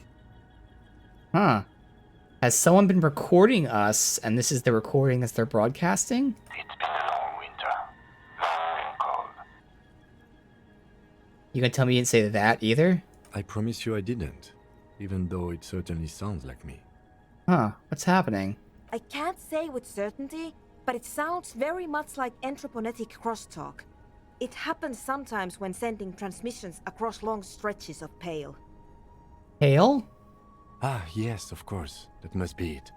Outwardly, they both exude calm, but there's something disturbing about this thought to both of them. Pale, pale, pale, pale. Okay, I wouldn't pass that anyway with the encyclopedia thing. Damn. We need to know about this pale. Natürlich halten ihn die Psychologen für vollkommen normal. What do we do now? What else is there to do? Keep trying. Coalition, this is Lieutenant Dubois. Acknowledge. But someone has been maintaining it. The wiring has been repaired.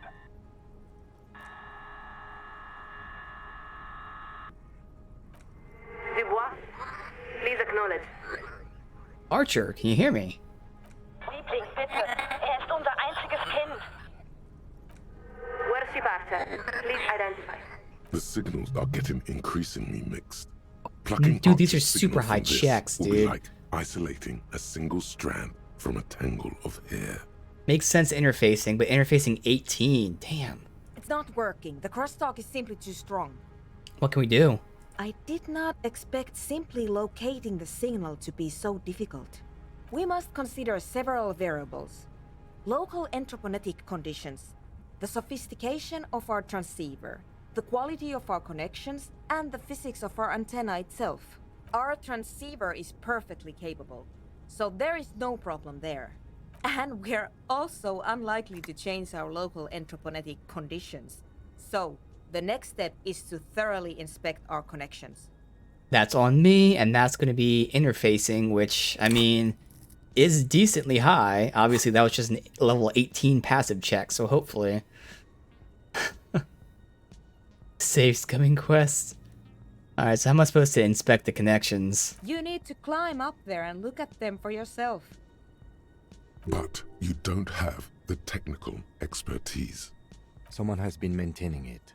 Something about this setup seems dimly familiar, but you'll be damned if you know what you're supposed to do about it. Images of your body smashed against the pavement flood your mind.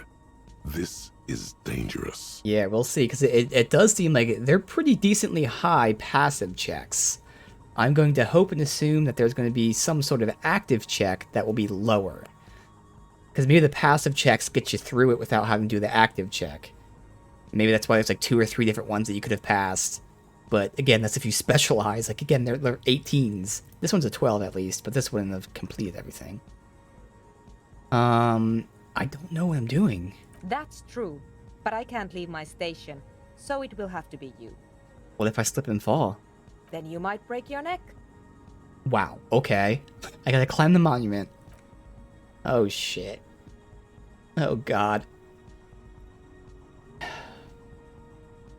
Definitely interfacing, I can tell you that. Which is the most obvious one that I was thinking, obviously. We do have ammonia, if it's somehow dirty. But I'm more worried about falling off.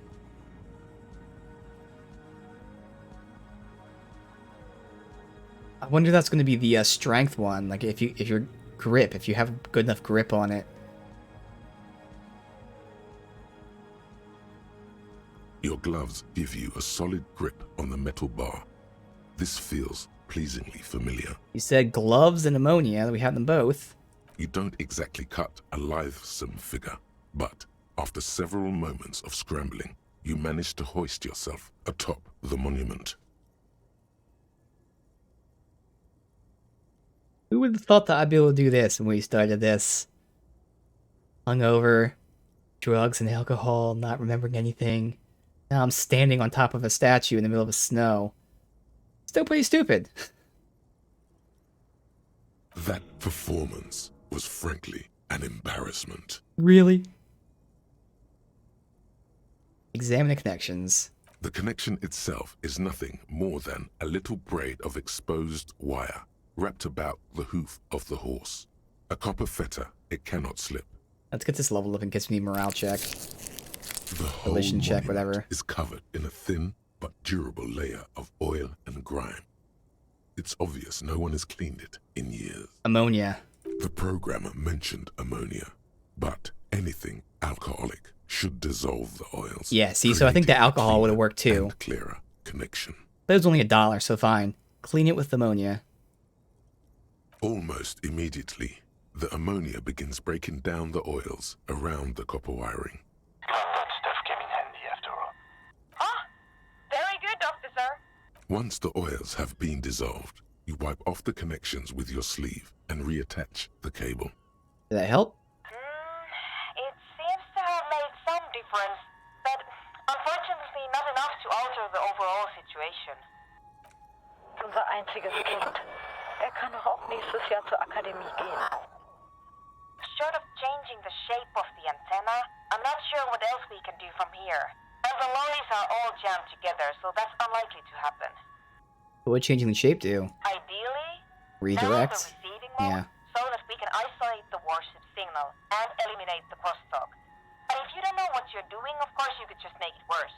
Well, I guess we have to. How do we change the shape? What do you mean? You adjust the antenna manually, with your hands. I'm afraid we're out of alternatives. You're just going to have to go for it. It's gotta be interfacing. Come on now. Come on now. I got 6. She's right. The responsibility is yours, and yours alone. There's no turning back now. What the fuck is with these high checks? Dude. I need all these to give me pluses just to have a chance here. Look at Philippe. You are face to face with Philip III. The Bronze King looks toward the west. Something about his features seems bizarrely distorted. Wow, man, this is insane. Well, we're gonna fail this. Alright, look at the horse. This faithful steed is in nearly as poor a condition as its rider. Yeah. A clear sky. The kind of day where anything might happen. Across the river, you can see Coalition warship Archer tracing its gradual circuit above Revachol East. Dude, that's That's nuts. So we didn't need hand-eye, reaction, or endurance. If I spent all 3 of those points in this, we'd have a better chance. But at least those skills come in handy elsewhere. I mean, we'd have a chance. It wouldn't be great, but it'd be over 50%. We're not gonna look down. Alright, fuck it. Attempt to narrow the receiving mode manually. Be a fail.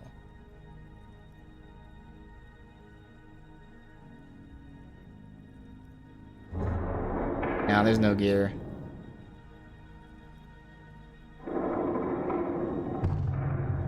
Yep. Well, that's what happens. Well, this is the quest. You had to come in specialized 100%. Oh well.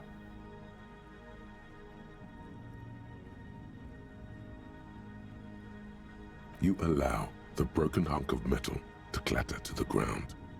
It I wasn't rolled a clear to 1 you and a 4. it did anything anyway.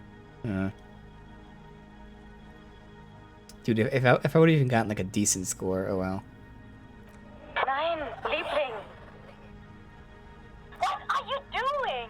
The connection is even worse now. This is extremely unprofessional. Oh, just trying to do good. But you didn't. You made things worse. Well, maybe you should come up here. She's right.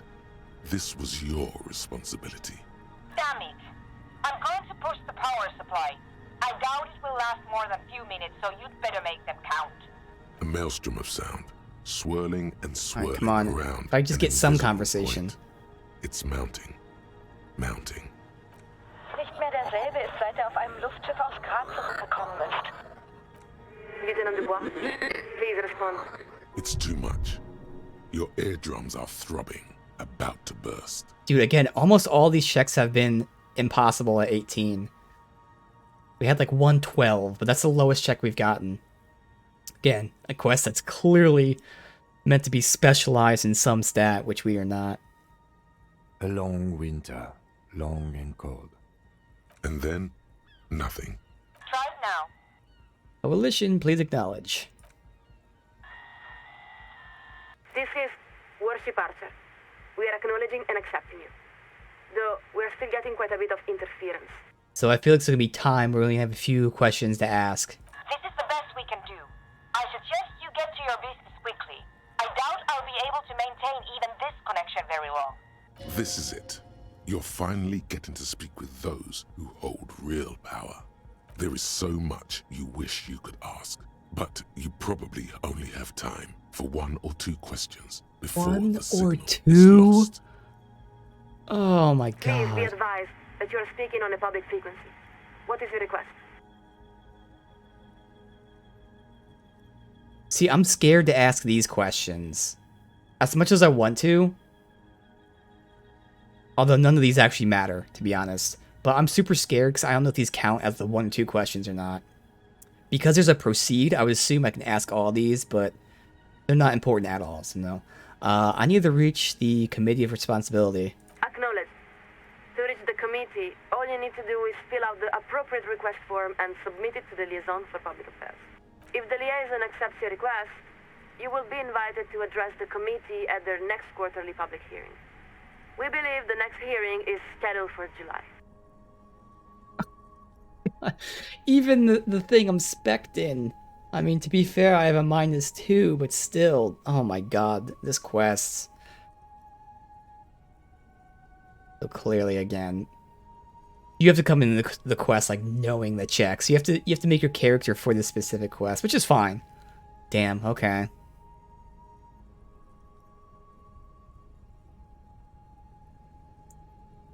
You just go for the 28% chance. Fuck it, let's try to convince her. What part of need to reach the committee doesn't she understand? Time to lay it all out. Look, it's an urgent matter.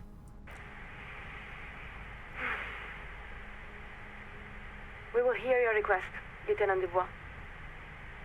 Although we must inform you that the committee does not typically intervene in personal matters. Even though I failed, they're gonna hear it out. That's only because they haven't heard about your problems yet. The thing is, I can't remember anything. So, you're experiencing acute memory loss. We don't see how this is the committee's business. Oh God, here we go. Pretty sure it has something to do with something I lost.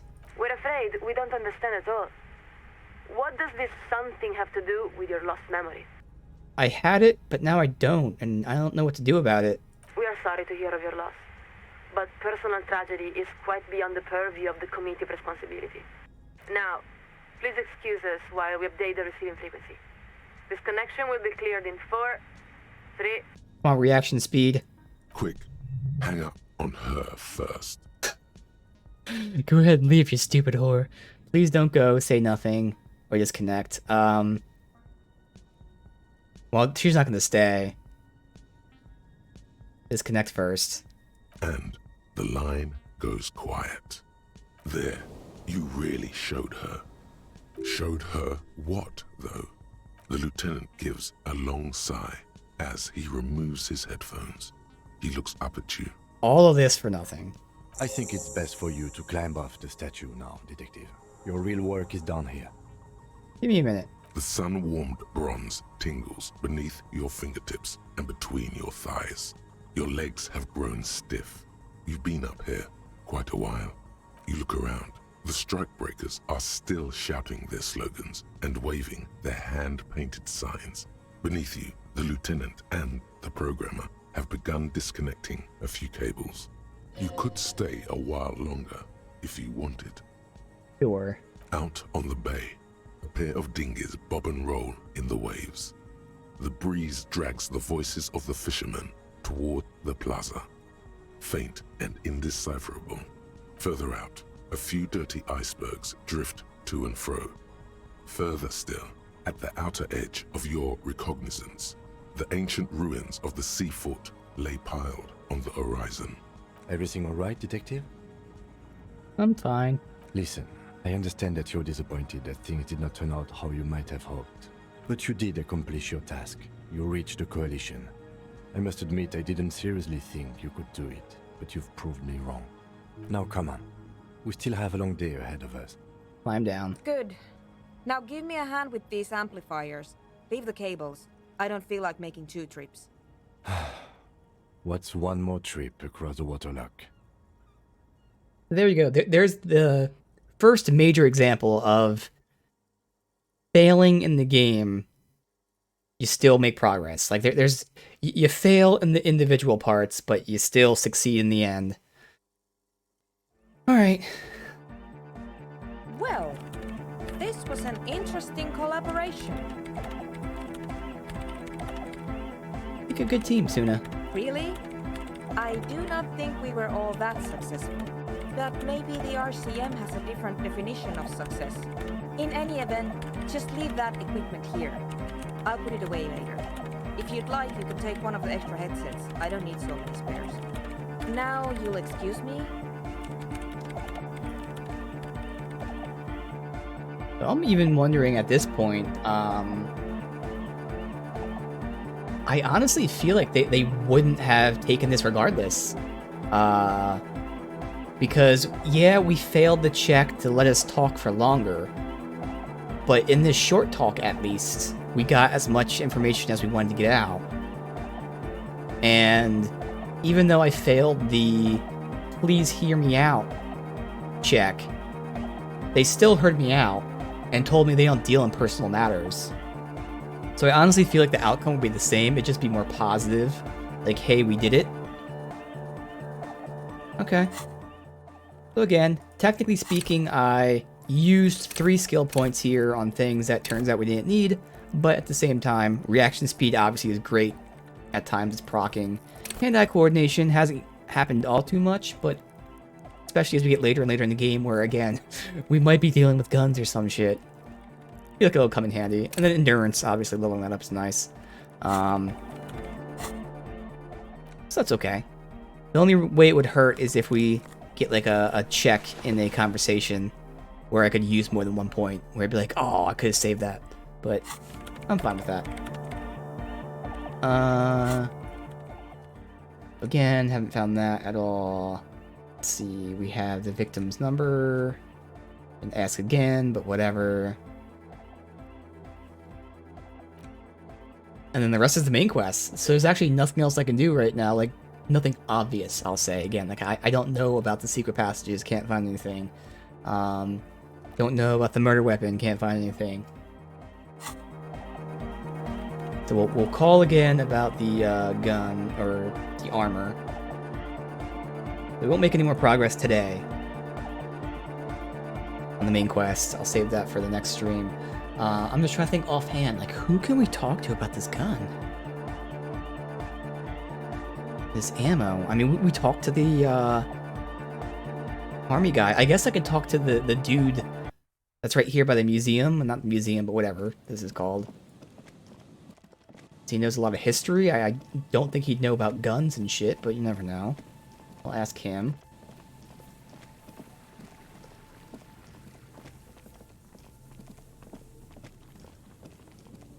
Hello again. Have I asked my totally not cop partner since we learned about the bullet? So I feel like my option might be, at this point, I actually have to confront them about the bullet, which again, we'll figure out tomorrow. Because I don't think there's anyone else I can talk to, either the Union boss or Titus, which obviously I'd go to Titus first to see how he reacts if he lets anything slip.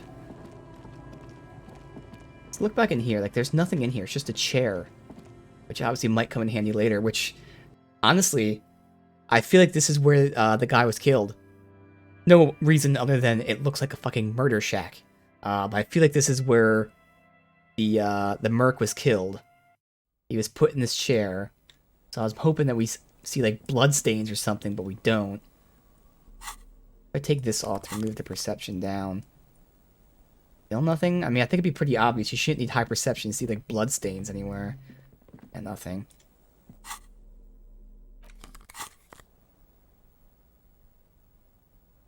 This is definitely a murder shack.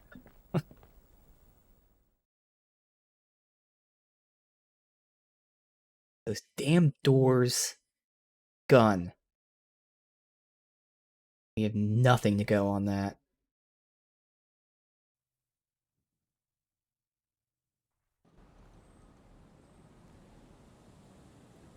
Yeah, now I need to talk to the homeless people. Let's look at this place again here.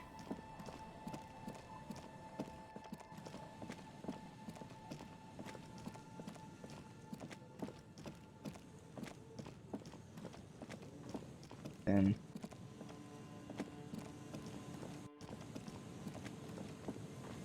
let's go on over here.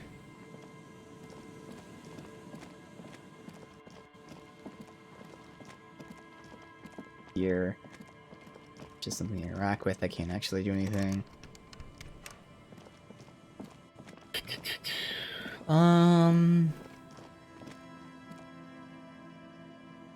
Going through all the people we talked to and met. We haven't met the merc woman yet that we know of. We may have met her and don't know it, but like... I think that's everybody I can think of.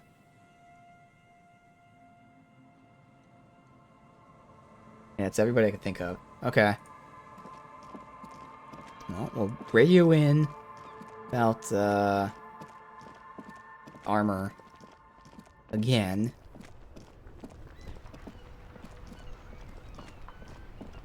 Nobody else stands out. Inside, you see a set of steering levers, a radio microphone. This is Precinct 57. How may I assist? Still no word, I'm afraid, sir. 57. In the cabin.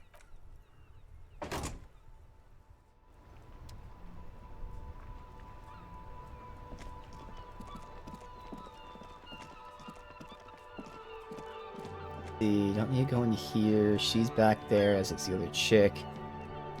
We only have the cleaning lady in that area.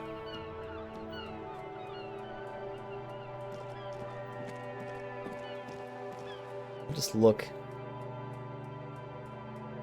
Doubt there's gonna be like any kind of books on guns, which again, it doesn't even matter if there's books on guns. We We know it's an old gun, even if we can find the type of gun by looking in the book, potentially, which we wouldn't. That's not gonna help us find the gun, but, you know, whatever. What was this stuff? This is the display rack whatever, is brimming with worn fire. paperbacks featuring an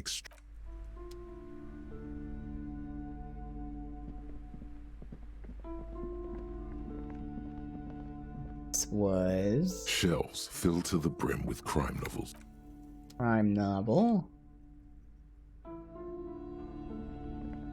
Shelves full of biographies of famous people who have... This, if anything? Which it won't be, because I don't remember that. This bookstore is not strictly about crime, romance, but this and is the biographies Pale. of famous Okay. people. This all... Indeed. Something about that book does seem to have spoken to you. Well, I hope it contains what you're looking for. Okay, well, we can do this really quick before we end it. We can at least end today with a success, hopefully. Read the book about the Pale.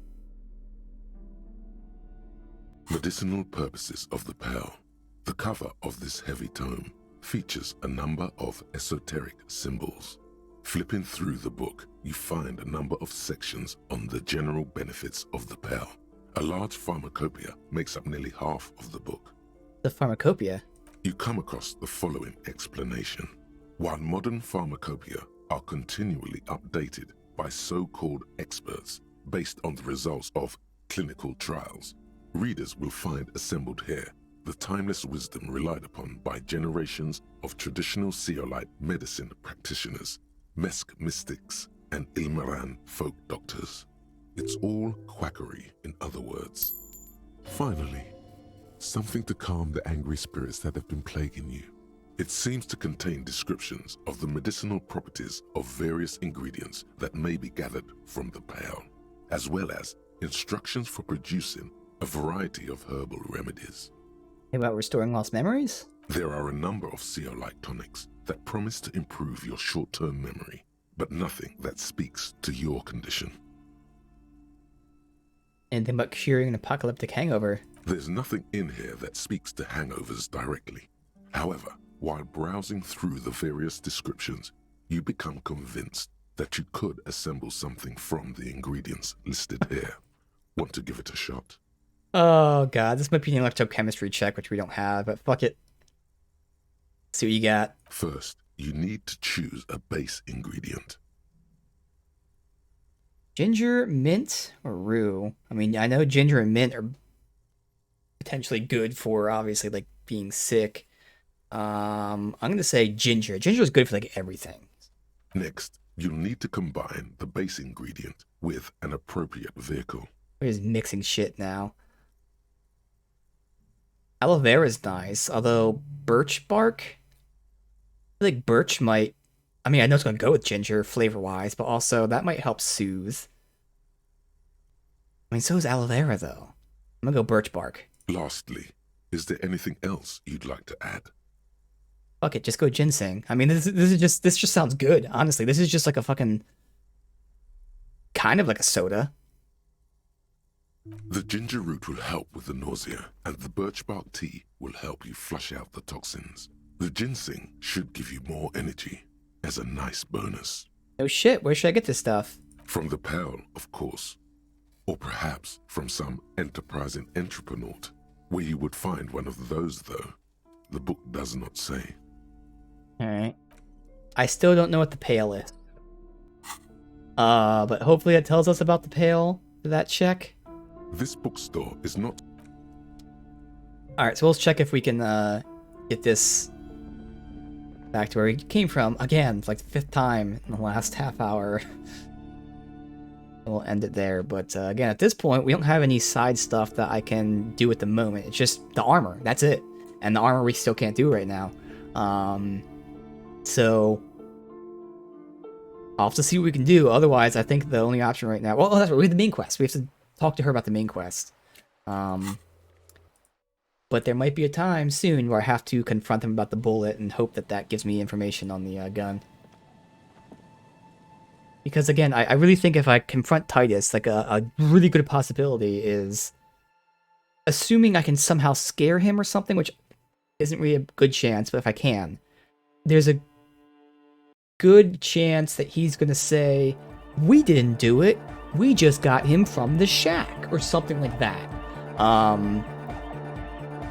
Which might, obviously indirectly, ooh, what's this, lead me to some more info. But there's a lot of ifs there, obviously. Inland Empire and reaction speed.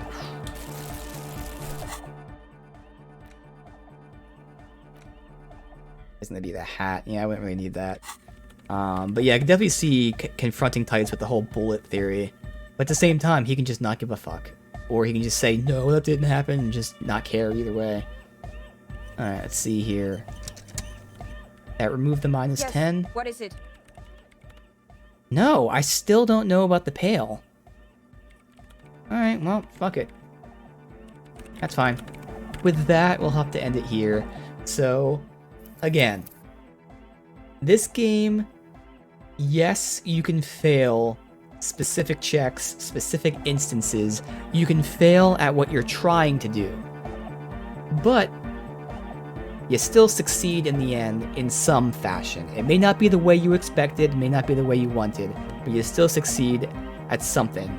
And that's what we found out from this quest. Whole lot of high-level checks that we just couldn't do, but we still got it done.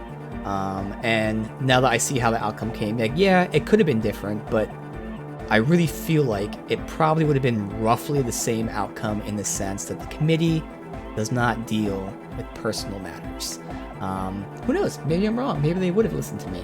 But while that sucks, at the same time, it's really great knowing that you can still succeed when you fail.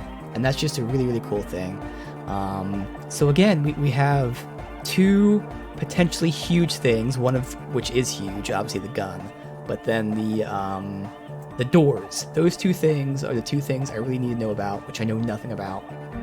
Otherwise, we have the one side quest. We have a bunch of ambiguous side quests, meaning there's no way that I know of to progress them, so it may happen organically. Maybe I missed them. It's fine. And then we have the all-important talking to her. 3 things with her, and this is all important. So it's crazy how everyone in some shape or form is kind of manipulating me. As weird as it is, I guess it's not too weird, but Titus and the gang are probably the least manipulative, in the sense that, yeah, they tried to lie about that whole, like, rape thing, but, like, again, they're not manipulating me. They're just like, no, I'm not gonna talk to you. Whereas, obviously, the union boss is trying to manipulate us a lot, as well as, obviously, blackmail us and what have you. And the chick is trying to manipulate us.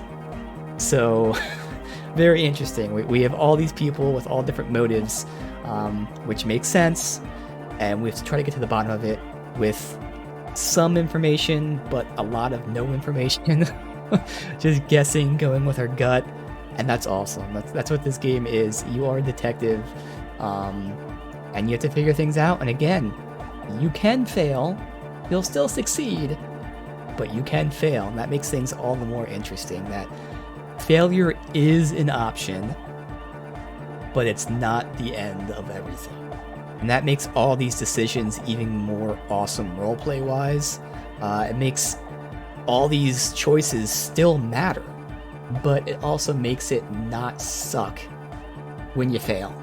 If something doesn't happen the way you expected it, something very cool will still happen, some information, something like that. So I'm really excited about this. We are slowly closing in, I would say.